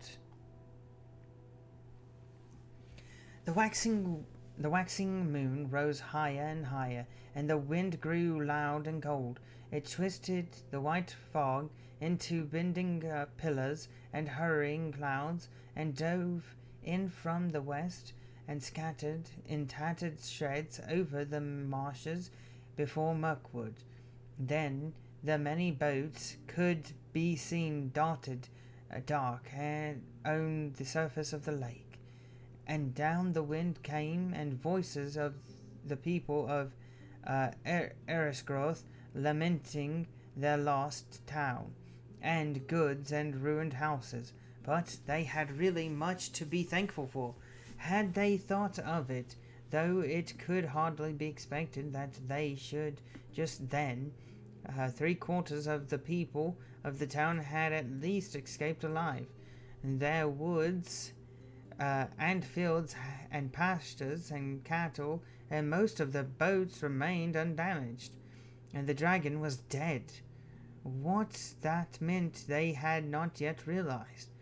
They gathered in mournful crowds upon the western shores, shivering in the cold wind, and their first complaints and anger were against the master, who had left the town as soon, while some were still willing to defend it. He may have a good head for business, especially his own business, some murmured, but he is no good when anything serious happens, and they praised the courage of Bard and his last mighty shot. If only he had not been killed, they all said, we would make him a king, Bard the dragon shooter, of the line of Gjorn. Alas, that he is lost. And in the very midst of their talk, a tall figure stepped from the shadows. He was drenched with water. His black hair hung wet over his face and shoulders, and a fierce light was in his eyes. Bard is not lost, he cried. He died from Esengroth when the enemy was slain. I am Bard of the line of Gjorn. I am the slayer of the dragon. King Bard! King Bard! They shouted, but the master ground his charting teeth. Gjorn, the lord of Down, not king of Esengroth, he said, in the lake town. We have always elected masters from among the old and wise, and have not endured the rule of mere fishermen. Let King Bard go back to his own kingdom. Dow is now freed by his valor, and nothing hinders his return. And any that wish can go with him, if they prefer the cold stones under the shadow of the mountain, of the green shores of the lake. The wise will stay here and hope to rebuild our town, and enjoy again in time the peace and riches. We will have King Bard, the people near the hand shouted in reply. We have had enough of the old men and the money countries. And people further off took up and cried. Up the bowmen and down with money bags till the clamour echoed along the shores. I am the last man to I am the last man to undervalue Bard the bowsman, said the master warily, for Bard now stood close beside him. He was tonight earned an esteemed place in the roll of the benefactors of our town, and he is worthy of many imperishable songs. But why, O people? And here the master rose to his feet and spoke very loud and clear. Why do I get all your blame? For what fault am I to be disposed? Who aroused the dragon from his slumber, I might ask? Who obtained of us rich gifts and ample help, and led us to believe that old songs could come true? Who played on our soft hearts and our pleasant fancies that shot? What sort of gold have they sent down the river to reward us? Dragon, fire, and ruin?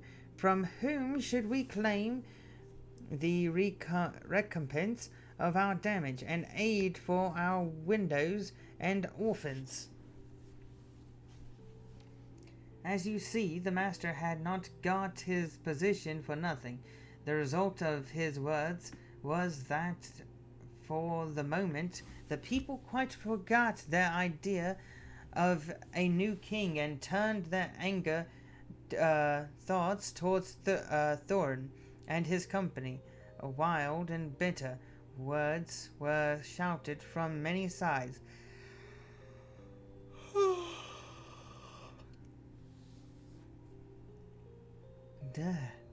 And some of those who had before sung the old songs loudest were now heard as loudly crying that the dwarfs had stirred the dragon up against them deliberately. Oh no. Fools, said Bard. Why waste words and wrath on those unhappy creatures? Doubtless they persisted first in fire before Smog came to us. Doubtless they perished first in fire before Smog came to us. Then even as he was speaking, the thought came into his heart of the fabled treasure of the mountain lying without god or owner, and he fell suddenly silent. He thought of the master's words, and now rebuilt and filled with golden bells, if he could but find the men. At length he spoke again. This is no time for angry words, master, or for considering wary plans of change. There is work to be done. I serve you still though after a while I may think again of your words and go north with any that will follow me. Then he strode off to help in the ordering of the camps and in the care of the sick and the wounded. But the master scrawled at his back as he went, and remained sitting on the ground. He thought much, but said little, unless it was to call loudly for men to bring him fire and food. Now everywhere Bard went, he found talk running like fire among the people concerning the vast treasure that was now unguarded. Men spoke of the recompense of all their harm that they would soon get from it, and wealth over and the spare with which to buy rich things from the south. And it cheered them greatly in their plight that was as well, for the night was bitter and miserable. Shelters could be contrived for few, and few. The master had one, and there was little food. Even the master went short. Many took ill of wet and cold and sorrow that night, and afterwards died, who had escaped uninjured from the ruin of the town. And in the days that followed there was much sickness and great hunger. My goodness, not great hunger. Not great hunger. Boys, you gotta help them. You gotta help them. They're hungry. They're hungry. Great hunger, where are you? I just read you. Sheesh. Great hunger.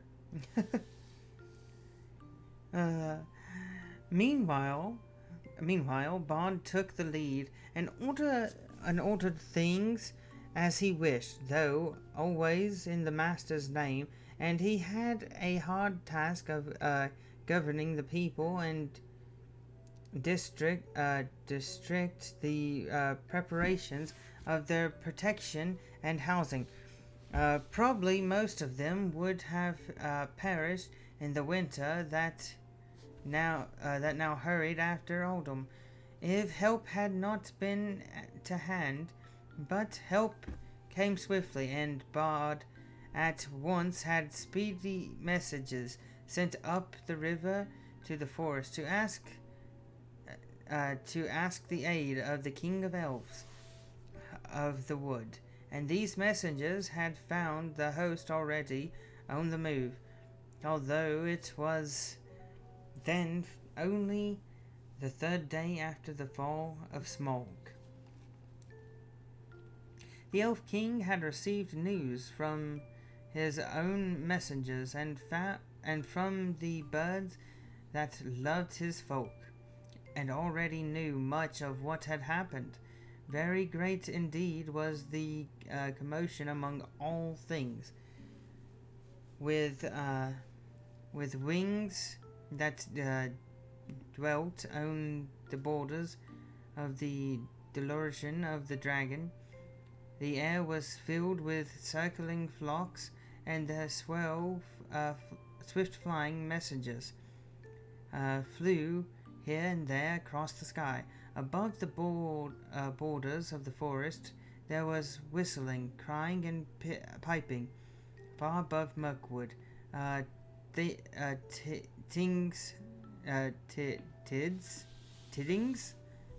spread. Smaug is dead! Leaves rustled, and startled ears were lifted. Even before the Elf King rode forth, the news had passed west right to the pine woods of the Misty Mountains. Bjorn had heard it in the wooden house, and the goblins were in council in the caves.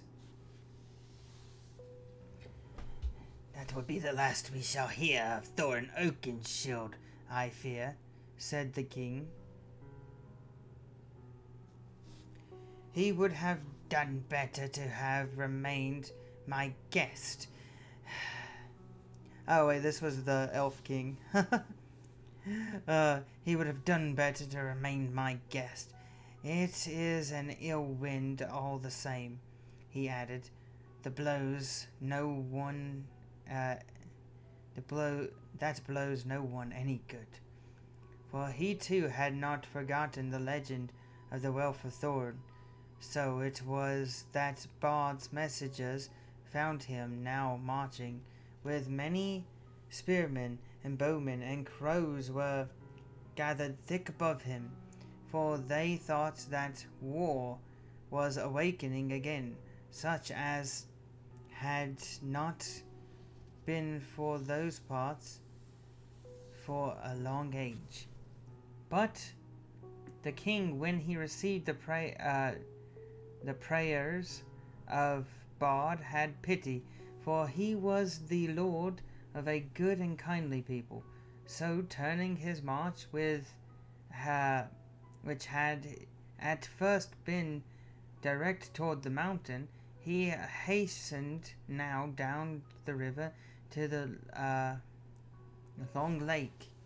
He had not boats nor rafts enough for his host, and they were forced to go the slower way by foot. But great store of goods he sent ahead by water. Still, elf are light-footed, and though they were not in these days much used to the marches in the treacherous lands before the forest and the lake, their come was swift.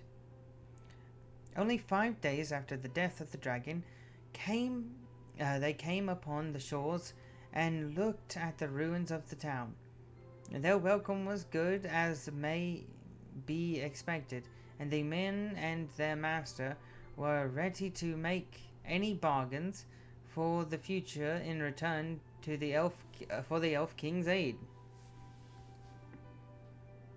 The plans were soon made, with the woman of the children and the old and the unfit, and the master remained behind, and with him were some men and of crafts and many skilled elves, and they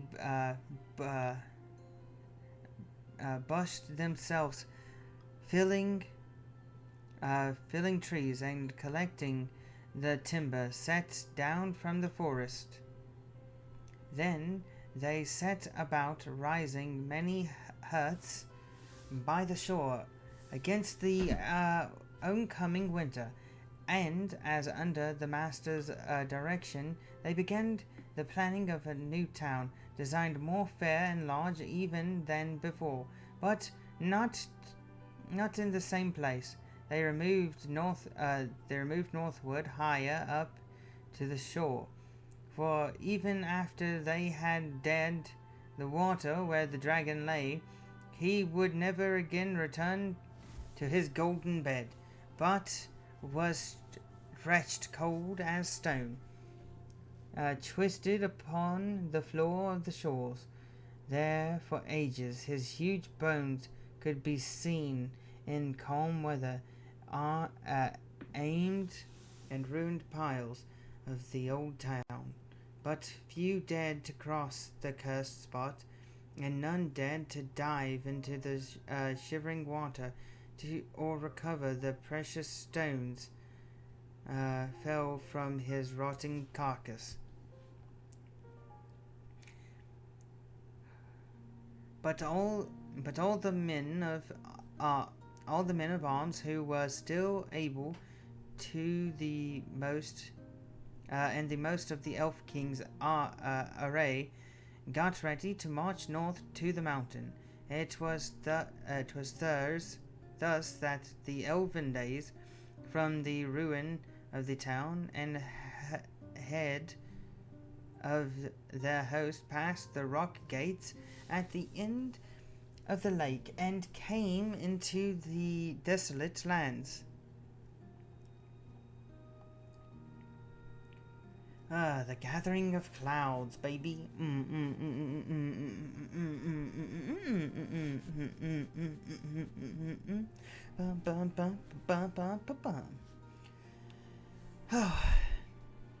Here we go, boys and girls. The gathering of clouds. Now we will return to Bilbo and the dwarfs. All night one of them had watched, but when morning came they had not heard or seen any sign of danger. But even more thickly the birds were gathering. their companions came flying from the south, and the crows that still lived from the mountain were wailing and crying increasingly above. "Something strange is happening," said Thorin. "The time has gone for the autumn wanderings, and these are birds that dwell always in the land. There are starlings and flocks and finches, and far from there are many carson birds, as if a battle were afoot." Suddenly Bilbo pointed. "There, that old thrush again," he cried. "He seems to have escaped when Smaug smashed the mountainside, but I don't suppose the snails have." Sure enough, the old thrush was there, and as Bilbo pointed, he flew towards them and perched on the stone nearby. Then he fluttered his wings and sang. Then he cocked his head on one side as if to listen, and again he sang, and again he listened. I believe he's trying to tell us something," said Balin. "But I can't understand. I cannot follow the speech of such birds. It is very quick and difficult. Can you make it out, Baggins?" "Not very well," said Bilbo. As a matter of fact, he could make nothing of it at all. "But the old fellow seems very excited." "Only wish he had a raven," said Balin. "I only wish he was a raven," said Balin. I thought you did not like them. You seemed very shy of them when we came this way before." "Oh, those were crows, and nasty, suspicious-looking creatures at that, and rude as well." "You must have heard of the ugly names they were calling after us, but the ravens are different. They're used to the great friendship between them and the people of Thorn, and they often brought us secret news and were rewarded with such bright things." I did a weird yawn there. I'm so sorry. "And was rewarded with such bright things, and they coveted to hide in their dwellings. They live many a year, and their memories are long, and they hand on their wisdom to the children. I knew many among the ravens of the rocks when I was a dwarf lad. This very height was once named Raven Hill. Before there was a wise and famous pair, old Cark and his wife lived here above the guard chamber, but I don't suppose that any of that ancient breed linger here now." No sooner had he finished speaking than the old thrush gave a loud call and immediately flew away.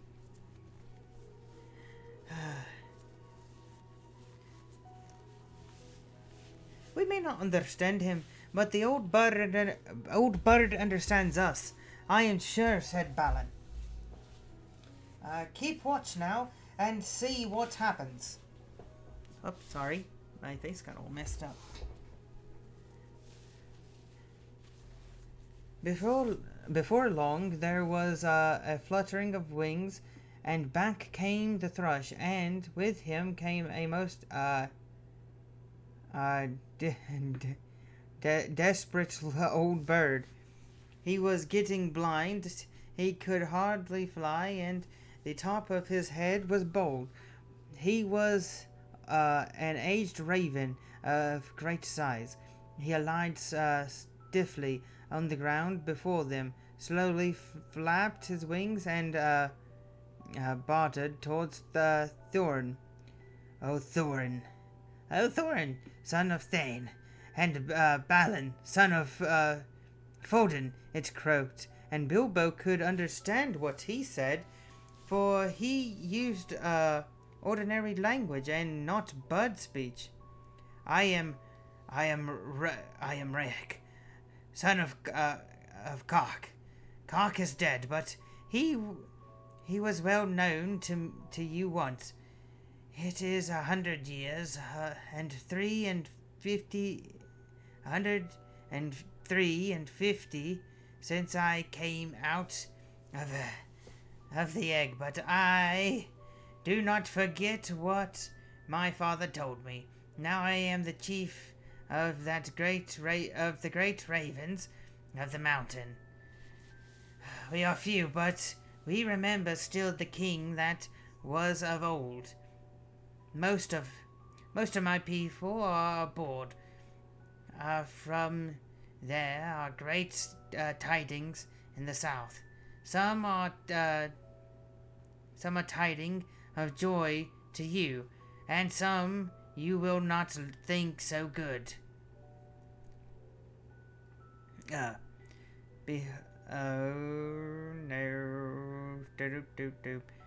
Behold, the birds are gathering back again to the mountain and to Dow from the south and east and west, for word has gone out that Smaug is dead. Dead? Dead! Shouted the dwarfs. Dead? Then we have been in a needless fear, and the treasure is ours. They all sprang up and began to caper about for joy. Yes, dead, said Rock. The thrush may his feathers never fall. Saw him die, and we may trust his words. We saw him fall in battle with the men of Esengroth, and the third night back from now at the rising of the moon. It was some time before Thorin could bring the dwarfs to be silent and listen to the raven's news. At length, when he had told all the tale of the battle, he went on.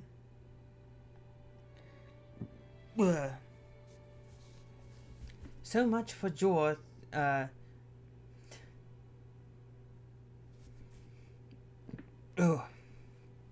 So sorry. So much for joy, Thorin Oakenshield. You may go back to your halls in safety.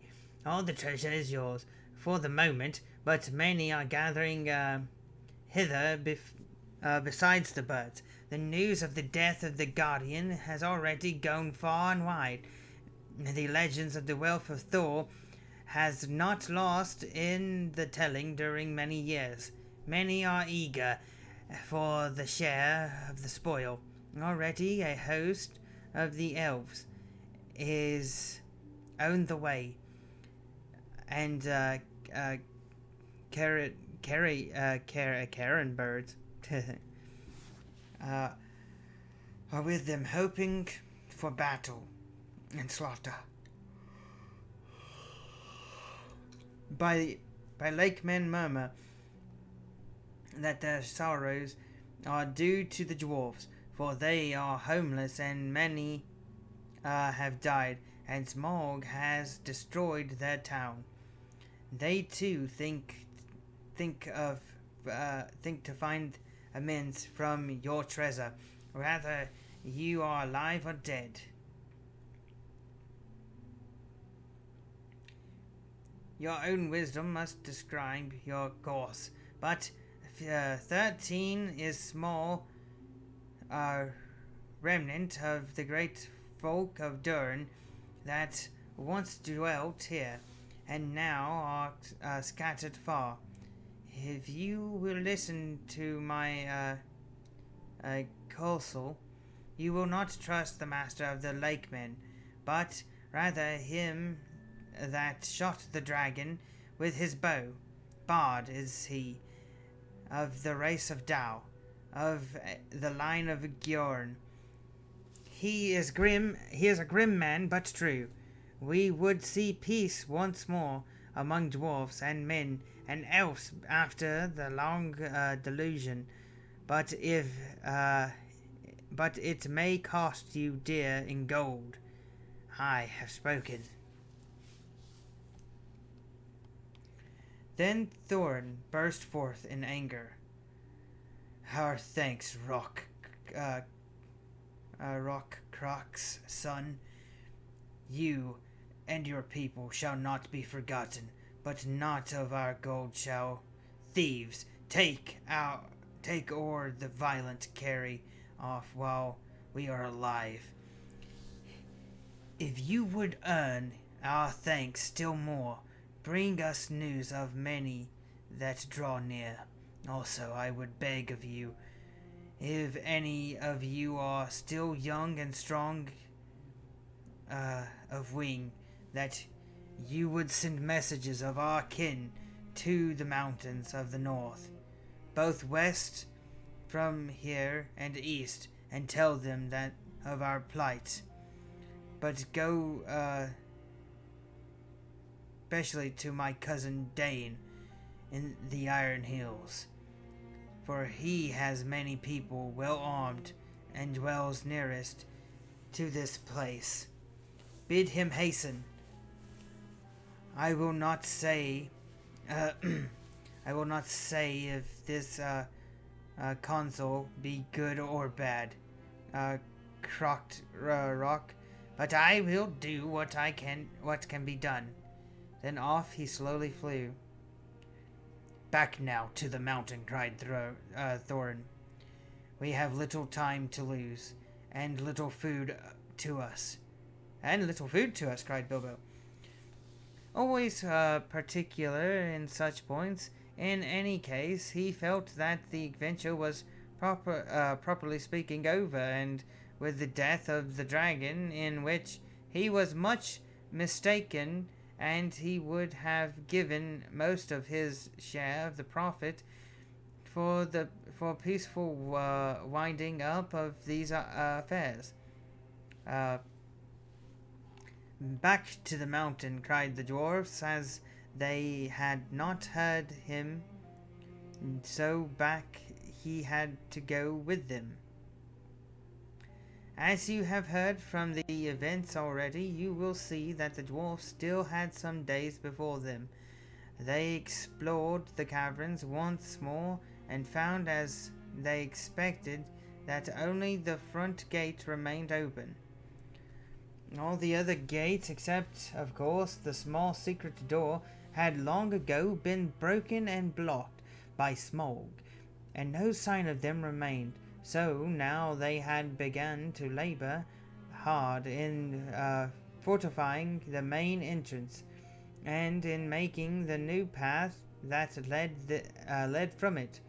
Tools were to be found in plenty that had miners and quarries and buildings of old had used, and at such work of dwarfs were still very skilled.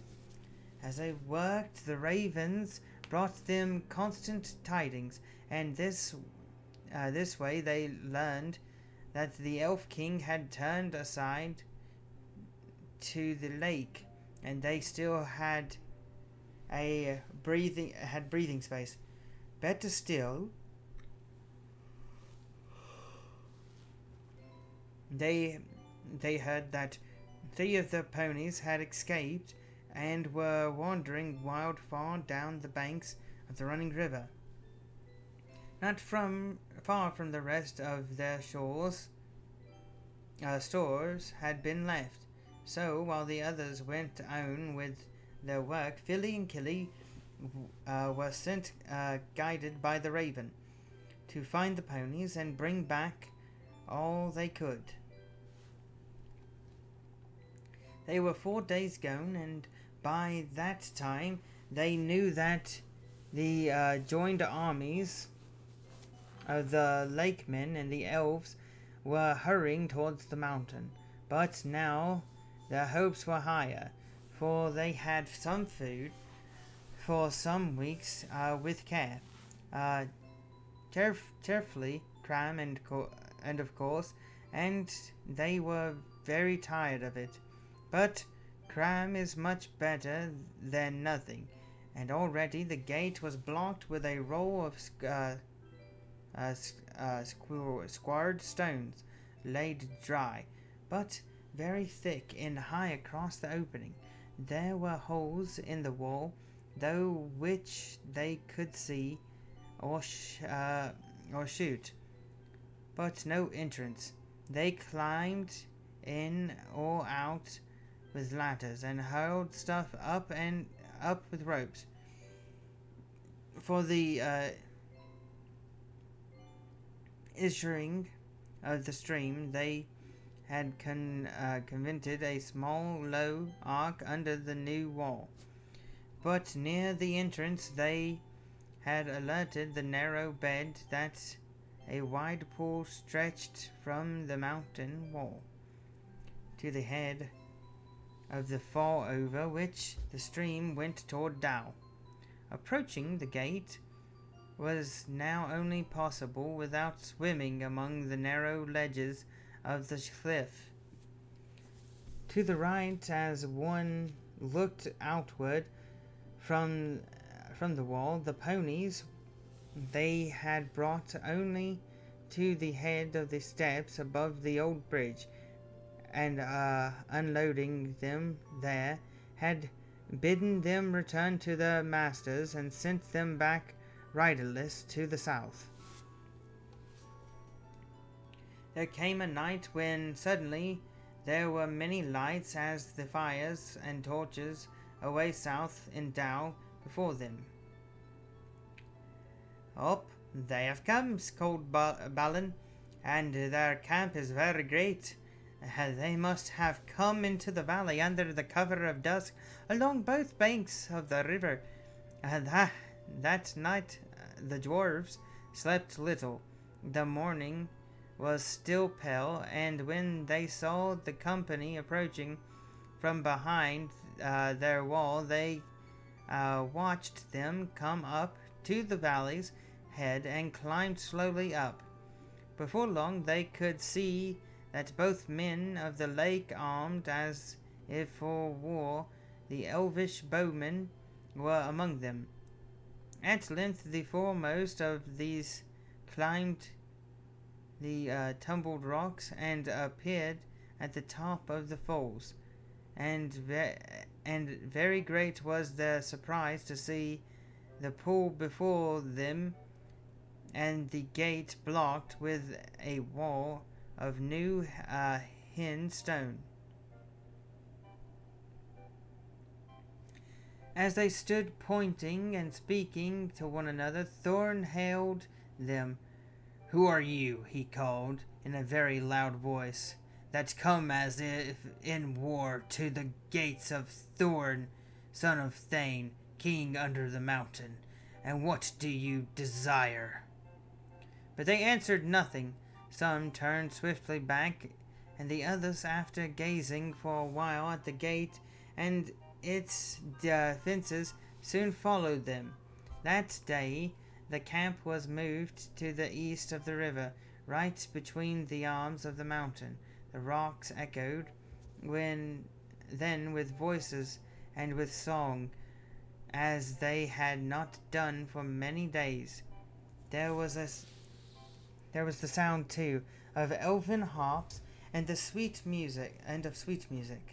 And as it echoed up towards them, it seemed that the chill of the air was warmed, and they caught faintly the fragrance of woodland flowers blossoming in spring.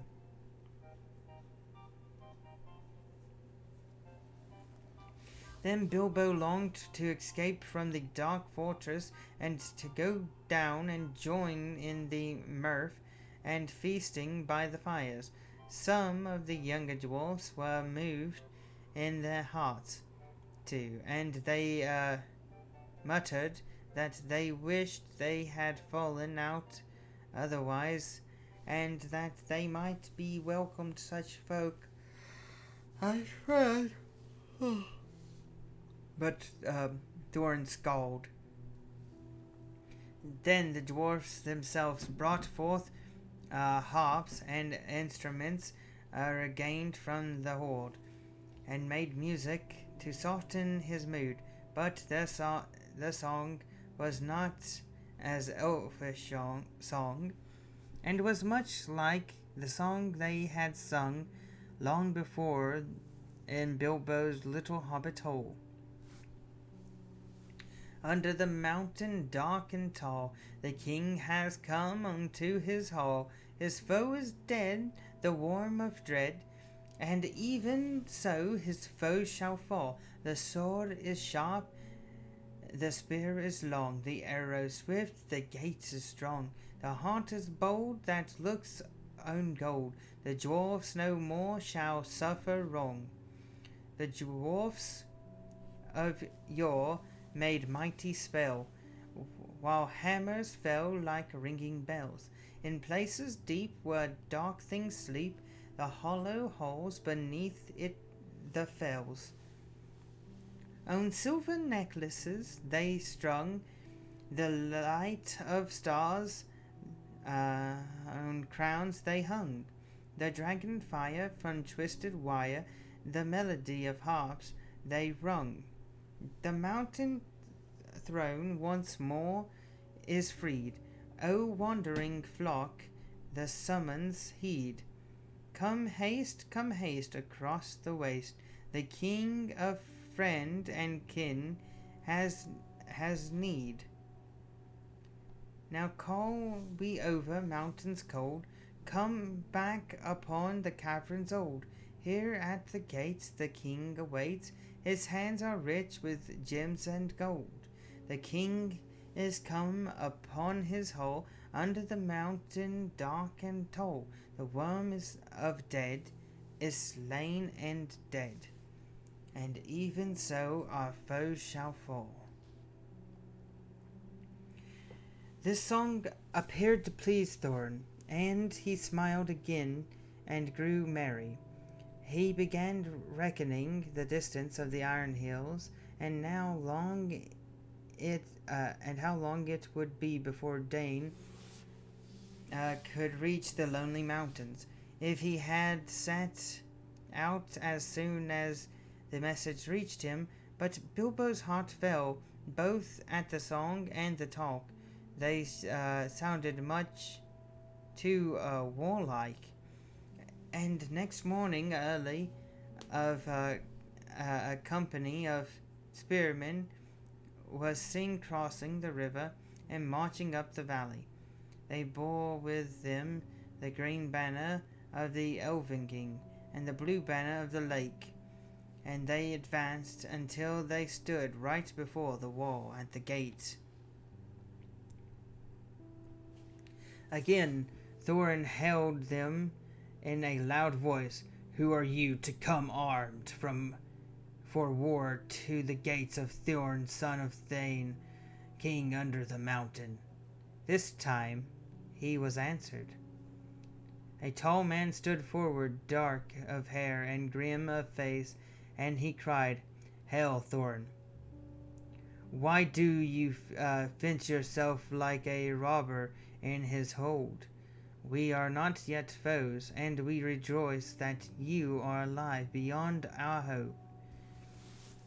We came expecting to find none living here, yet now that we are met, there is matter for a parley and a council.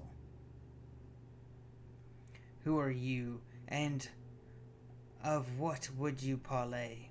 I am Bard, and by my hand was the dragon slain, and your treasure delivered.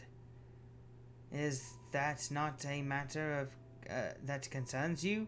Moreover, I am by right descendant, the heir of Gjorn of Dow, and in your hoard is mingled much of the wealth of his halls and town, which of old Smog stole. Is not that a matter of which we may speak? Further, in his last battle, Smog destroyed the dwelling of the men of Esgaroth, and I am yet the servant of their master. I would speak for him and ask rather you have thought of the sorrow and misery of his people.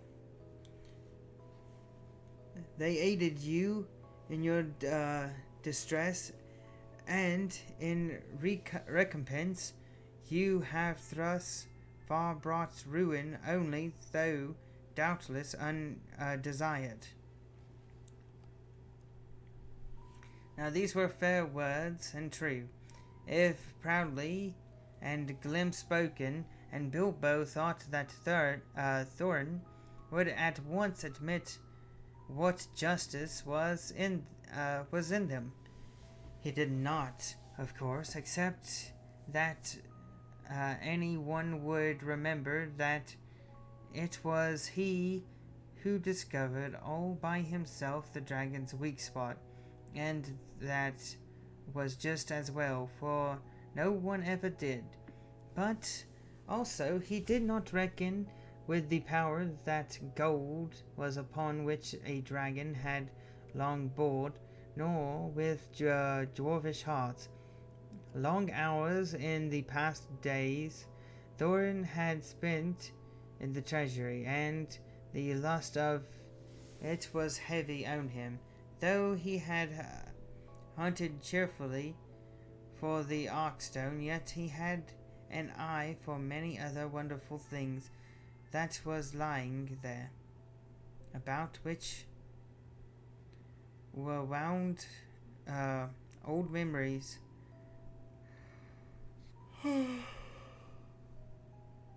of the labors and the sorrows of his race. You put your worst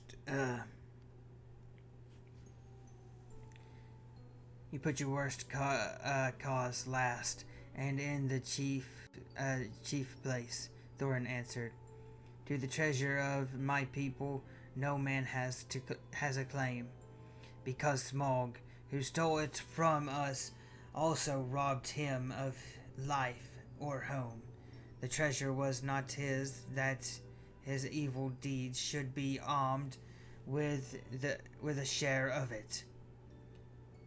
The price of the goods and the assistance that we received of the lakemen we will fairly pay in due time, but nothing will be given, not even a loaf's worth under the threat of force. While we are armed, host lies before our doors. We look on you as foes and thieves. It is in my mind to ask what share of their inheritance it is in my mind to ask what share of their inheritance would you have paid to our kindred had you found the hoard unguarded and us slain. A just question, replied Bard. But you are not dead, and we are not robbers. Moreover, the wealthy may have pity beyond right on the needy that befriended them when they were in want, and still my other claims remain unanswered. I will not parley, as I have said, with armed men at my gate, nor at all with the people of the Elven King, whom I remember with small kindness, In his debate they have no place. Be gone now, Era, or arrows fly. Era, our arrows fly. And if you would speak with me again, first dismiss the elvish host of the woods where it belongs, and then return, laying down your arms before your approach and before the threshold. The Elven King is my friend, and he has secured the people of the lake in their need, though they had no claim but friendship to him, answered Bard. We will give you time to repent your words. Gather your wisdom ere we return. When he departed and went back to the camp, many hours was past. The banner bearers returned, and trumpeters stood forth and blew a blast. Woo.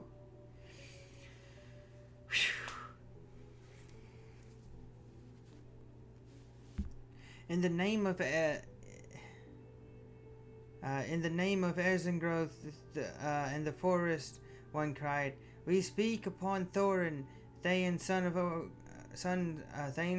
Oakenshield, calling himself the king under the mountain, and we bid him consider well the claims that have been urged, or be declared our foe. At the least one shall deliver 1/12 portion of the treasure upon Bard, as the dragon slayer, and as the heir of Gyorn. From that portion, Bard will himself consider the aid of Ezengroth, but if Thorin would have the friendship and honor of the lands about, as his sires had of old, then he will give also somewhat of his own for the comfort of the men of the lake.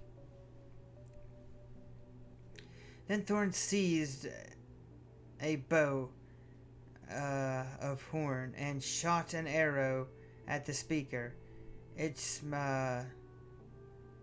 smote into his shield and struck there quivering. Silence, such is your answer, he called in return. I declare the mountain Besident.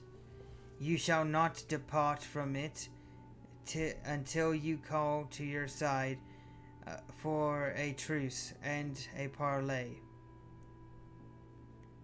We will bear no weapons against you, but we leave you to your gold. You may eat what if you will. You may eat that if you will. Ayo, drops Mike. Boonk. They're gonna eat gold. They're gonna eat gold. With that the messengers departed swiftly, and the dwarves were left to consider their cause. So grim that Thorin became that even if they had wished, the others would not have dared to find fault with him. But indeed most of them, Bilbo of course, disapproved of the whole turn of affairs. He had by now had more than enough of the mountain. Being beside inside, it was not at all to his taste.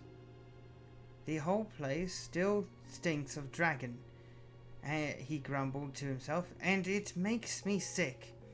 The cram is beginning simply to stick to my throat. In my throat. Thief in the Night. Alright guys, here's another intermission. Thief in the Night. A Thief in the Night. Now the days passed slowly and warily. Many of the dwarves spent their time piling and ordering the treasure, and now Thorin spoke of the Arkstone of Thane, and bade them eagerly to look for it in every corner. For the Arkstone of my father, he said, is worth more than a river of gold in itself, and to me it is beyond price. That stone of all the treasure I name unto myself, and I will be avenged to anyone who finds it and withholds it. Bilbo heard these words and grew afraid, wondering what would happen if the stone was found, wrapped in an old bundle of tattered ornaments that he used as a pillow. All the same, he did not speak of it, for as the weariness of the days grew heavier, and beginning of a plan had come into his little head.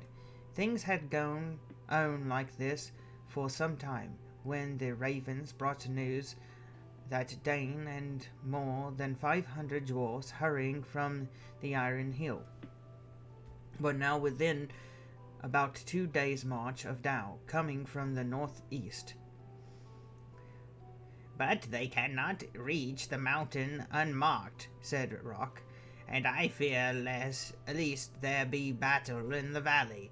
I do not call this counsel good. Though they are a grim folk, they are not likely to overcome the hosts that besets you, and even if they did so, what will you gain? Winter and snow is hastening behind them. How shall you feed without the friendship and goodwill of the lands about you? The treasure is likely to be your death, though the dragon is no more. But Thorin was not moved. Winter and snow will bite both men and elves, he said, and they may find their dwellings in the waste grievous to bear. With my friends behind them and winter upon them, they will perhaps be in softer mood and parley with. To parley with. That night, Bilbo made up his mind. The sky was black and moonless. As soon as it was full dark, he went to the corner of the inner chamber, but just within the gate, and drew from his bundle a rope, and also the Arkstone wrapped in a rag. Then he climbed to the top of the wall. Only Bomer was there, for it was his turn to watch, and the dwarfs kept only one watchman at a time. "Oh, it's mighty cold," said Boomer. "I wish we could have a fire up here as they have in the camp." "It is warm enough inside," said Bilbo. I dare say. I dare say, but I am bound here till midnight," grumbled the fat dwarf. "It's our business altogether." "It's our business altogether. Not that I venture to disagree with Thorin. May his beard grow ever longer. Yet he was ever a dwarf with a stiff neck." "Not as stiff as my legs," said Bilbo. "I am tired of stairs and stone passages. I would give a good deal for a fill of grass at my toes." "I would give a good deal for the feel of a strong drink in my throat, and for a soft bed after a good supper." "I cannot give you those while the siege is going on, but it is long since I watched, and I will take your turn for you, if you like. There is no sleep in me tonight." "Oh, you are a good fellow, Mr. Baggins, and I will take your offer kindly. If there should be anything to note, arouse me first. Mind you, I will lie in the inner chamber to the left, not far away." "Off you go," said Bilbo. I will wake you at midnight, and you can wake the next watchman." As soon as Bulmer had gone, Bilbo put on his ring, fastened his rope, slipped down over the wall, and was gone. He had about 5 hours before him. Bulmer could sleep. He could sleep at any time, and ever since the adventure in the forest, he was always trying to recapture the beautiful dreams he had had then. And all the others were busy with Thorin, and was unlikely that any, even Philly or Gilly, would come out on the wall until it was either their turn. It was very dark in the road after a while when he left the newly made path and climbed down towards the lower course of the stream. It was strange to him. At last he came to the bend where he had to cross the water. If he was to make for the camp as he wished, the bed of the stream was there shallow but already bored, and fording in the dark was not easily for the little hobbit. He was nearly across when he missed his footing on the round stone and fell into the cold water with a splash. He had barely scrambled out on the far bank, shivering and sputtering, when up came elves in the gloom with bright lanterns and stretched for the cause of the noise. "That was no fish," one said. "There is a spy about. Hide your lights. They will help him more than us. If it is the queer little creature that is said to be their servant." "Servant indeed," snorted Bilbo, and in the middle of his snort he sneezed loudly, and the elves immediately gathered towards the sound. "Let's have a light," he said. "I am here if you want me," and he slipped off his ring and popped from behind a rock. They seized him quickly, in spite of their surprise. "Who are you? Are you the dwarf's hobbit? What are you doing? How did you get so far past our sentinels?" They asked one after another. "I am Bilbo Baggins," he answered, companion of Thorn. "If you want to know, I know your king well by sight, though perhaps he doesn't know me to look at. But Bard will remember me, and it is Bard I particularly want to see." "Indeed," said they, "and what may be your business?" "Whatever it is, it's my own, my good elves. But if you wish ever to get back to your own woods from this cold, cheerless place," he answered, shivering, "you will take me along quick to a fire where I can dry, and then you will let me speak to your chiefs as quick as may be.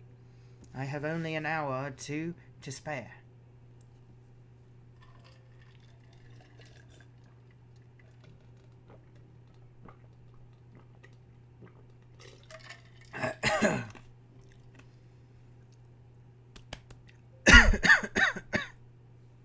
Goodness.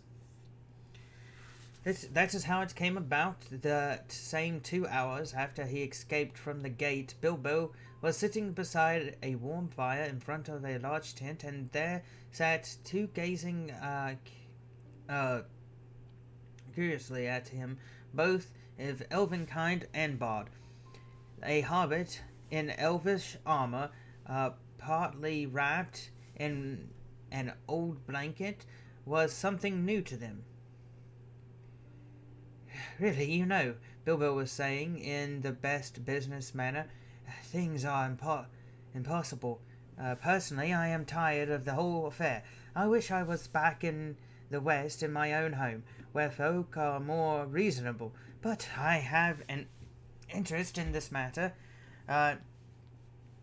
1/14 share, to be precise, according to the letter, which fortunately I believe I have kept." He drew from his a pocket in his old jacket, which he still wore over his mail, crumpled to much and much folded. Thorin's letter that had been put under the clock on his master mantelpiece in May. A share of the profits, mind you, he went on. I am aware of that. Personally, I am only too ready to consider all your claims carefully and deduct what is right from the total before putting it in my own claim. However, you don't know Thorin Oakenshield as well as I do now. I assure you, he is quite ready to sit on a heap of gold and starve as long as you sit here. Well, let him, said Bard. Such a fool deserves to starve. Quite so, said Bilbo. I see your point of view. At the same time, winter is coming on fast. Before long, you will be having snow and what not, and supplies will be difficult, even for elves, I imagine. Also, there will be other difficulties. You have not heard of Dane and the dwarfs on the Iron Hill. We have a long time ago, but what has he got to do with us? Asked the king. I thought as much. I see I have some information you have not got. Dane, I may tell you, is now less than 2 days' march off, and has at least 500 grim dwarfs with him.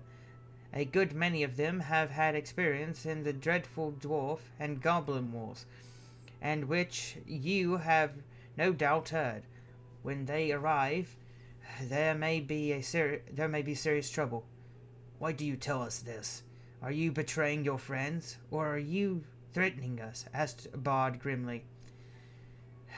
My dear Bard, squeaked Bilbo, don't be so hasty. I never met such suspicious folk. I am merely trying to avoid trouble and for all concerned. Now I will make you an offer. Let us hear it, they said.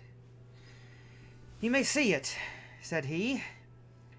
It is this, and he drew forth the Arkstone, and threw away the wrapping. The elven king himself, whose eyes were used to things of wonder and beauty, stood up in amazement. Even Bard gazed, marveling at it in silence. It was as if a globe had been filled with moonlight, and hung before them in a net woven in the glint of the frosty stars. This is the Arkstone of Thrain, said Bilbo, the heart of the mountain, and it is also the heart of Thorin. He values it above a river of gold. I give it to you. It will aid you in your bargaining. Then Bilbo, not without a shudder, not without a glance of longing, handed the marvellous stone to Bard, and he held it in his hand, as though dazed. But how is it yours to give? He asked, at last, with an effort.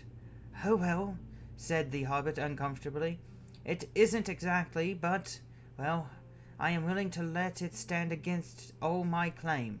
Don't you know, I may be a burglar, or so they say. Personally, I never really felt like one, but I am an honest one. I hope, more or less, anyway, I am going back now, and the dwarfs can do what they like to me. I hope you will find it useful. The Elven King looked at Bilbo with a new wonder. Bilbo Baggins, he said.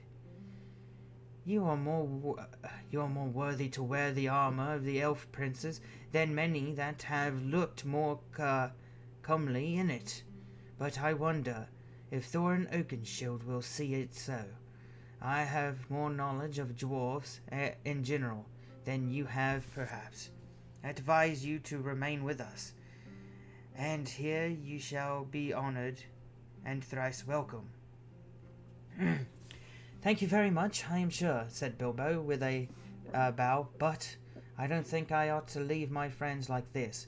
After all, we have gone through together, and I promise to wake old Bulmer at midnight, too. Well, Really, I must be going, and quickly.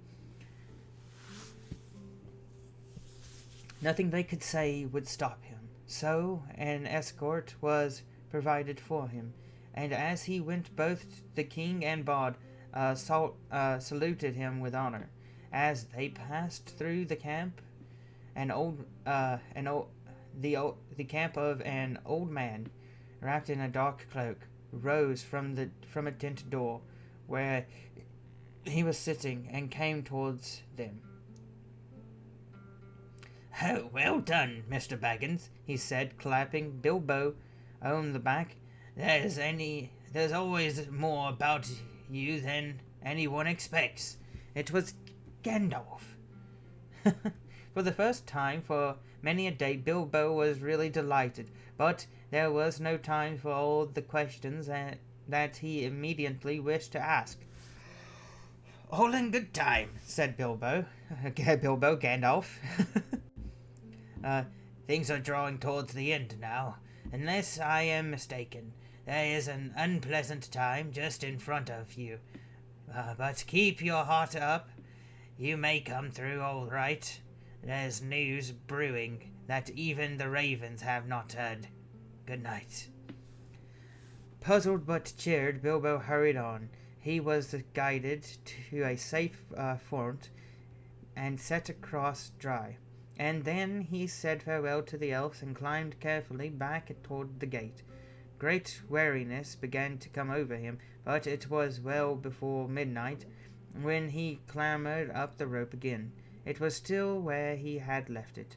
He untied it and hid it, and then he sat down on the wall and wondered anxiously what would happen next. At midnight he woke up Bolmer, and then he in turn rolled himself up in his corner without listening to the old dwarf's thanks, which he felt he had hardly earned. He was soon fast asleep, forgetting all his worries till the morning. As a matter of fact, he was dreaming of eggs and bacon.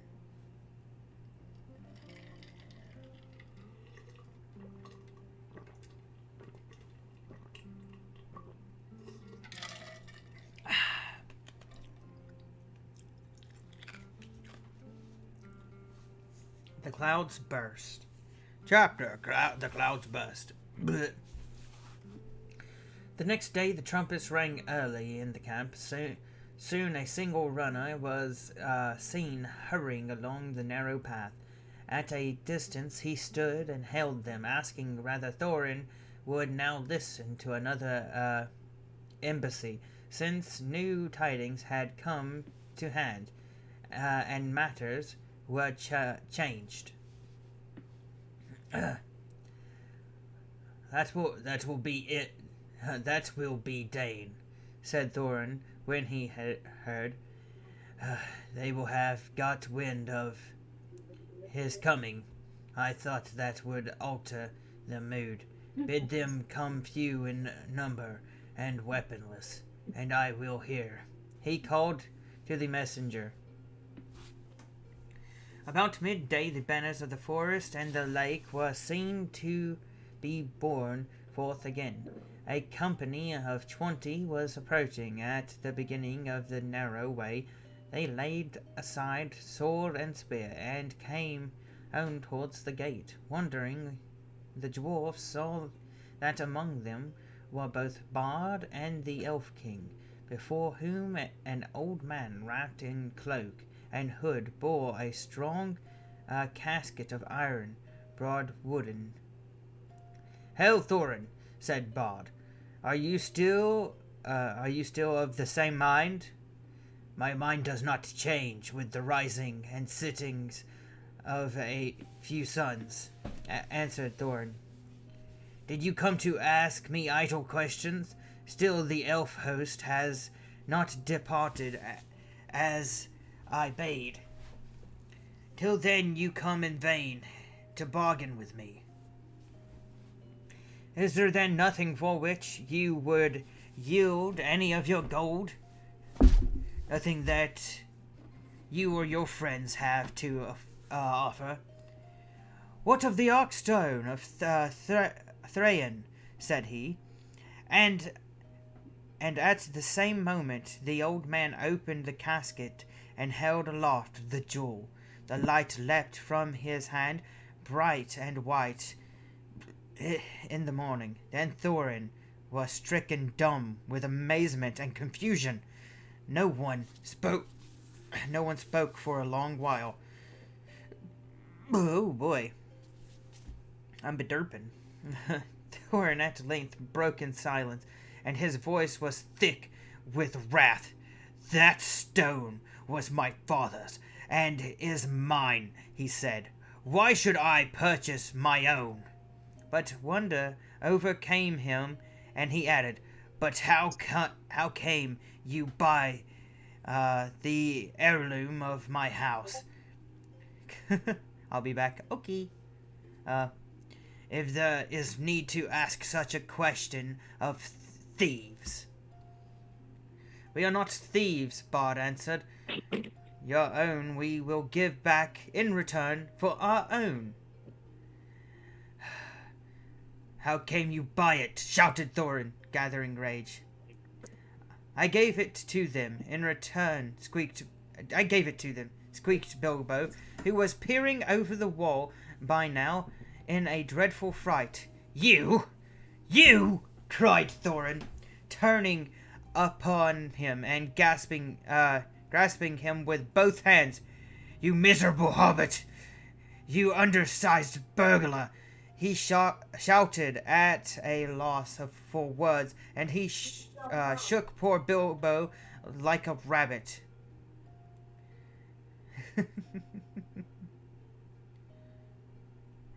"By the beard of Durin, I wish I had Gandalf here. Curse him for his choice of you. May his beard wither. As for you, I will throw you to the rocks," he cried, and lifted Bilbo in his arms. Stay, your wish is granted," said a voice. The old man with the casket threw aside his hood and cloak. "Here is Gandalf, and none too soon, it seems. If you don't like my burglar, please don't damage him. Put him down and listen first to what he has to say." You all seem in league," said Thorin, dropping Bilbo on the top of the wall. "Never again will I have dealings with any wizard or his friends. What have you to say, you descendant of rats?" Dear me, said Bilbo. "I am sure this is all very uncomfortable. You may remember saying that I might choose my own 14th share. Perhaps I took it too literally. I have been told that dwarves are something politer in word than in deed. The time was all the same when you seemed to think that I had been of some service. Descendant of rats, indeed. Is this all the service of you and your family that I was promised, Thorin? Take it that I have disposed of my share as I wished, and let it go at that." "I will," said Thorin grimly, "and I will let you go at that, and may we never meet again." Then he turned and spoke over the wall. "I am betrayed," he said. I was rightfully guessed that I could not forbear to remand the Archstone, the treasure of my house, for it will give 1/14th share of the hoard in silver and gold, setting aside the gems. But that shall be accounted and promised share of this traitor, and with that reward he shall depart, and you can divide it as you will. He will get little enough, I doubt not. Take him, if you wish him to live, and no friendship of mine goes with him."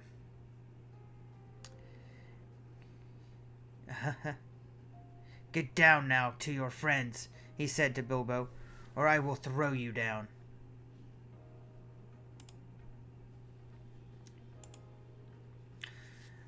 What about the gold and silver? Asked Bilbo.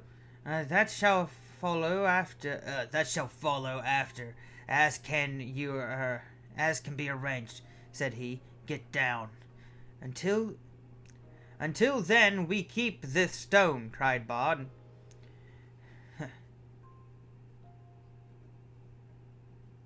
You are not making a very splendid figure of a king under the mountain, said Gandalf, but things may change yet. They may indeed, said Thorin.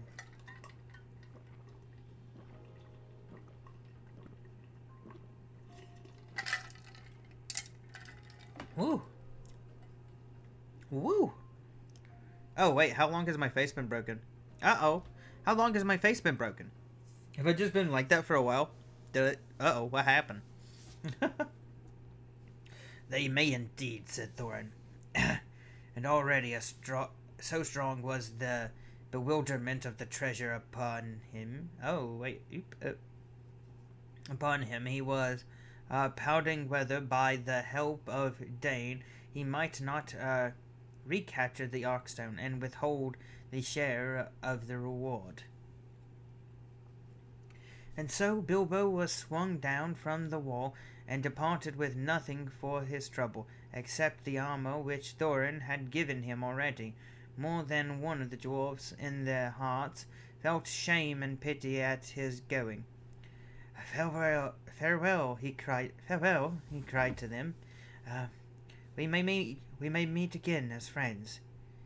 Be off, called Thorin.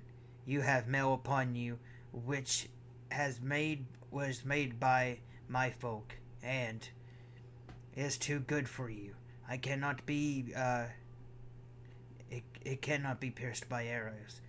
But if you do not hasten, I will sting your miserable feet. So be swift. Not so hasty, said Bard. We will give you until tomorrow. At noon we will return, and see if you have brought from the hoard the portion that is to be set against the stone. If that is done without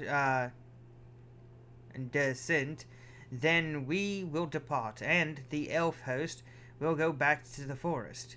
In the meanwhile, farewell. With that, they went back to the camp.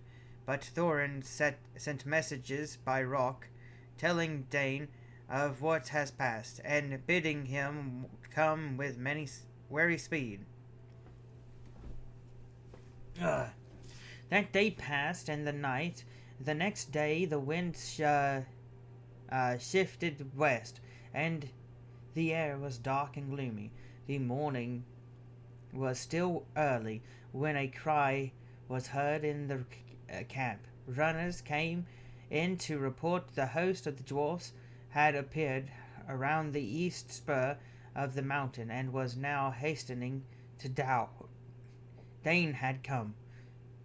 He had hurried on through the night, and so had come upon them sooner than they had expected.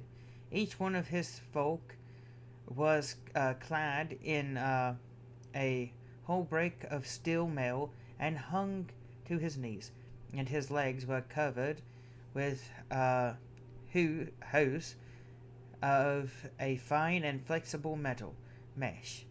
The secret of whose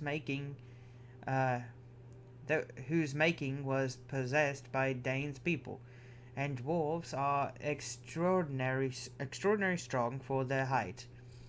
But most of these were strong even for dwarves. In battle they wielded heavy two-handed matrocks, but each of them had only a short broadsword at his side and a round shield slung at his back. Their beards were forked and plainted and thrust into their belts. The caps were of iron.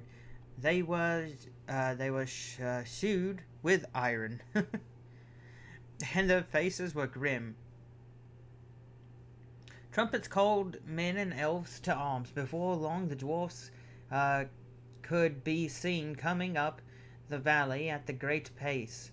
They halted between the river and the eastern spur, but a few held on their way, and crossing the river, drew near the camp, and there they laid down their weapons and held up their hands in sign of peace. Bard went out to meet them, and with him went Bilbo. "We are sent from Dane, son of Nain," they said when questioned. We are hastening to our kinsmen in the mountain, since we learn the kingdom of old is renewed. But who are you that sit in the plain as foes before defended wall? This, of course, in the polite and rather old-fashioned language of such occasions, meant simply, "You have no business here. We are going on, so make way, or we shall fight you." They meant to put on between the mountain and loop of the river, for the narrow land that did not seem to be strongly guarded.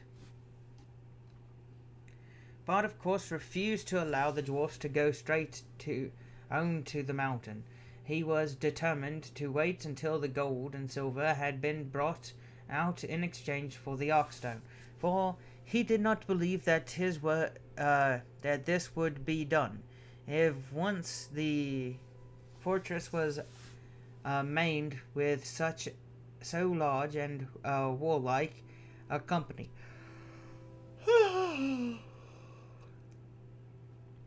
They had brought with them a great store of supplies, for the dwarfs can carry very heavy burdens, and nearly all of Dane's folk, in spite of their raid march, bore huge packs on their backs in addition to their weapons. They would stand a siege for weeks, and they had time yet more dwarfs might come, and yet more, for Thorin had many relatives. Also, they would be able to respin and guard some other gate, so that the besiegers would have to encircle the whole mountain, and for that they had not sufficient numbers. These were, in fact,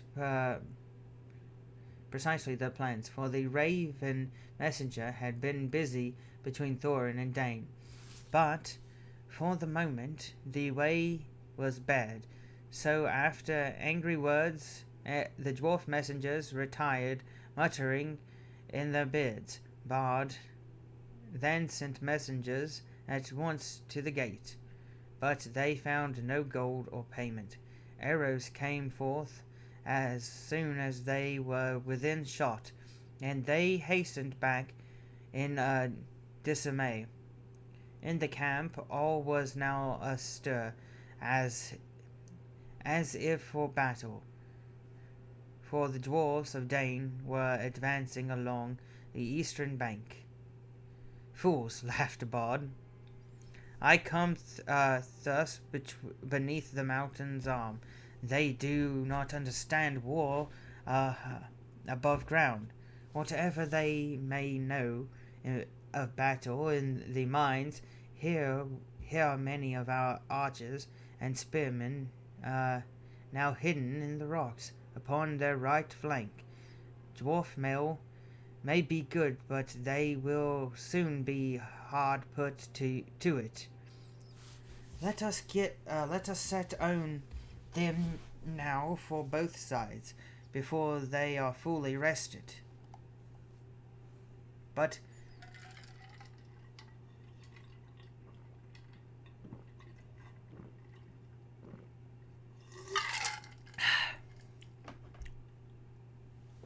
But the Elf King said, uh, long will I tarry ere I begin this war for gold.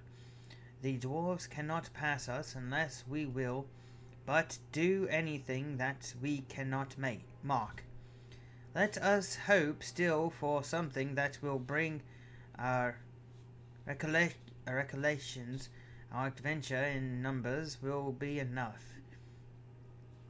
If in the end it must come to unhappy blows. But he reckoned without the dwarfs. The knowledge of that the Arkstone was in the hands of the besiegers burned in their thoughts. Also, they guessed that hesitation of Bard was his friends. And resolved to strike while they debated. Suddenly, without a signal, they sprang silently forward to attack. Bows twanged and arrows whistled. Battle was about to be joined. Still more suddenly, a darkness came on with dreadful swiftness. A black cloud hurried above the sky. Winter thunder and a wild wind rolled roaring up and rumbled in the mountain. And lightning lit the peak.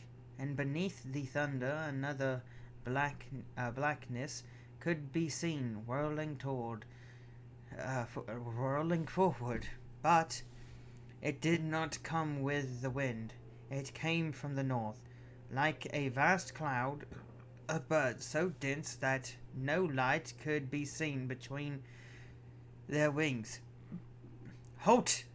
Halt!" cried Gandalf, who appeared suddenly and stood alone, with arms uplifted between the advancing dwarfs and the ranks awaiting them. "Halt!" he called in a voice like thunder, and the staff blazing forth with a flash like the lightning.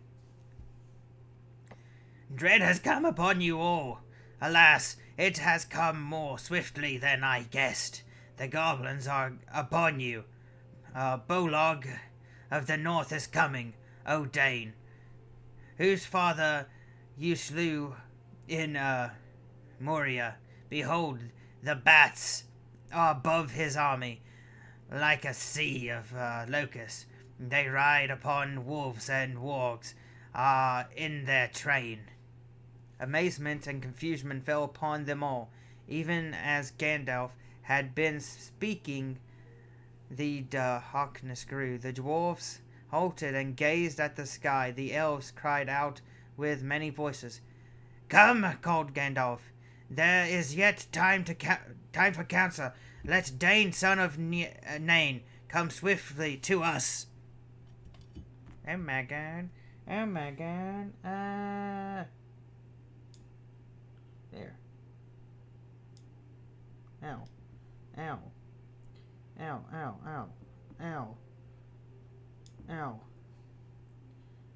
Ow. Been sitting here fiddling with my toe for like a good five minutes, and there's like this one little spot, and I just clipped it off, and now it feels better. So began a battle that none had expected, and it was called the Battle of Five Armies, and it was very terrible. Upon one side were the goblins of the White Wolves, and upon the other were elves and men and dwarfs. This is how it fell out. Ever since the fall of the great goblin in the Misty Mountains, the hatred of their race for the dwarves had been rekindled to fury. Messengers had passed to and fro between all their cities, colonies, and strongholds, for they resolved now to win and dominate the domination of the north. Tidings they had gathered in secret ways, and in all the mountains where in all the mountains there was a forging and arming. Then they marched and gathered by hill and valley, going never by tunnel or under dark, until around and beneath the great mountain, uh, Ger, uh,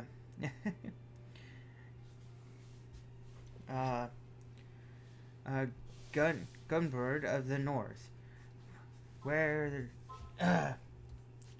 where was their capital. A vast host was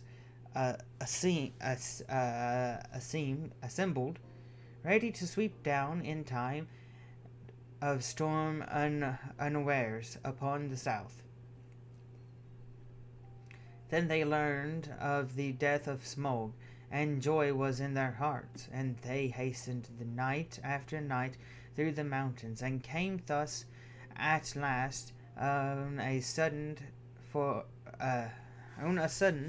from the north head of on the hills of Dane.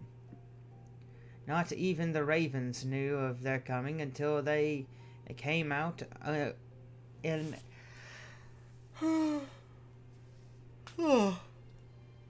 broken lands which divided the lonely mountain from the hills behind. How much Gandalf knew cannot be said, but it is plain that he had not expected this sudden assault. This is the plan that he made in council with the Elven King and with Bod and with Dane, for the Dwarf Lord now joined them. The goblins were the foes of all, and at their coming all other quarrels were forgotten. Their only hope was to lure the goblins into the valley between the arms of the mountain, and themselves to mend the great spurs that strong south and east. Yet this would be perilous if the goblins were in sufficient numbers to overrun the mountain itself, and so attack them also from behind and above. But there was no time to make any other plan, or to summon any help. Soon the thunder passed, rolling away to the southeast, but the bat cloud came, flying lower over the shoulder of the mountain, and whirled above them, shutting out the light, and filled them with dread. "To the mountain," called Bod. "To the mountain! Let us take our places while there is yet time." On the southern spur, in its lower slopes, and in the rocks of its feet, the elves were set. On the eastern spur were men and dwarfs, but Bod had some of the nimblest of men and elves climbed to the height of the eastern shoulder to gain a view of the north. Soon they could see the lands before the mountain's feet, black with hurrying multitude. Ere long the vanguard swirled round and around the spur end and come rushing into Dow. These were the swiftest wolf riders, and already their cries and howls rent the air far. A few brave men were strung before them to make a feint of resistance, and many there fell before the rest drew back and fled to either side. As Gandalf had hoped, the goblin army had gathered behind and resisted the resisted vanguard, and poured now in rage into the valley, driving wildly up between the arms of the mountains, seeking for the foe. Their banners were countless, black and red, and they came on like a tide of fury and disorder. Whew! It was a terrible battle, and most dreadful of all, Bilbo's experiences, and the one which at the time he hated most, which is so to say it was the one he was most proud of and most fond of recalling long afterwards, although he was quite unimportant in it. Actually, I may say he put on his ring early in the business and vanished from sight. It not from if not from all danger. A magic ring of that sort is not a complete protection in a goblin charge, nor does it stop flying arrows and wild spears. But it does help in getting out of the way, and it prevents your head from being slightly chosen for a sweeping stroke by a goblin swordsman. The elves were the first in charge. The elves were the first to charge. Their hatred for the goblins is a cold and bitter. Their spears and swords shone in the gloom with a gleam of chill flame. So deadly was the wrath of the hands that held them. As soon as the host of their enemies was densed in the valley, they sent again in a shower of arrows, and each flickered as if with stinging fire. Behind the arrows, 1,000 of their spearmen leapt down and charged. The yells were deafening. The rocks were stained black with goblin blood.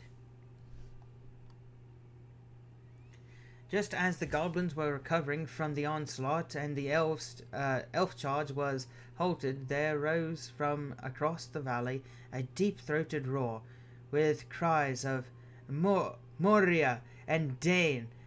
Dane! The dwarfs of the Iron Hills plunged in, wielding their Motorok upon the other side, and beside them came the men of the lake with long swords. Panic came upon the goblins, and even as they turned to meet their new attack, the elves charged again with renewed number. Already many of the goblins were flying back down the river to escape from the trap, and many of their own wolves were putting upon them and rendering the dead and the wounded. Victory seemed at hand when a cry rang out in the heights above. Goblins had scaled the mountain from the other side, and already many were on the slopes above the gate, and others were streaming down recklessly, heedless of their that fell screaming from cliff and Parsep to attack the spurs from above. Each of these could be reached by paths that ran down from the main mass of the mountain in the center, and the defenders had too few to bear away for long.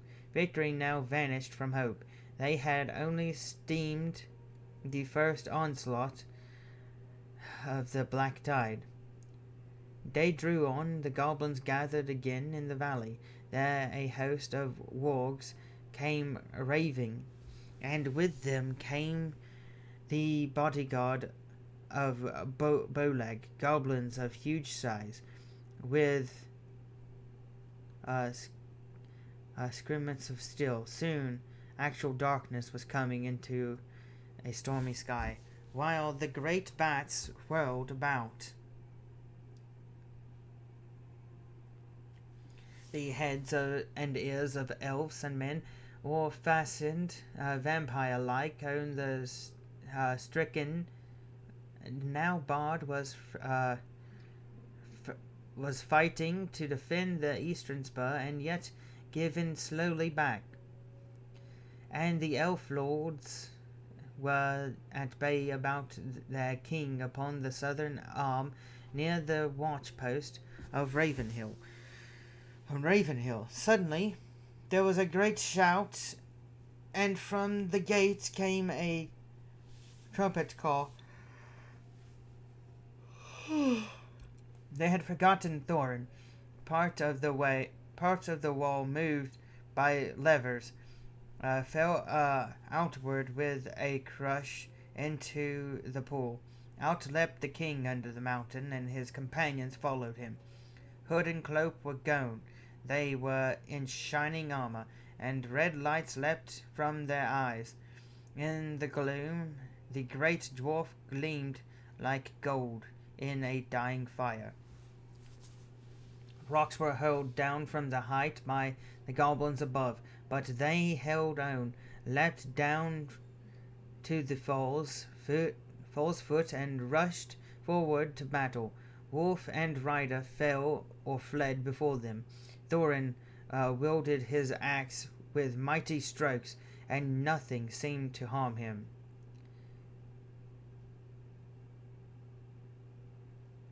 To me, elves and men, to me, O my kinsfolk, he cried, and his voice shook like a horn in the valley.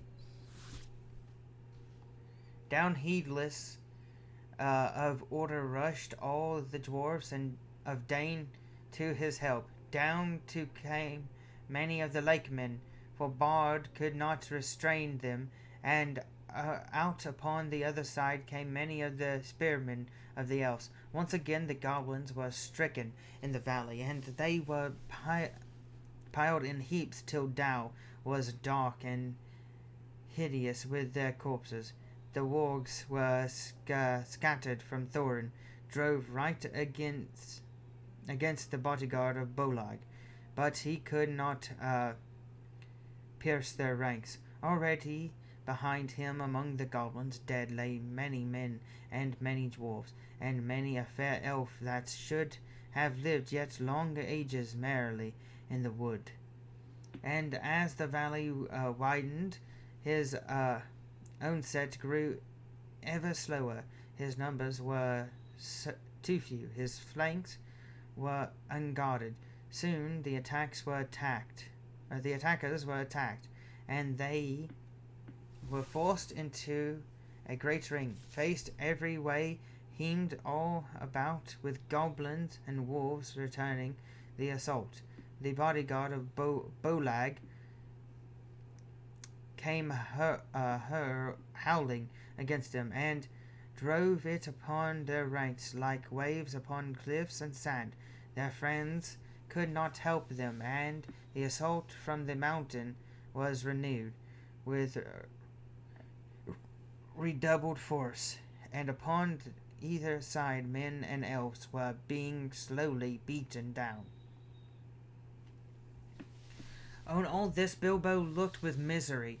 He had taken his stand on Ravenhill among the elves, partly because there was more chance to escape from that point, and partly with the most tookish part of his mind, because if he was going to be in a last desperate stand, he preferred to own the whole to defend the Elf King. Gandalf, too, I may say, was there, sitting on the ground as if in deep thought, preparing, I suppose, some last blast of magic before the end, and that did not seem far off. Well, it will not be long now, thought Bilbo, before the goblins win the gate, and we will all be slaughtered, or driven down and captured. Really, it is enough to make one weep after all one has gone through.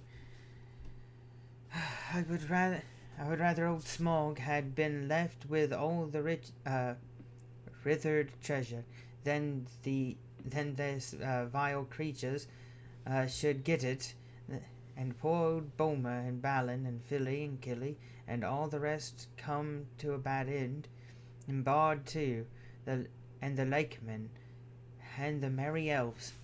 Misery me! I have heard songs of many battles, and I have always understood that defeat may be glorious, but it seems very uncomfortable, not to say distressing. I wish I was well out of it. The clouds were torn by the wind, and a red sunset slashed the west. Seeing a sudden gleam in the gloom, Bilbo looked around. He gave a great cry, and had seen a sight that made his heart leap. A dark shape, small yet majestically against the distant glow. "The eagles! The eagles!" he shouted. "The eagles are coming!" Bilbo's eyes were seldom wrong. The eagles were coming down the wind, line after line, and such a host as must have gathered from all the eyres of the north. "The eagles! The eagles!" cried Bilbo, dancing and waving his arms. If the elves could not see him, they could hear him. Soon they too took up the cry, and it echoed across the valley. Many wondering eyes looked up, though as yet nothing could be seen except from the southern shoulders of the mountain. "The eagles!" cried Bilbo once more, but at the moment a stone hurling from above smote heavily on his helm, and he fell with a crash, and knew no more. Bum, bum, bum. "All right, boys, we're in the end game now. We're in the end game. We're in the end game. I need a drink. I'll be back."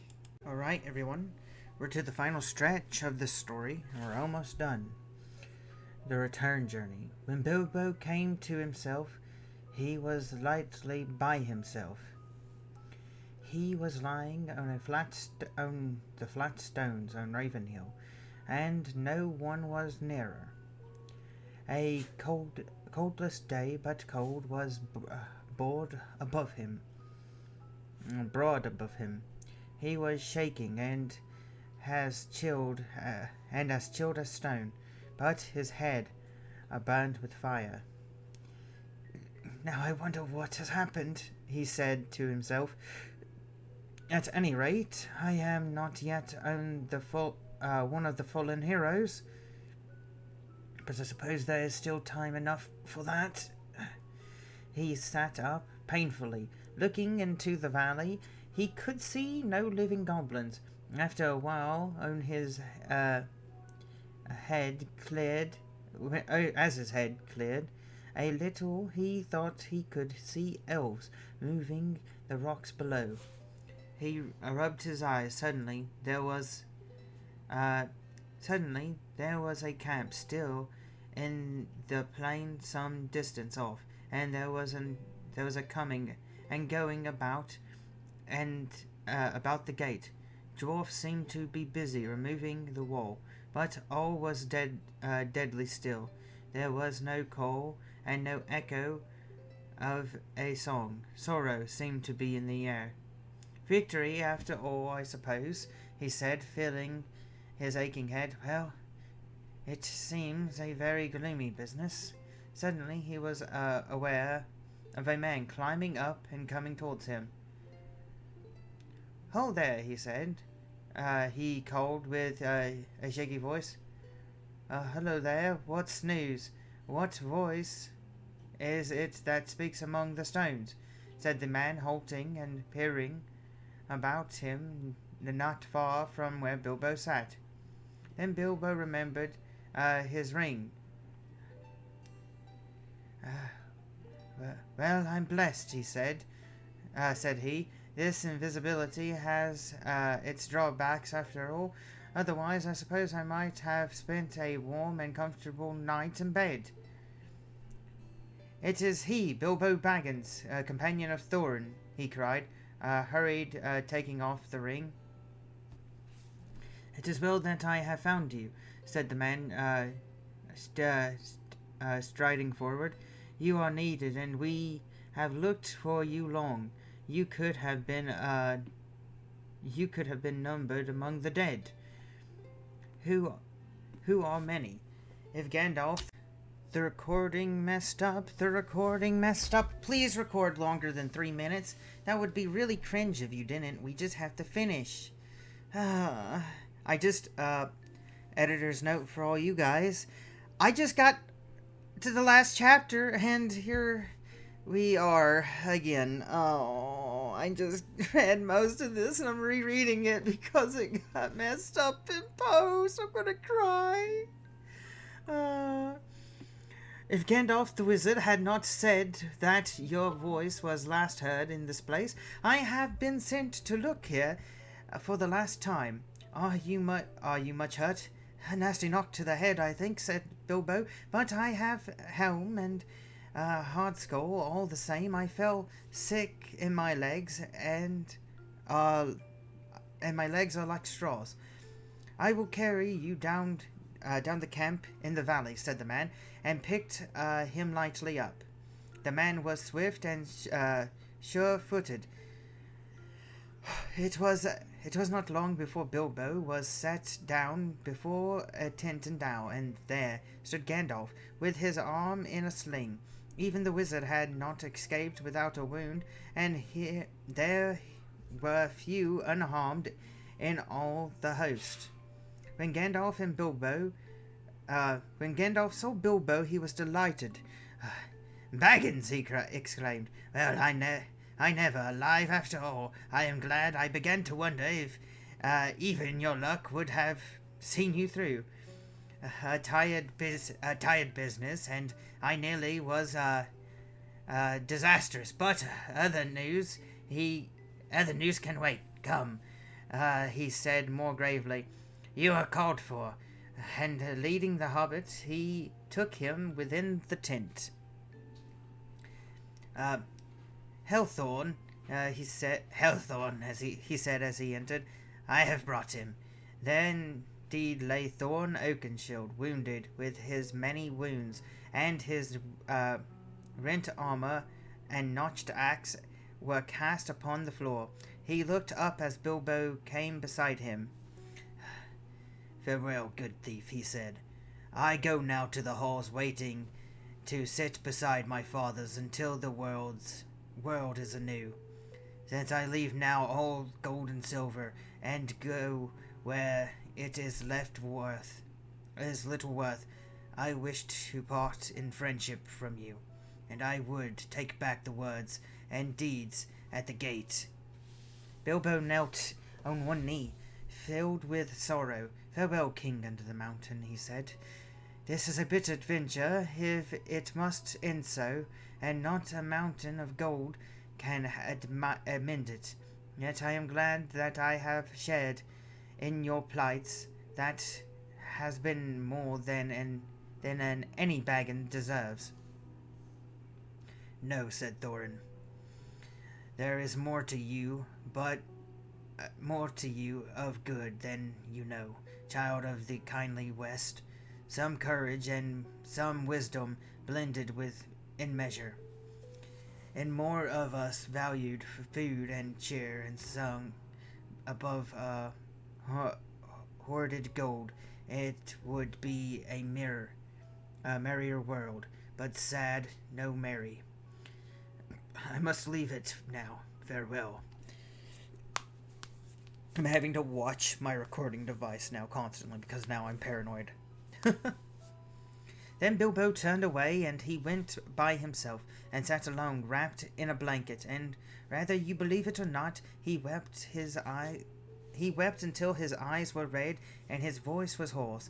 He was a kindly little soul indeed. It was long before he had the heart to make a joke again. A mercy it is, he said at last to himself, that I woke up when I did. I wish Thorin were living, but I am glad that we parted in kindness. You are a fool, Bilbo Baggins, and you made a great mess of business with the stone, and there was a battle. In spite of all your efforts, to buy peace and quiet, but I suppose you can hardly be blamed for that. All that had happened after he was stunned Bilbo learned later, but it gave him more sorrow than joy, and he was now weary of his adventure. He was aching in his bones for the homeward journey, that, however, was a little delayed, so, in the meantime, I will tell you something of events. The eagles had long had suspicion of the goblins mustering from their watchfulness and movements in the mountains could not be altogether hid. So they too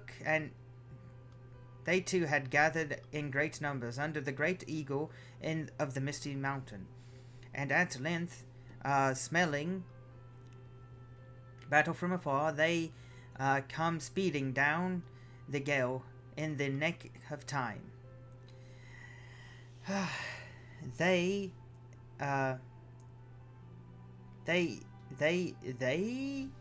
it was who dislodged the goblins from the mountain slope, casting them over precipices and driving them down, skirting and bewildering among their foes.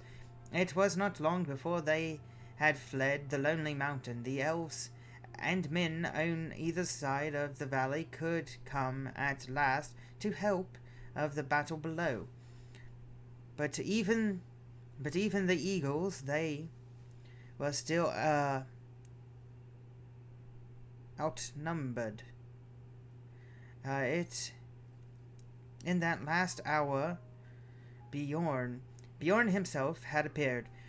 No one knew how or from where.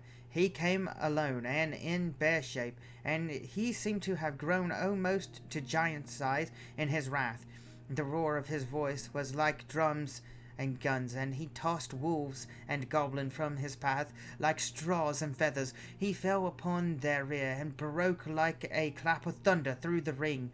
The dwarfs were making a stand still about their lord upon the low rounded hill. Then Bjorn stopped and lifted Thorin, who had fallen pierced with spears, and bore him out of the fray. Swiftly he returned, and his wrath was redoubled, so that nothing could withstand him, and no weapon seemed to bite upon him. He scattered the bodyguard, and pulled down Borag himself, and crushed him. Then dismay fell upon the goblins, and they fled in all directions, but weariness left their enemies with the coming of new hope, and they pursued them closely and prevented most of them from escaping where they could. They drove many of them into the running river, and such as fled south or west they hunted into the marshes about the forest river, and then the greater part of the last fugitives pressed, while those that came hardly to the wood elves' realm were there slain, or drone to die deep in the trackless dark of the Mirkwood. Songs have said that 3 parts of the goblin warriors in the north perished on that day, and the mountains had peace for many years. Victory had been assured before the fall of night, but the pursuit was still on foot when Bilbo returned to the camp, and not many were in the valley save the more gravely wounded. "Where are the eagles?" he asked Gandalf that evening, as he lay wrapped in many warm blankets. "Some are in the hunt," said the wizard, "but most have gone back to their eyres. They would not stay here, and departed with the first light of morning. Dane was crowned their chief with gold, and sworn friendship with them forever. I'm sorry, I should have liked to see them again, said Bilbo sleepily. Perhaps I shall see them on my way home, I suppose. I shall be going home soon. As soon as you like, said the wizard. Actually, it was some days before Bilbo really set out. They buried Thorin deep beneath the mountain, and Bard laid the Oxstone upon his breast. There, let it lie till the mountain falls, he said. May it bring good fortune to all his folk that dwell after it. Dwell after. Upon his tomb, the elven king then laid Orcish, the elvish sword that had been taken from Thorin in captivity. It is said the songs that it gleamed even in the dark in his foes approached. If his foes approached, and the fortress of the dwarves could not be taken by surprise. There now Dane, son of Nain, took up his abode and became king under the mountain. And in time many other dwarfs gathered to his throne in the ancient hall. Of the 12 companions of Thorin, 10 remained. Fili and Kili had fallen defending him with shield and body, for he was their mother's elder brother. And others remained with Dane, for Dane dealt his treasure well. There was, of course, no longer any question of dividing the hoard in such shares as had been planned. To Balin and Dwalin and Dori and Nori and Ori and Orin and Glorn and Bilfer and Bolfer and Bolmer and or to Bilbo. Yet the 14 share of all the silver and gold, wrought and unwrought, was given up to Bard. For Dane said, We will honor the agreement of the dead, and he has now the Oxstone in his keeping. Even the 14th share was wealth exceedingly great, greater than that of many mortal kings. From that treasure Bard sent much gold to the master of Lake Town, and he rewarded his followers and friends freely. To the Elf King he gave the emeralds of Gjorn, such jewels as he most loved, which Dane had restored to him. To Bilbo he said, This treasure is as much as yours as it is mine, though old agreements cannot stand, since so many have claim in its winnings and defense. Yet, even though you were willing to lay aside all your claim, I should wish that the words of Thorin, of which he repented, should not prove true, and that we should give you little. I would reward you most richly of all. Very kind of you, said Bilbo, but really it is a relief to me. Now, how on earth should I have got all the treasure home without war or murder or all along the way? I don't know, and I don't know what I should have done with it when I got home. I'm sure it is better in your hands. In the end, he would only take 2 small chests, one filled with silver and the other filled with gold, such as one strong pony could carry. That will be quite as much as I can manage, he said. At last the time had come for him to say goodbye to his friends. Farewell, Balin, he said, and farewell, Dwelin, and farewell, Dori, Nori, Ori, Orin, Own, Glone, Bolfer, and Bolmer. May your beards never grow thin. He turned, and towards the mountains, he added, Farewell, Thorin Oakenshield, and Fili and Kili. May your memory never fade. Then the dwarfs bowed low before their gate, but words struck in their throat. Goodbye and good luck. Goodbye and good luck. Whatever ye fare, said Balin at last. If ever ye visit us again, when our halls are made fair once more, then the feast shall indeed be splendid. If you ever are passing my way, said Bilbo, don't wait to knock. Tea is at 4, but any of you are welcome at any time. Then he turned away. The elf host was on the march, and if it was sadly lessened, yet many were glad. For now the northern world would be merrier, and many a long day. The dragon was dead, the goblins overthrown, and their hearts looked forward after winter to spring of joy. Gandalf and Bilbo rode behind the Elf King, and behind them strode Bjorn, once again in man shape, and he laughed and sang in loud voice upon the road. Soon they went on until they drew near the borders of the Mirkwood, to the north, at the place where the forest river ran out. Then they halted, for the wizard and Bilbo would not enter the wood, even though the king bade them stay a while in his halls. They intended to go along the edge of the forest and round its northern end. In the waste that lay between it and beginning of the Grey Mountains. It was long and cheerless road but now the goblins were crushed, and it seemed safer to them than the dreadful pathways under the trees. Moreover, Bjorn was going that way too.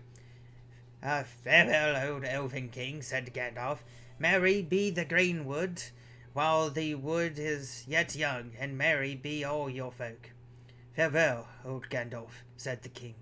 May you ever appear where you are most needed and least expected. And the oftener you appear in my halls, the better shall I be pleased. I beg of you, said Bilbo, stammering and standing on one foot, to accept this gift. And he brought out the necklace of silver and pearls that Dane had given him in their parting. In what way have I earned such a gift, O Hobbit? Said the king. Well, I thought, don't you know, said Bilbo, rather confused, that some little return should be made of your hospitality. I mean, even a burglar has his fillings, and I have drank much of your wine and eaten much of your bread. I will take your gift, O Bilbo the Magnificent, said the king gravely, and I name you elf-friend and blessed. May your shadow never grow less, or stealing would be too easy. Farewell. Then the elves turned toward the forest, and Bilbo started on his long road home. He had many hardships and adventures before he got back. The wild was still the wild, and there were many other things in it in those days besides goblins, but he was well guarded and well guided and well guarded. The wizard was with him and Bjorn for much of the way, and he was never in great danger again. Anyway, by midwinter Gandalf and Bilbo had come all the way back along both edges of the forest and the doors of Bjorn's house, and there for a while they both stayed. Yuletide was warm and merry there, and men came from far and wide to feast at Bjorn's bidding. The goblins of the Misty Mountain were now few and terrified, and hidden in the deepest holes they could find, and the wargs had vanished from the woods, so that men went abroad without fear. Bjorn indeed became the great chief afterwards in those regions, and ruled the wide land between the mountains and the wood, and it is said that for many generations the men of his line had the power of taking bear shape, and some were grim men and bad, but most were in heart like Bjorn, if less in size and strength. In that day the last goblins were hunted from the Misty Mountains, and a new peace came over the edge of the wild. It was spring, and a fair one, with mild weathers and a bright sun, before Bilbo and Gandalf took their leave at last of Bjorn. And though he longed for home, Bilbo left his regret for the followers of the gardens of Bjorn, where in springtime no less marvelous they than in high summer. At last they came up the long road and reached the very pass where the goblins had captured them before, but they came to the high point, at morning, and looking backwards they saw the white sun shining over the outstretched lands. There, behind the muckwood, blue in distance, and darkly green and nearer the edge, even in spring. There, far away, was a lonely mountain on the edge of eyesight. On the highest peak shone snow yet unmelted was gleaming pale. So comes snow after fire, and even dragons have their ending, said Bilbo, and he turned his back on his adventure. The Tookish part was getting very tired, and the Baggins was daily getting stronger. I wish now only to be in my own armchair, he said. The last stage.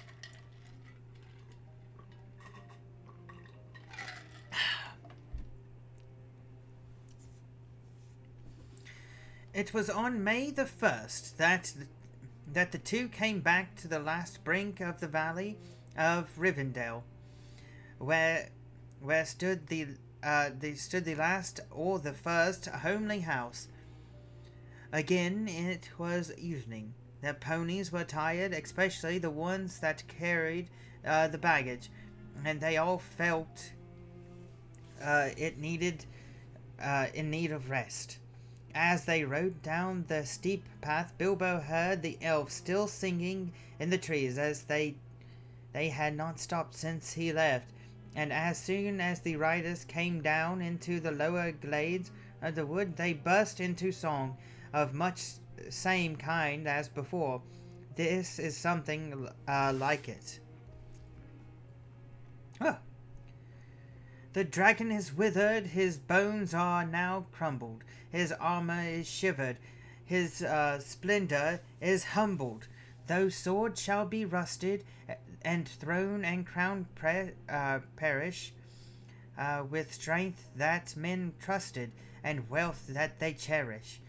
Here grass is still growing, and leaves are yet swinging, and while water flowing, the elves are yet singing, come Tully-lally-lally, come back to the valley.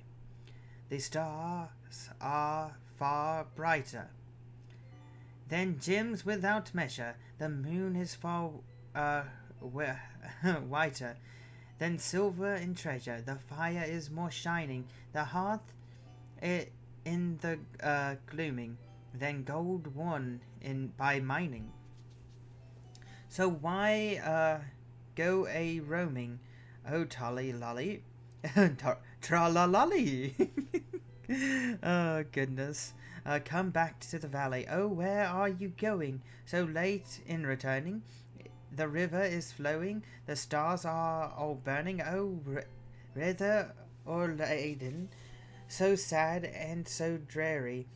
Here elf and elf maiden now welcome you thee weary, with Tully-lally-lally. Come back to the valley, trally-lally-lally, fall, lally-lally, fall, fall, fall, fall, lally-lally, folly, folly, folly, fall, fall. There you guys go. Did the weird gay, the gay little happy elf sing. And by gay I mean like straight up happy, like they're happy.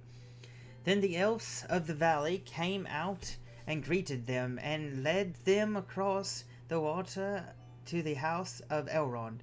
There a warm welcome was made them, and there were many eager ears that evening to hear the tale of their adventure. Gandalf it was who spoke, for Bilbo was falling quite and drowsy. Most of the tale he knew, for he had been in it, and had himself told much of it to the wizard on their homeward way, or in the house of Bjorn. But every now and again he would open one eye and listen when a part of his story which he did not yet know came in. It was in this way that he learned where Gandalf had been too, for he overheard the words of the wizard to Elrond. It appears that Gandalf had been to the great council of the White Wizards, masters of law and good magic, and that they had at last driven the necromancer from his dark hold to the south of the Mirkwood. Ere long now, Gandalf was saying, the forest will grow somewhat more wholesome. The north will be freed from the horror of many long years, I hope, yet I wish he were banished from the world. It would be well indeed, said Elrond, but I fear that will not come in this age of the world, or in many after. When the tale of the journeyings was told, there were other tales, and yet more tales, and tales of long ago, and tales of new things, and tales of no time at all, till Bilbo's head fell forward on his chest, and he snored comfortably in a corner. He woke to find himself in a white bed, and the moon shining through an open window. Below it many elves were singing loud and clear on the banks of the stream. Sing all ye joyful, now sing all together, the winds in the treetop, the winds in the heather. The stars are in blossom, the moon is in flower, and bright are the windows of night in her tower. Dance all ye joyful, now dance all together. Soft is the grass, and yet foot be like feather. The river is silver, the shadows are fleeting. Merry is May time, and merry our meeting. Sing we now softly, and dreams let us weave him. Wind him in slumber, and there let us leave him. The wanderer sleepeth, now be his pillow. Lullaby, lullaby, older and widow. Sigh no more, pine, till the wind is of morn. Fall moon dark by the land. Hush, hush, oak, ash, and thorn. Hushed be all water till dawn is at hand. Well, merry people, said Bilbo, looking out, what time by the moon is this? Your lullaby would waken a drunken goblin, yet I thank you. And your snores would waken stone dragon, yet we thank you, they answered with laughter. It is drawing toward dawn, and you have slept now since the night's beginning. Tomorrow perhaps you will be cured of weariness. A little sleep does a great cure in the house of Elrond, said he, but I will take all the cure I can get. A second good night, fair friends, and with that he went back to bed and slept till late morning. Weariness fell from him soon in that house, and he had many a merry jest and dance early and late with the elves of the valley. Yet even that place could not long delay him now, and he thought always of his own home.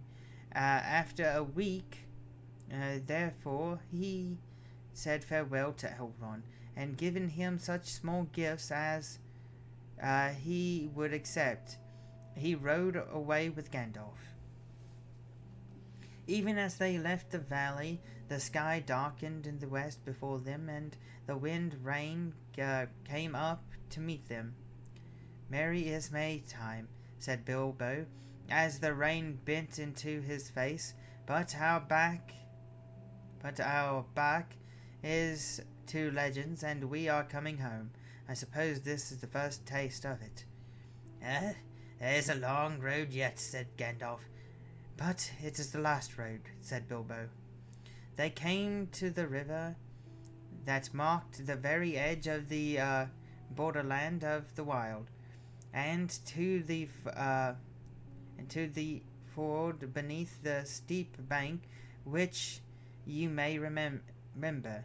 The water was swollen both with the melting of the snow and the approach of summer, and with the day-long rain, but like crossed with some difficulty, and pressed forward. As evening fell on the last stage of their journey, this was much as it had been before, except that the company was smaller and more silent. Soon, this time, there were no trolls. At each point of the road, Bilbo recalled the happenings of the words of a year ago. It seemed to him more like 10, so that, of course, he quickly noted the place where the pony had fallen in the river, and they had turned aside for their nasty adventure with Tom and Bert and Bill. Not far from the road they found the gold of the trolls, which they had buried, still hidden and untouched. I have enough to last my time, said Bilbo, when they had dug it up. You had better take this, Gandalf. I dare say you find use of it. Indeed I can, said the wizard, but share and share like. You may find you have more needs than you expect. So they put the gold in bags and slung them on the ponies, who were not at all pleased about it. After that, their going was slower, and for most of the time they walked. But the land was green, and there was much grass, through which the Hobbit strode along considerately. He mopped his face with a red silk handkerchief. No, but not a single one of his own and had survived. He had borrowed this one from Elrond, for now June had brought summer, and the weather was bright and hot again. As all things come to an end, even this story, a day came at last when they were in sight of the country where Bilbo had been born and bred, where the shapes of the land and of the trees were as well known to him as his hands and the toes. Coming to a rise, he could see his own hill in the distance, and he stopped suddenly and said, "Roads go ever on, over rock and under tree, by caves where never sun has shone, by streams that never find the sea, over snow by winter snow, and through the merry flowers of June, over grass and over stone, and under mountains in the moon. Roads go ever on, under cloud and under star. Yet feet that wandering have gone, turn at last to home afar. Eyes that fire and sword have seen the horror of the halls of stone, look at last on meadows green, the trees and hills they long have known." Gandalf looked at him. "My dear Bilbo," he said, "something is the matter with you. You are not the hobbit that you were." And so they crossed the bridge and passed the mill by the river and came right back to Bilbo's own door. "Bless me!" he cried. "What's going on?" Bless me! What's going on?" he cried. there was a great commotion, and people of all sorts, respectable and unrespectable, were thick round the door, and many were going in and out, and not even wiping their feet on the mat, as Bilbo noticed with annoyance. If he was surprised, they were more surprised still. He had arrived back in the middle of an auction.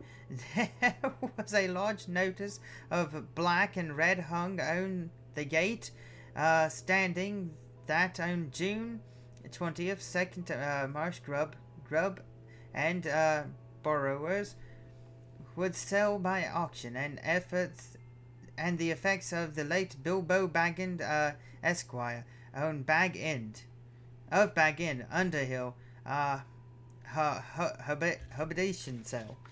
So to commence at 10 o'clock sharp. Ooh, row. Let me pour my drink here. I need drink. You guys, I need drink. Oh no. Oh my goodness. It was now nearly lunchtime, and most of the things had already been sold for various prices, from next to nothing to old songs, as is not unusual at auctions. Bilbo's cousins, the Shackville Baggins, were in fact busy measuring his rooms to see if their own furniture would fit. In short, Bilbo was presumed dead, and not everyone that said so was sorry to find their presumptions wrong. In return, Mr. Bilbo Baggins created quite a disturbance, both under the hill and over the hill, and across the water. It was a great deal more than a 9 days' wonder. The legal brother, indeed, lasted for years.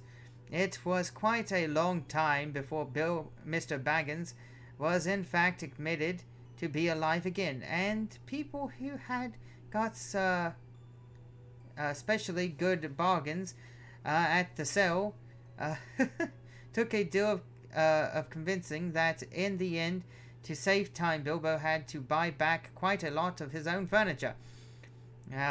Many of his silver spoons mysteriously disappeared and were never accounted for.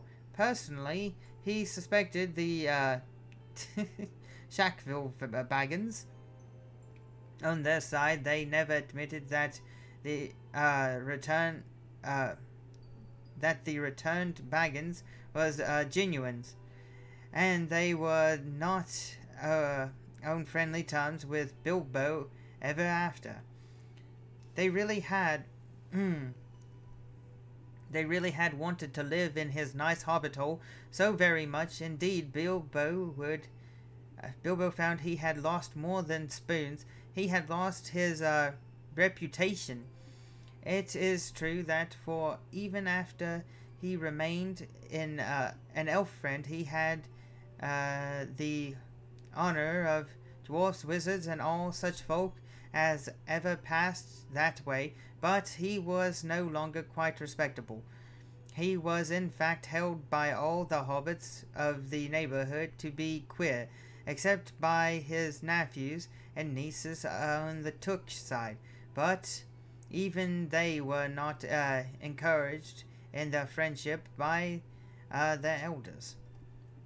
I am sorry to say he did not mind. He was quite content, and the sound of the quiet days before the unexpected party. His sword he hung over the mantelpiece. His coat and mail was arranged on a stand and the hall, until he lent it to a museum.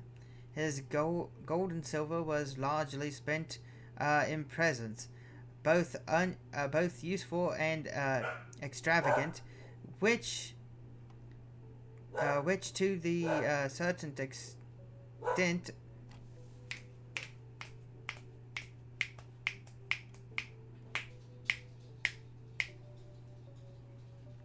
extravagant, which to a certain extent accounts for the affection, hey there, pupper, of his nephews and his nieces. His magic ring he kept a great secret, for he cheerfully used it when unpleasant carriers came. He took the wearing poetry and visited the elves, and though many shook their heads and touched their foreheads and said, "Poor old Baggins," and though few believed any of his tales, he remained very happy to the end of his days, and those were extremely long. On autumn evening, some years afterwards, Bilbo was sitting in his study, writing his memories, be though of calling them, there and back again, a hobbit's holiday, when there was a ring at the door. It was Gandalf and a dwarf, and the dwarf was actually Balin. "Oh, come in," said Bilbo. And soon they were settled in chairs by the fire, and Balin noticed that Mr. Baggins' waistcoat was more extensive, and had real gold buttons. Bilbo also noticed that Balin's beard had several inches longer, and his jeweled belt was a great magnificence. They fell to talk to their time together, together, of course, and Bilbo asked how things were going in the land of mountains. It seemed they were going very well. Bard had rebuilt the town of Dal, and men had gathered to him for the lake, and from south and west, and all valley had become tilled again, and rich, and the desolation was now filled with buds and blossoms, and spring, and fruit, and feasting in autumn. And Lake Town was refounded, and was more prosperous than ever, and much wealth went up and down the running river, and there was friendship in those parts between elves and dwarfs and men.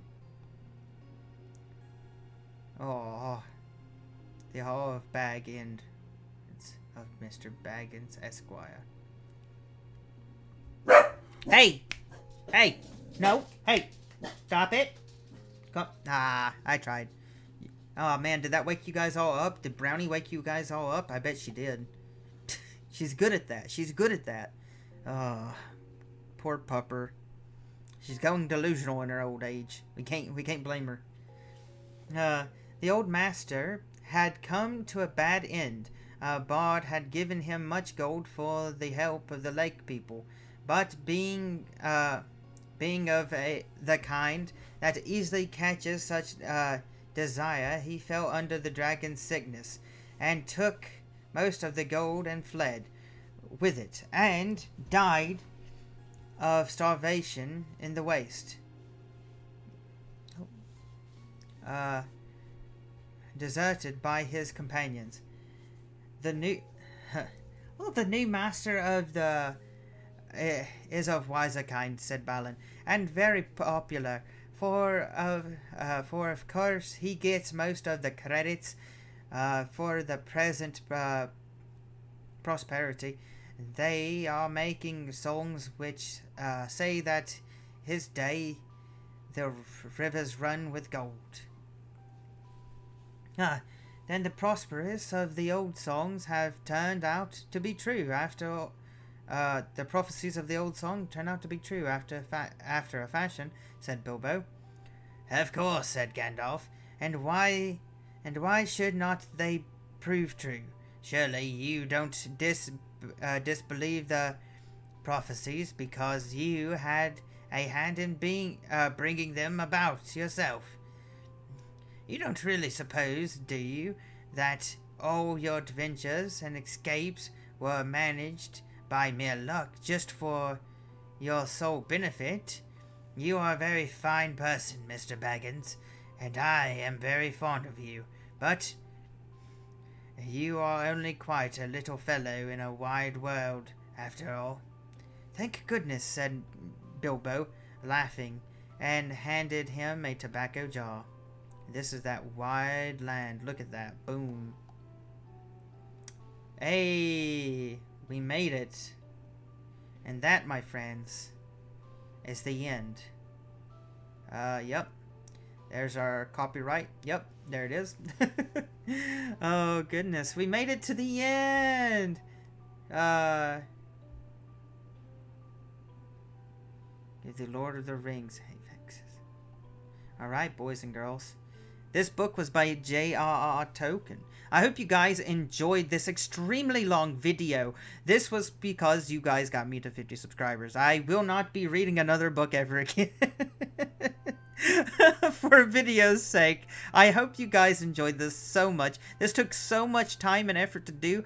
I was off for a whole week of work anyway, but I hope you guys enjoyed this. This has been The Hobbit. I hope and pray that you guys actually go check it out yourself. I hope that you went to sleep. I hope that you fell asleep. I hope that, in all, that you've had a good time listening to me, and that mayhap maybe you fell asleep, and we have suspended our namesake of what I do on this channel, which is mostly making half, if not all, of the people who come to my streams fall asleep. So, with that said, I wish you guys adieu. I am Rumi, and honestly and truly, thank all of you